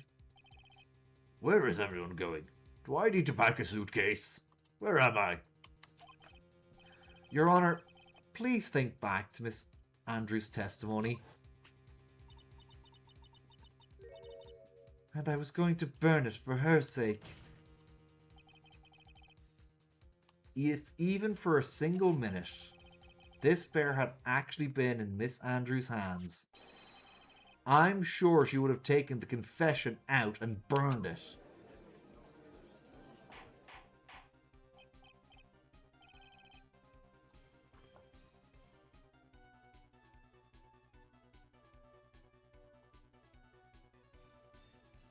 Alright. We're almost there. Order! Order! Order! So that is where you two were going. So by the very fact that this suicide... oh, I gotta be careful with that word. So by the very fact that this confession was still inside the bear, it tells us that your client didn't know how to disassemble the puzzle. Which means... It means, Your Honor, that it is impossible for Adrian Andrews to be the client. Oh-ho! Order! Order! Order! Mr. Phoenix Rice.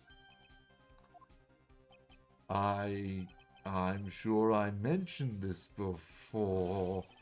How I hate traitors above all else. I think your cross-examination has demonstrated clearly something to me. You wish to break your end of our agreement. No, that's not... That's enough. If that is your intention, there is only one thing for me to do.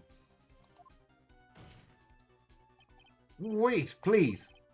Gentlemen, ladies, please excuse me. I have a matter that I must attend to. No, please. Not that. Please, wait. Mr. Attorney, bring this trial to a speedy end, and I may stay my hand. Otherwise...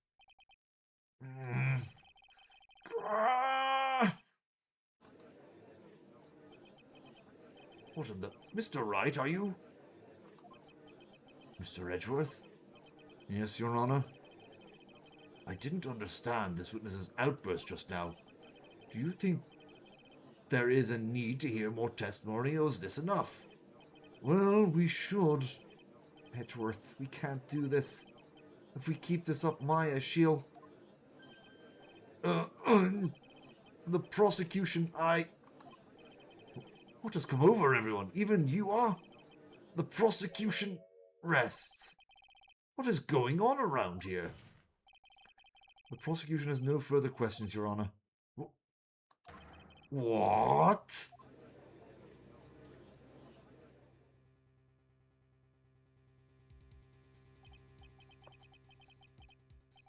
Well, I never thought I'd see the day. This is a most unusual situation.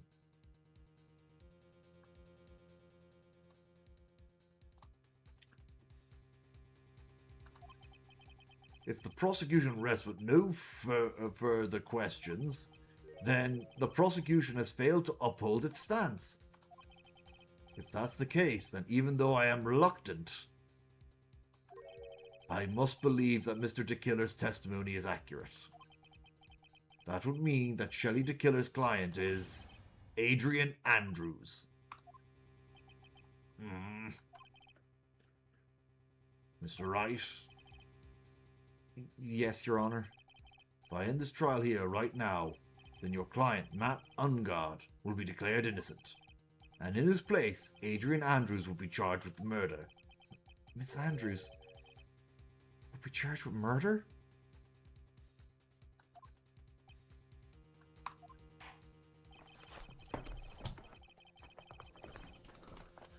The prosecution has no further questions, so we'll now hear the defense's final remarks. Bailiff, please bring out the defendant, Matt Ungard, to the stand. The items from DeKiller's hideout didn't make it in time. We tried as hard as we could, but it looks like our time has run out. I can't believe it. The outcome now lies in your hands.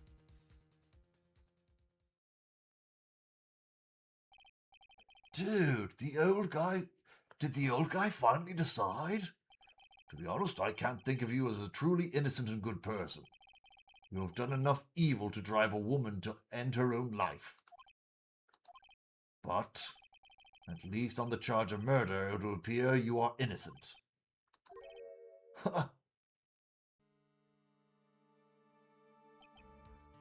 So, I guess even the old fuddy-duddy figured me out. Mr. Ungard? What an atrocious lawyer I have, giving up on his own client like this. And that refreshing like a spring breeze crap. It's just as atrocious, don't you agree? Anyway, get on with it, and pronounce me innocent already. Right, Mr. Lawyer. Should I side with justice, or should I save Maya's life? You better get Ungard a guilty sentence, okay? But if I did that, Maya will die. But if I say he's innocent, then Miss Andrews will be charged as the murderer. Do I say he's guilty or not guilty? Either choice I make, someone's life is going to end. It all hinges on what I choose. Now then, Mr. Wright, let's hear the defense's final statements on this matter. If the person who hired the assassin was Adrian Andrews, then your client, Mr. Matt Ungard, is innocent. There is no need to ask, old man. After all, my lawyer is going to say what I want, aren't you? Right. I can't do this, but I have to decide something. I can't count on the evidence to help me anymore. I have to listen to my heart. My client, Matt Ungard.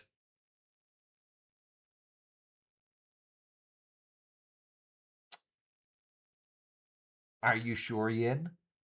I'm gonna let you decide this one.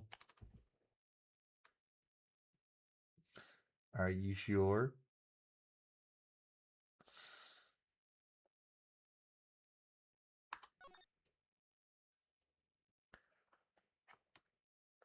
He is indirectly responsible for... We are waiting for your answer, Mr. Wright. Matt Ungard, your client, deserves an answer. Fuck this guy. I know I'm supposed to be impartial, but fuck this guy. Maya, I'm sorry. Matt Ungard is...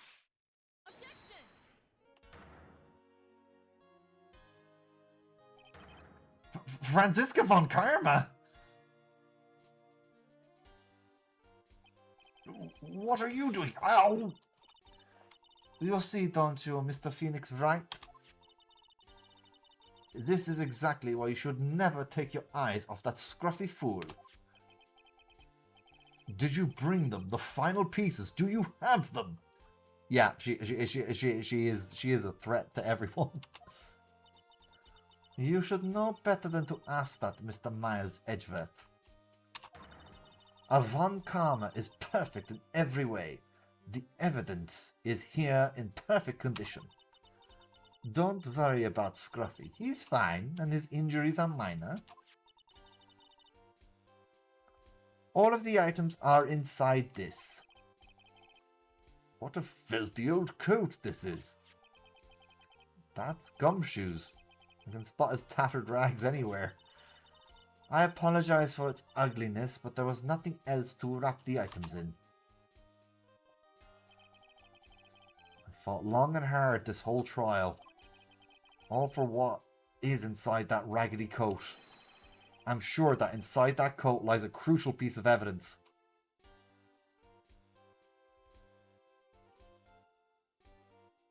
I think I know which one I'm going to go for. Your Honor, inside that filthy coat are the defense's final pieces of evidence. Your final evidence?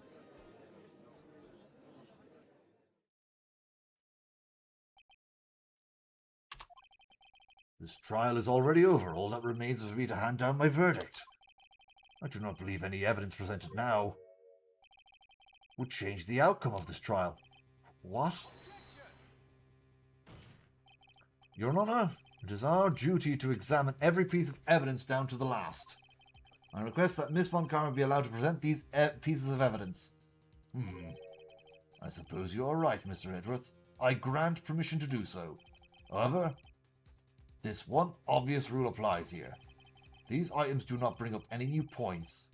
They will not be accepted by this court.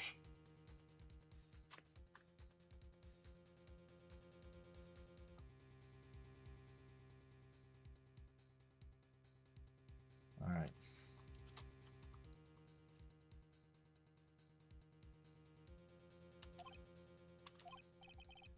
Now, Miss Von Karma, if you please. These pieces of evidence are left by the killer. Actually, you know what? I want to save right now real quick. Just be on the safe side because, trust me.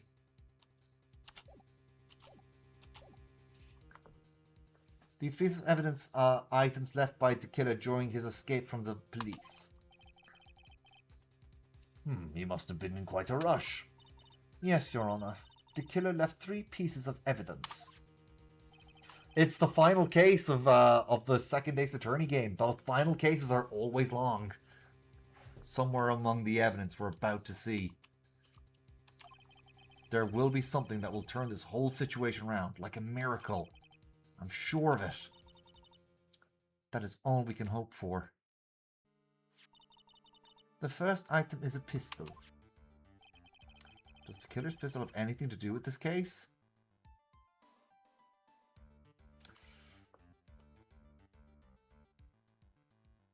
Alright.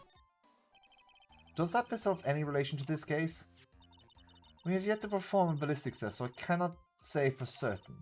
However, I believe it has something to do with this case, at least with me.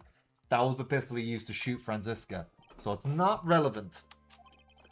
And that's the pistol he used to shoot you, isn't it? That is what I believe, yes. Oh. I kept the bullet I removed from my shoulder as a sort of memento. I'm sure it will be an excellent sample for the test. So that's the pistol that was used to shoot Franziska. Probably not going to help us very much. The second piece of evidence is this videotape. I bet the killer took that from Engar's mansion. Question for more details. Have you checked the contents of that tape? Unfortunately, there was no time to. Oh yeah. But I would speculate that this tape is very important. Why would you say that? Because he came back to his hideout for it. The killer went back for it? That's right. It looks like he was trying to recover it. He injured 3 of the officers at the site. But somehow it looks like they managed to protect it from the killer. Shelley the Killer is no ordinary man. Those officers are lucky to be alive. The last piece of evidence is this bellboy's uniform. Is that uniform from the Gatewater Hotel? Was that used during the crime? I am almost certain it was. There's even a pair of black leather gloves in one of the pockets. There's no doubt about it. The killer was wearing this on the night of the murder. It's obvious it's the videotape. There is one thing I found interesting about this uniform. And what is that? There was a button missing on this uniform. A button? It is a very unique button. I'm sure if we were to recover it, it would provide us with an interesting clue. I don't think that's relevant. And that is all I have to present, Your Honor.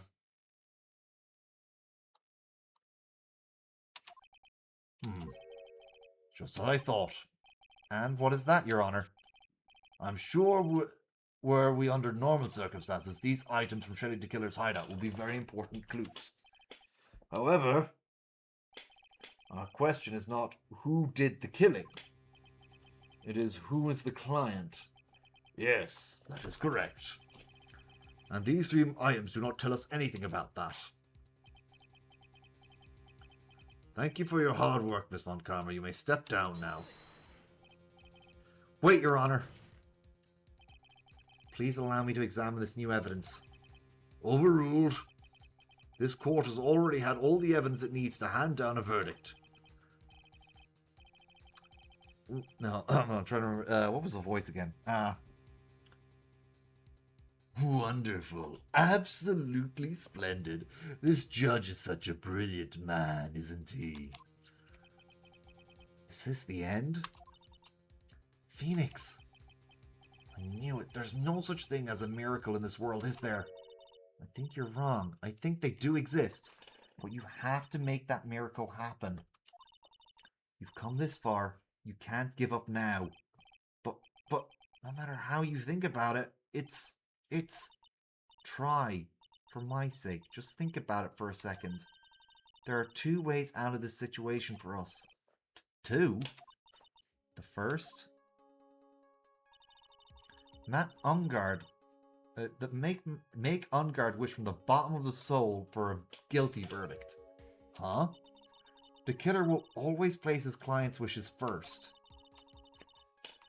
If Ungard himself wishes to be convicted, then he will let his hostage go. Hold on now, wait a second. Oh, that's nothing. Okay. That may be true, but that's asking me to do the impossible. The second way, force the killer to end his contract with Ungard. If the killer were to no longer think of Ungard as his client, then he would let Maya go. Mia, that's even more impossible. I think we can get both done.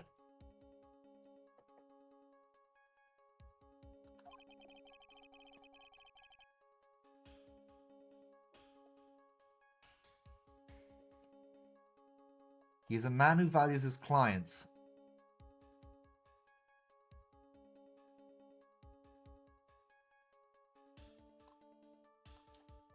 He's a man who values his clients, his duty towards his clients above all else. I know both of these seem like an impossible feats at first, but if you could make either one happen, it would truly be a miracle. The bigger problem is, the judge already said he doesn't need any more evidence. The pieces he was just shown, he's not accepting them. Phoenix, think things through from the other side. Isn't that what has always worked for us? The other side? Wait, does she mean... You mean to turn things around? Phoenix, the judge says he doesn't need the evidence. If that's the case, then who does need it? The person who needs the evidence. Alright, hold on now.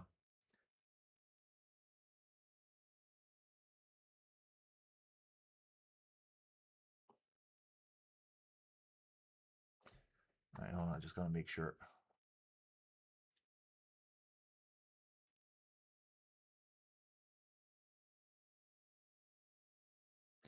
I know. And that is how we've come to know the truth.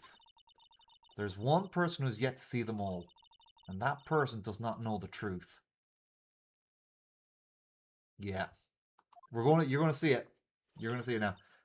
That truth, it may be what will bring about the miracle in the end. There are no objections this time, correct? Now then, I will pronounce my verdict. Why don't we all respectfully sit back and listen, kids?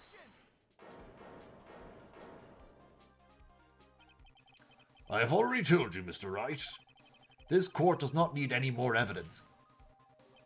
I'm not saying that it is us. I'm not saying it is us that needs the evidence, Your Honor. Then you want to show evidence to that person? Yes, Your Honor. Please, Your Honor. Oh yeah, better actually just be safe. Saving here so we don't have to... Yeah, I agree, Ian, but I have to be careful. It's been a while since I've done this. And the walkthrough I'm using is actually trying to trying to throw me through a loop here for this last part. But I'm pretty sure I know this one. This is the part I remember best. Mr. Wright, for you to ask with such passion, I will grant you one chance. One chance? Please show your evidence to who you think is the right person. It's impossible to turn the situation around in one try. One try. That is all I will permit. I have to remember. I have to try to remember. Everything that has happened up to this point. Think, Phoenix, think. There must be a way to save Maya while taking Engard down at the same time. Now then, Mr. Wright, let's not waste any more time. Who would you like to show evidence to?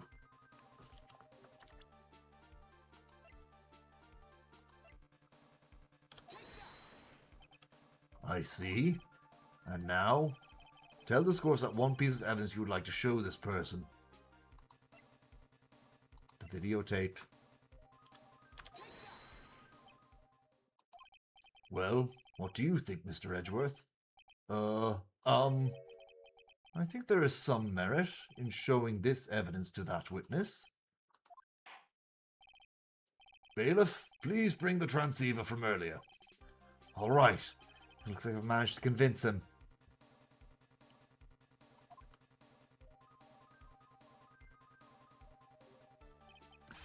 Maya, she's okay, right?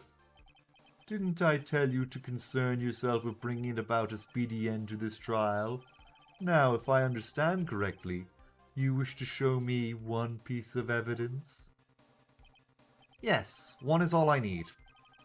I have here a videotape. It was found at your hideout. I heard you injured 3 officers in your attempt to get this back. That was most regrettable. However, it was an order from my client. I was told to protect that videotape. I thought so. I'm afraid I seem to have failed in that regard. Do you know the contents of this tape? I was sternly told by my client to not watch it, so I have absolutely no idea. Actually, you are on this tape. Me? There was a video camera hidden at the crime scene.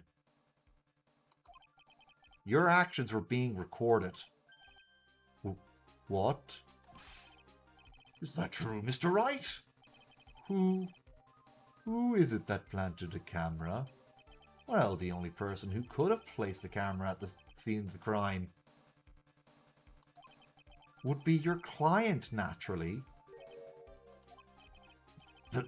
That was Adrian Andrews. Be quiet and listen, Your Honor. Yes, sir. Your client specified a place and time for you, isn't that right? Yes. That was so they could film you. I had no idea. Mr. Wright, why would my client do such a thing? I would like to know why. Why did Matt Engard film the crime scene? The reason why he did this is my ticket out of this whole mess. There's only one reason why your client would secretly film the crime scene. They wanted to get blackmail on you. Your client once told me something very interesting.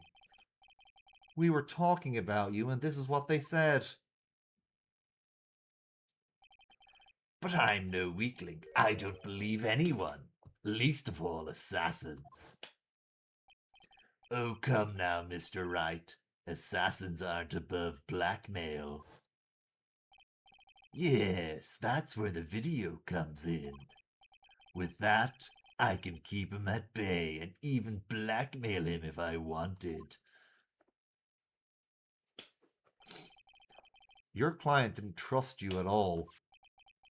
They were thinking of using this video to blackmail you. What do you have to say to that, Shelley the Killer?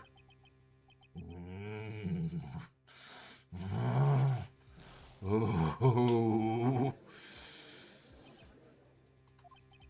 It looks like I was being deceived from the very beginning. Yes, by a natural. That is the kind of person they are. Your client is a person who only thinks and plots of how to use people around them to protect themselves from any and all dangers that may arise.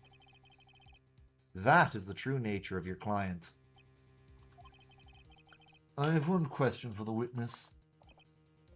Yes? You told us one thing numerous times during your testimony. You said that you detest traitors most of all. Yes, that's right. But what if that traitor was your own client? What would you do then?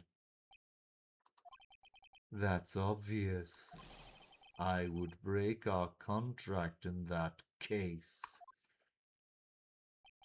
And then that client would become my next target. For the honor of the killer name, even if it takes an eternity, I would follow that person to the ends of the earth to exact my punishment.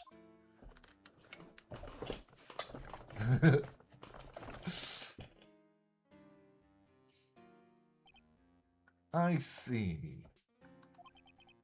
That's all I wanted to know. So the traitor becomes the killer's next target. Ah, I get it. This is how we'll turn this case around. Mr. Wright. Yes? My contract with my client is over as of now. I seem to have a new job on my hands. I will return to you your precious item. What the? I'm not an item. Maya, I thought I'd never see you again. Oh, thank goodness.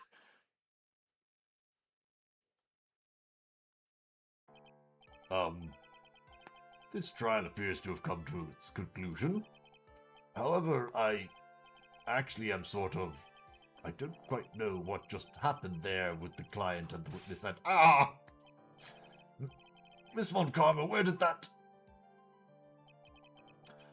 She always has you in your sights. In her sights. Now, I do believe it's time to finally hand down a verdict.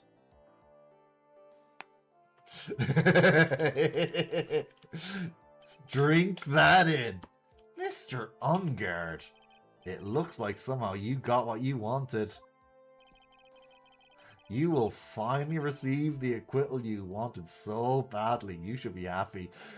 Let's just soak this in. Let's just enjoy this. Let's just drink this in. Look at this little bitch squirm.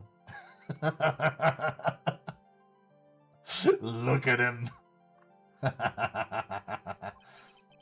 But before that, I would like to make one final statement.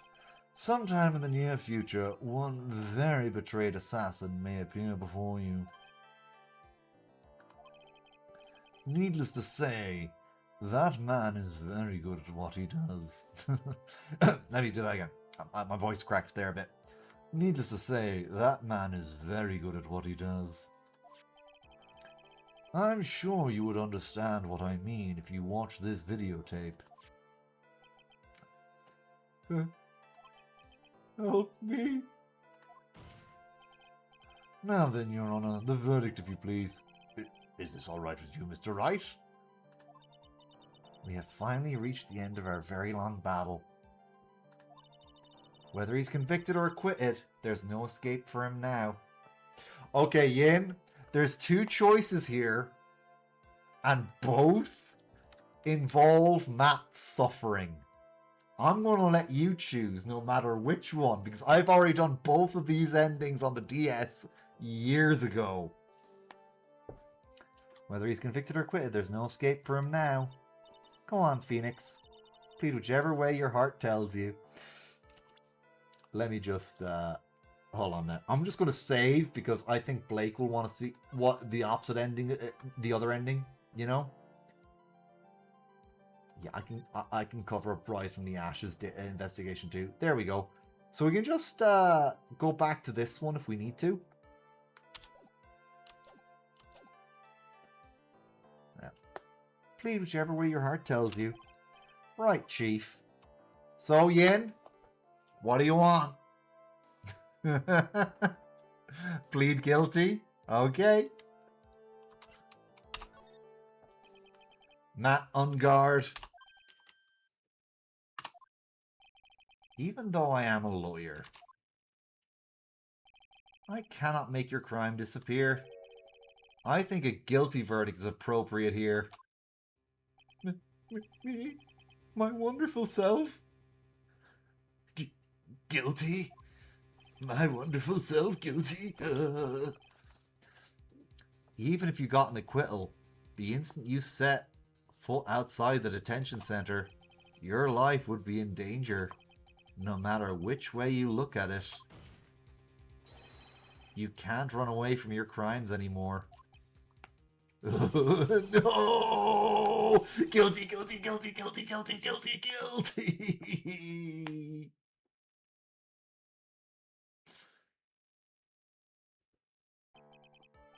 As always, it looks like we have uncovered the real truth. We? I don't remember you helping out much in this. You really didn't. Mr. Edgeworth, how is Matt and Ungard? I left Miss Von Karm in charge of his incarceration. He's going to get back scars that match his face. He's going to get 30 lashes. I'm sure he's getting a full course meal of whipped leather. Oh, yeah. I got that confirmed. Very good. That was a close one, wasn't it, witness? Yes. I plan to pay my debt to society for my own crime, Your Honor. The first time I was called to the witness stand during this trial, all I felt was despair. She must be talking about the time Edgeworth really went after her. I guess she's trying to forgive him for what he did. This witness, how should I put this? She has an illness. If you're going to say you choose death, that is of no concern to me. Oof. But after that, when I was alone at the detention center, that's the first time I really saw myself for who I am. And today, when the two of you used your combined strength to convict Matt, I felt like I had finally been saved. Wow, this is the first time I've ever seen her smile. I am really happy that you two were in charge of this case. I really don't know how to express how I feel at this moment. This is the first time I felt comfortable with myself, with who I am. Thank you so much, everyone.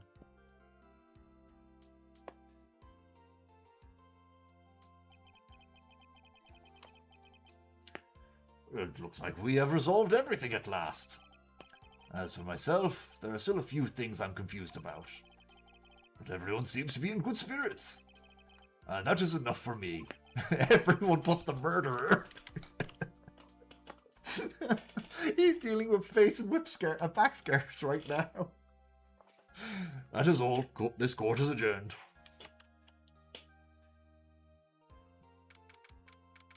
23rd of March, 5:14 p.m. District Court, Defendant Lobby number 3. Here's the funny thing I have to say. Franziska, you know, I like how everybody's okay with Franziska whipping the shit out of Matt, because if you think about it, it's Matt's fault she got shot. So, I think Franziska deserves to whip the shit out of him. You were great out there, Phoenix. What I did out there was right, wasn't it? That's the first time you've not gotten your client off. You got them a guilty verdict this time. But you have to look past all of that to what's really important. You now realize that there is something more than just getting a not guilty, right? Yes, I understand now. Phoenix, think back for a second. Think to the moment before Miss Von Karma arrived with the final pieces of evidence. Think about the incredible decision you had to make. Oh, believe me, the next game has an even more complicated final case. Now then, Mr. Wright, let's hear the defense's final statements on this matter. Can't count on the evidence to help me anymore. I have to listen to my heart. Should I side with justice, or should I save Maya's life? My client, Matt Ungard, is guilty. Is he guilty, or is he not guilty? Those were your choices then, and your answer spoke to what being a lawyer means to you. Right. Edgeworth, I have good news. Maya is now safe in police custody. Really? Mia disappeared for pearls. You're telling us the truth, right, Mr. Edgeworth? Yes, she's quite safe. She is on her way here as we speak in a patrol car. Ah, Mystic Maya! Shouldn't she be in a hospital on an IV drip or something? Or at least getting a sandwich. She's been trapped for 3 days. You did it. You really did it, Mr. Nick. Ow. She punches deceptively hard for a kid. I believe it. I believed in you. I kept on saying to myself, Mr. Nick will save her. Mr. Nick will save her. Well, to be fair, he did, but he also had help. No one wins these kinds of battles by themselves. Thanks. Oh. What's wrong? Miss Von Karma. About earlier, thanks. Ow! Why are you still smiling, Mr. Phoenix Wright? You lost! Your perfect win record has now been crushed. And yet, you are still happy? I don't think you'll ever understand, Miss Von Karma. How dare you? Don't worry. She may in time, after all. I was like that myself until a year ago. Edgeworth? For my own personal victories and for guilty verdicts. I used every dirty trick in the book, and so my win record remained spotless. But a man appeared and stood fast against that selfish me. I fought him in my usual manner and tasted my first defeat. I felt like I had lost everything because of that. And then it was my turn to sit on the defendant's chair. And I was saved by that person I called my enemy. I couldn't forgive myself for all that had happened, so I left the prosecutor's office. And I left that note. Prosecutor Miles Edgeworth chooses death. As well you should have.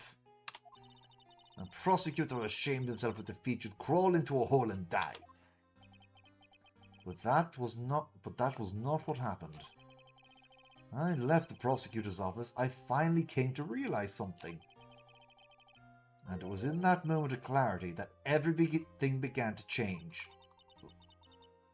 What foolish nonsense! We prosecutors use anything we can to attack the defendant.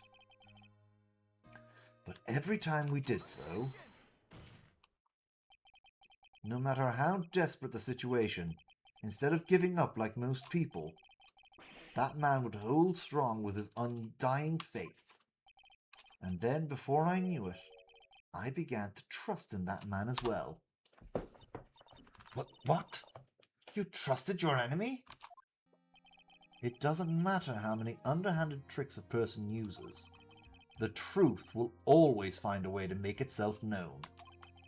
The only thing we can do is to fight with the knowledge we hold and everything we have. Erasing the paradoxes one by one. It's never easy. We claw and scratch for every inch. But we will always eventually reach that one single truth. This I promise you. The truth? Yes. That is the reason why prosecutors and defense attorneys exist. But I'm sure you knew that already, didn't you, right? That's why you couldn't forgive me. This man who went into hiding. Isn't that right? This man who only had his sights set on victory, who ran away into the night. Is Mr. Edgeworth right, Mr. Nick? You really let me down. When you disappeared, I felt betrayed. The reason I decided to become a lawyer to begin with was because I believed in the things you said to me all those years ago. And you betrayed your own words. That's why 1 year ago, I made up my mind. I decided that the Miles Edgeworth I knew had died. At least, That's what I told myself. You pathetic fool. Miss Von Karma. I don't want to hear the wretched whimpering of a disgraced loser. A Von Karma is someone who is destined to be perfect. Miles Edgeworth, you are no longer worthy. You are no longer worthy of being a Von Karma. And neither am I. It's over. It's all over! Franziska threw something on the ground just now. This is an electromagnetic receiver. Isn't that the thing she used to track down Gumshoe? I'll return this to the precinct later. There's also something else. Ah, isn't that Mr. Von Karma's whip? Miss Von Karma's whip? I'll never set foot in a courtroom again. I'm sure that's what she's saying by this action.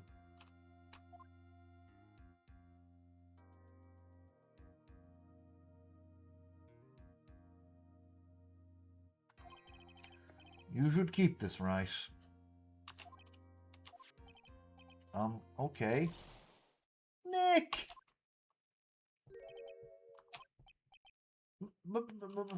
Maya!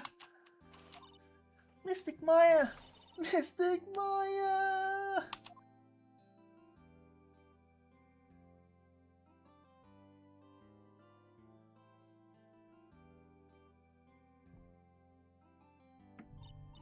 Oh, Nick, I knew you would come through.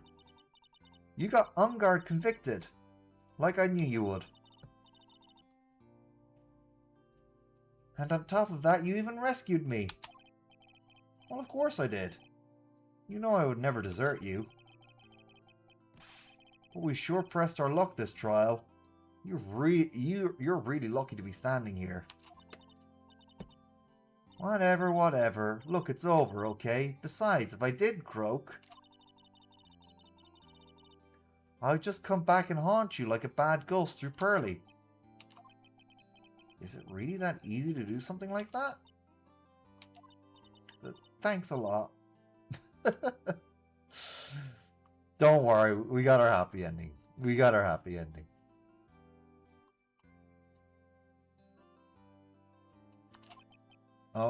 Don't mention it. Maya? Oh, Mr. Edgeworth. I'm relieved you're all right. Hey, it looks like you've made some real progress, Mr. Edgeworth. Well, I suppose I'm a little different from who I was a year ago. You're a lot different from who you were a year ago. Jesus Christ, we need to get this woman some food. Alright, I think it's time we got out of this depressing place. Huh? Where are we going? Food, Nick. Food. Grub. Chow. After what she's been through, she needs a 3-course meal. Right now. Hell, 10-course meal. I'm so hungry, even you look like a nice, juicy burger on a bun to me, Nick. You think I look like a burger? I'm a prime rib at least. Stay confident, Phoenix. Stay confident. Come with us, Mr. Edgeworth, please. If you insist.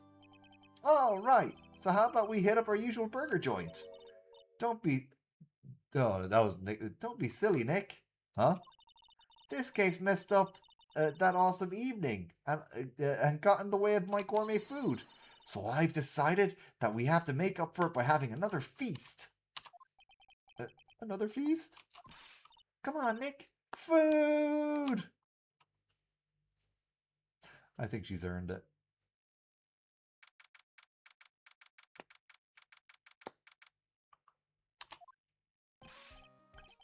Hey, pal, sorry to keep you guys waiting. Oh my god, Gumshoe, you have a concussion. Gumshoe! Are you alright? Should he be out of the hospital? Yeah, but I'm really embarrassed. I didn't think I would hit a telephone pole of all things. A telephone pole? Then it wasn't a red light that got him. You did it again, city boy. I felt like my dear old heart was going to give out on me, and I ain't joking. Yeah, it was more exciting than the very last episode of The Steel Samurai. Thanks.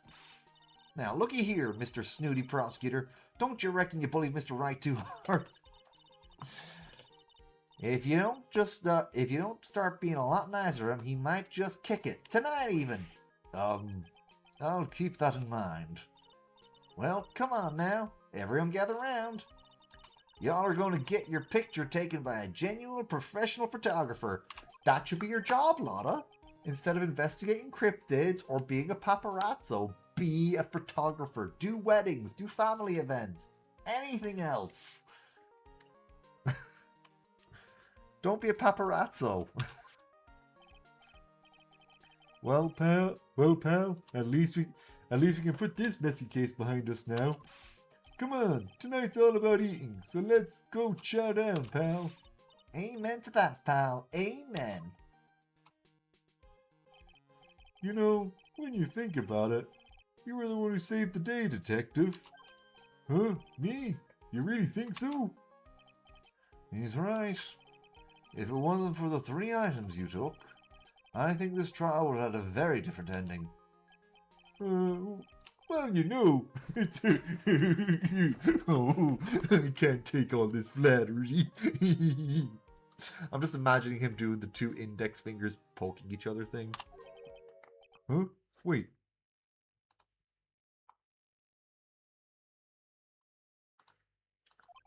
That's odd. When I ran off with the things from the killer's hideout, I was sure I took 4 things in total, sir. What? 4?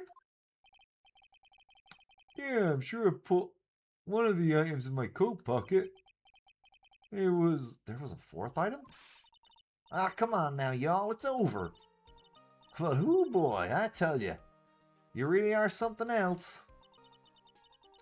Between getting accused of murder and getting kidnapped, never a dull moment with you, huh? You think? Why does she look so happy about that? But being shut away for 2 whole days, weren't you scared? Yeah, it was really scary. I felt so hopeless. So keeping my mind off of things, I drew a picture. Sounds like you had it rough, gal. So where is this picture of yours? Yeah, I want to see it. I want to see Mystic Maya's picture. You know, I don't know where it went. Oh, that's too bad. Well, it's alright. It wasn't anything important anyway. Ah. Sure is nice to finally see them both smiling again.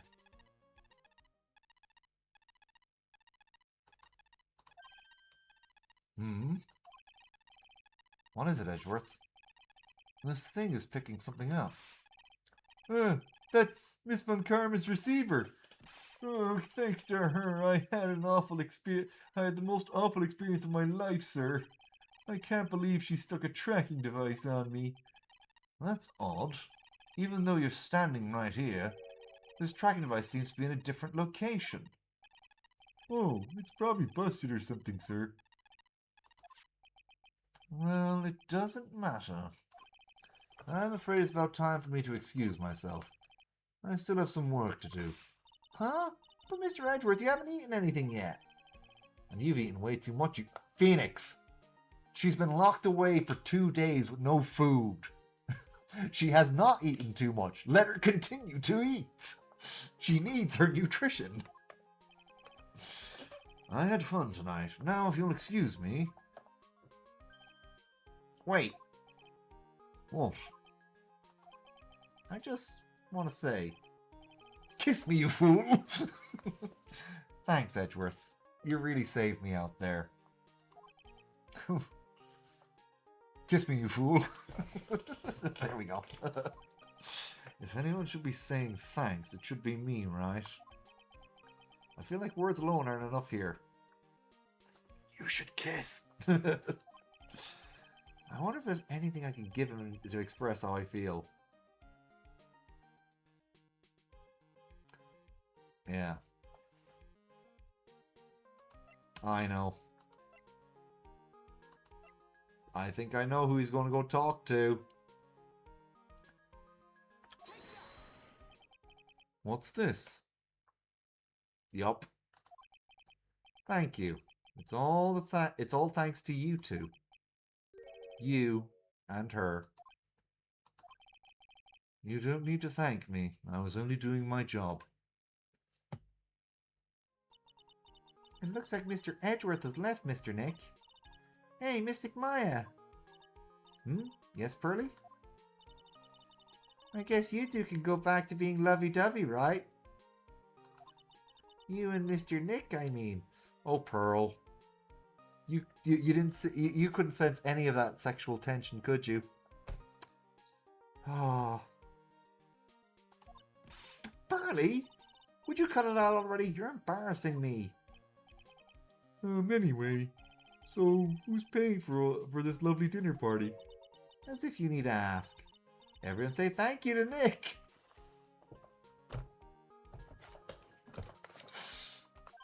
Huh? Oh yeah. Yeah, I'm kind of at the point where I can't even buy instant noodles, pal. So I kind of already put your name on the bill. Huh? Huh? Yeah, I got me a situation just like that myself. There's this camera shop in this hotel, see? And I just bought myself this good old beauty here. It better be for anyhow for $3,000. Huh? Huh? Huh? Actually, I reckon you bought it for me since you're on the tab and all. Huh? Isn't this great, Mr. Nick? Yeah, Nick. Why do I suddenly feel like screaming? Oh, you don't need to hold it back now, you hear? Yeah, pal. Time to let it all out. This is going to be the first time I hear the real you. Go on. It's been a while since I heard you say it. I've been busy being hostage and all.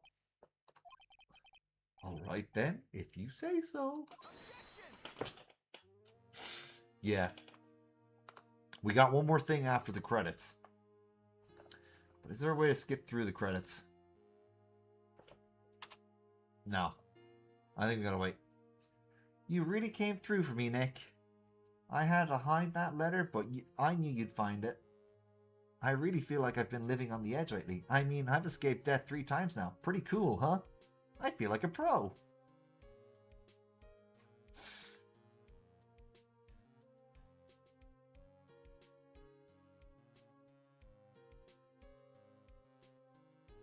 I'm so happy that you could save Mystic Maya, Mr. Nick, and I'm happy for the two of you. Speaking of which, I think this hotel is a popular place for honeymooners, so I sort of made a reservation for the two of you, just in case. Who let the 8-year-old? Jesus Christ! I'm gonna that hotel. Phoenix should sue the hotel.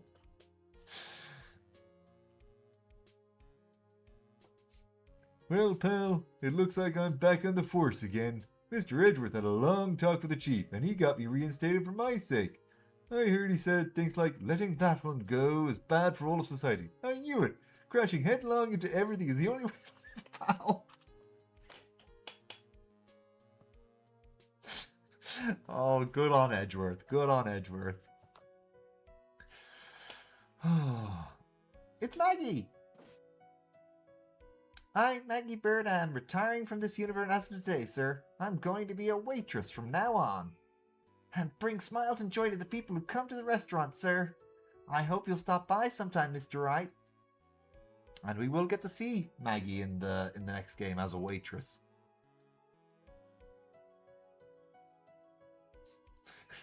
Good luck, Maggie. That poor girl has... Oh, this guy. Yes. Are you here to visit the patient? I'm Dr. Hottie. Recently? Yes, that girl, you know.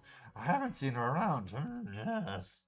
But I remember, if I even laid so much eye of her, I would go crack! Oh! It didn't matter if I got whipped, though. Yes. Oh. Wait! Why are there police coming? Uh-oh! I'm going to jail! Oh, this is not good, looking good for me. And he was sent to prison forever. It's time for me to begin our quest of world circus domination. And to let the world know we are serious, I plan to make the fabulous... Like, Hey, Max, what do you think of Zimbabwe like? Do you think there are castles made of cake and bunnies who can talk? I think if they're only talking about it, even they wouldn't laugh at Mo's jokes. Jesus Christ, yeah, she does have a long journey. She's getting there. I'm ready. There's no way these jokes are going to fall on deaf ears. I'm going to be more contemporary with my humor. Mo Curls, represent. We got a new act all worked up. Prepare for the Hallelujah chorus. Say something, will ya? You're supposed to start this off. Get on with it.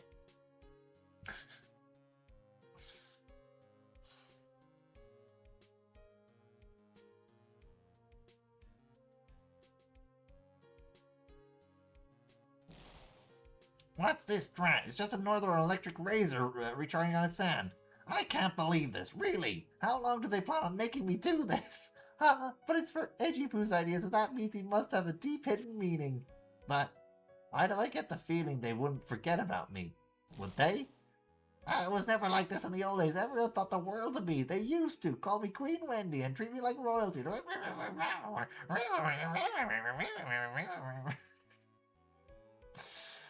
Oh. Yeah, no, she deserved what she got.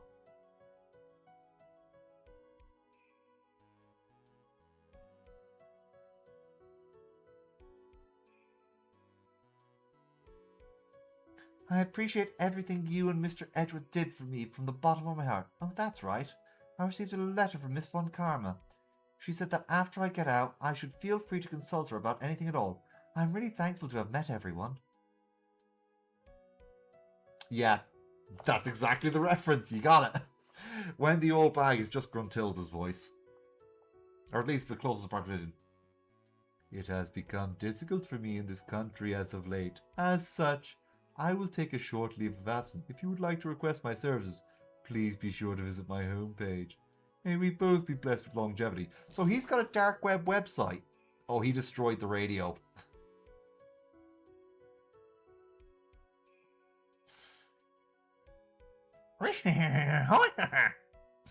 Yeah, I grew up with Banjo-Kazooie.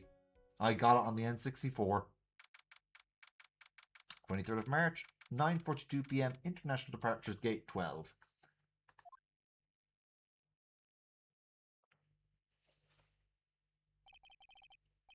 Where are you going, Franziska?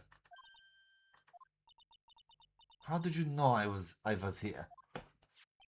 With this. That's...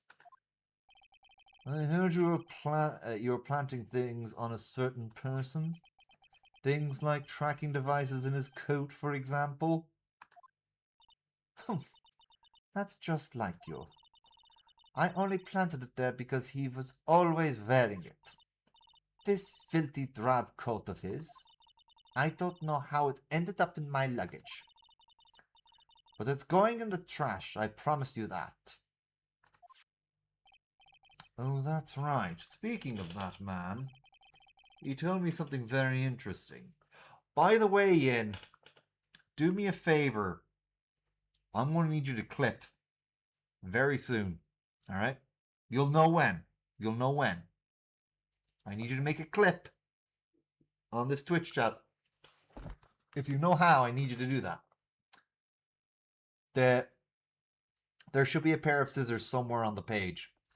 I don't know where it is on phone, but I know where it is on desktop. It should be right under the video. You can't find it? Okay, I don't know. Yeah, it should be right underneath. You found it. Okay, good. All right. He told me something very interesting. When I ran off with the things from De Killer's hideout, I was sure I took 4 things in total, sir. 4 things? It seems he put the last one in his coat pocket. He put it in here? It doesn't matter anymore. The case is already over. What are you going to do now? That's none of your business. Are you running away? Shut up. You don't understand a thing. You can't possibly understand what it means to be Manfred von Karma's daughter. Franziska? So many expectations from everyone around me. Expectations I must fulfill. I am expected to win no matter what. And failure? Such a thing is not an option for me. My father was a genius. There's no doubt about that. But me, I'm no genius. I've always known that. But I had to be one. I had to. You may not be a genius like your father, but you are a prosecutor.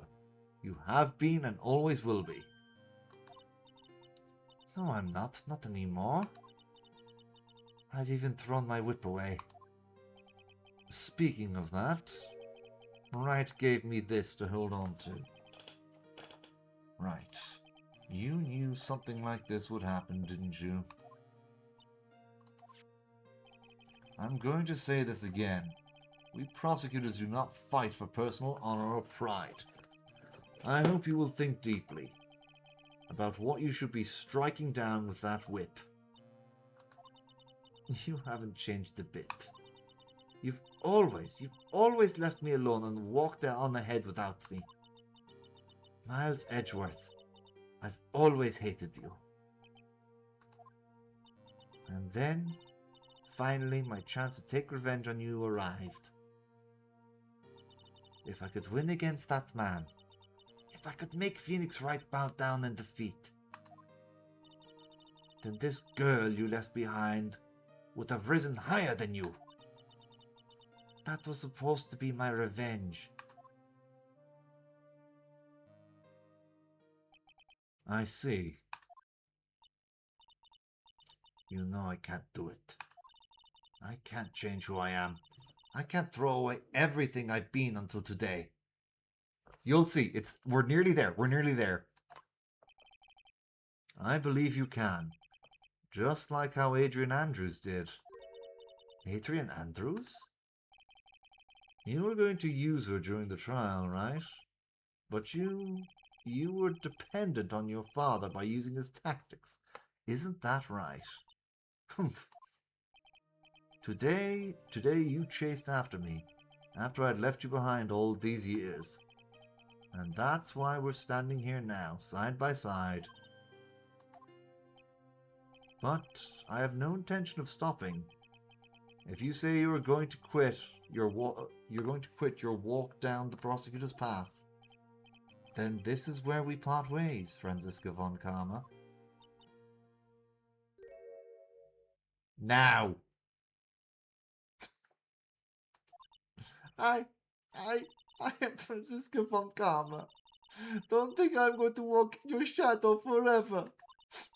Our battle begins now, so you had better prepare yourself, Miles Edgeworth.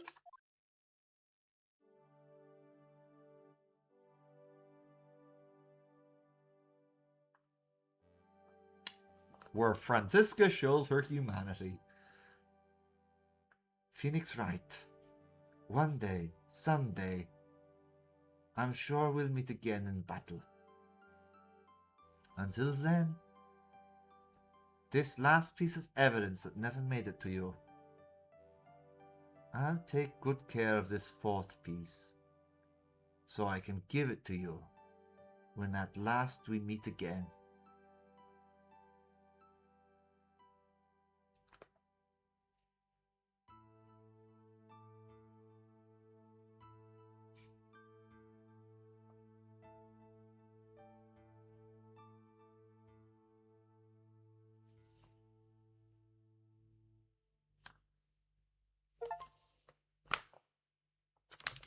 And that is it for tonight.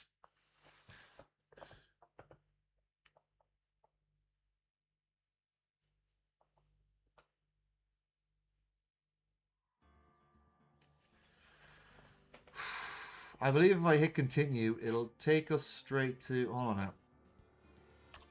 Oh yeah, it's actually new game we gotta hit.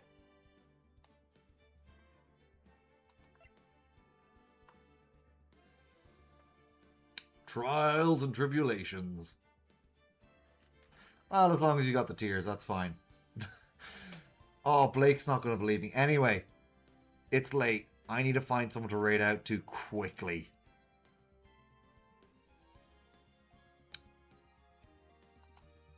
Who is on right now?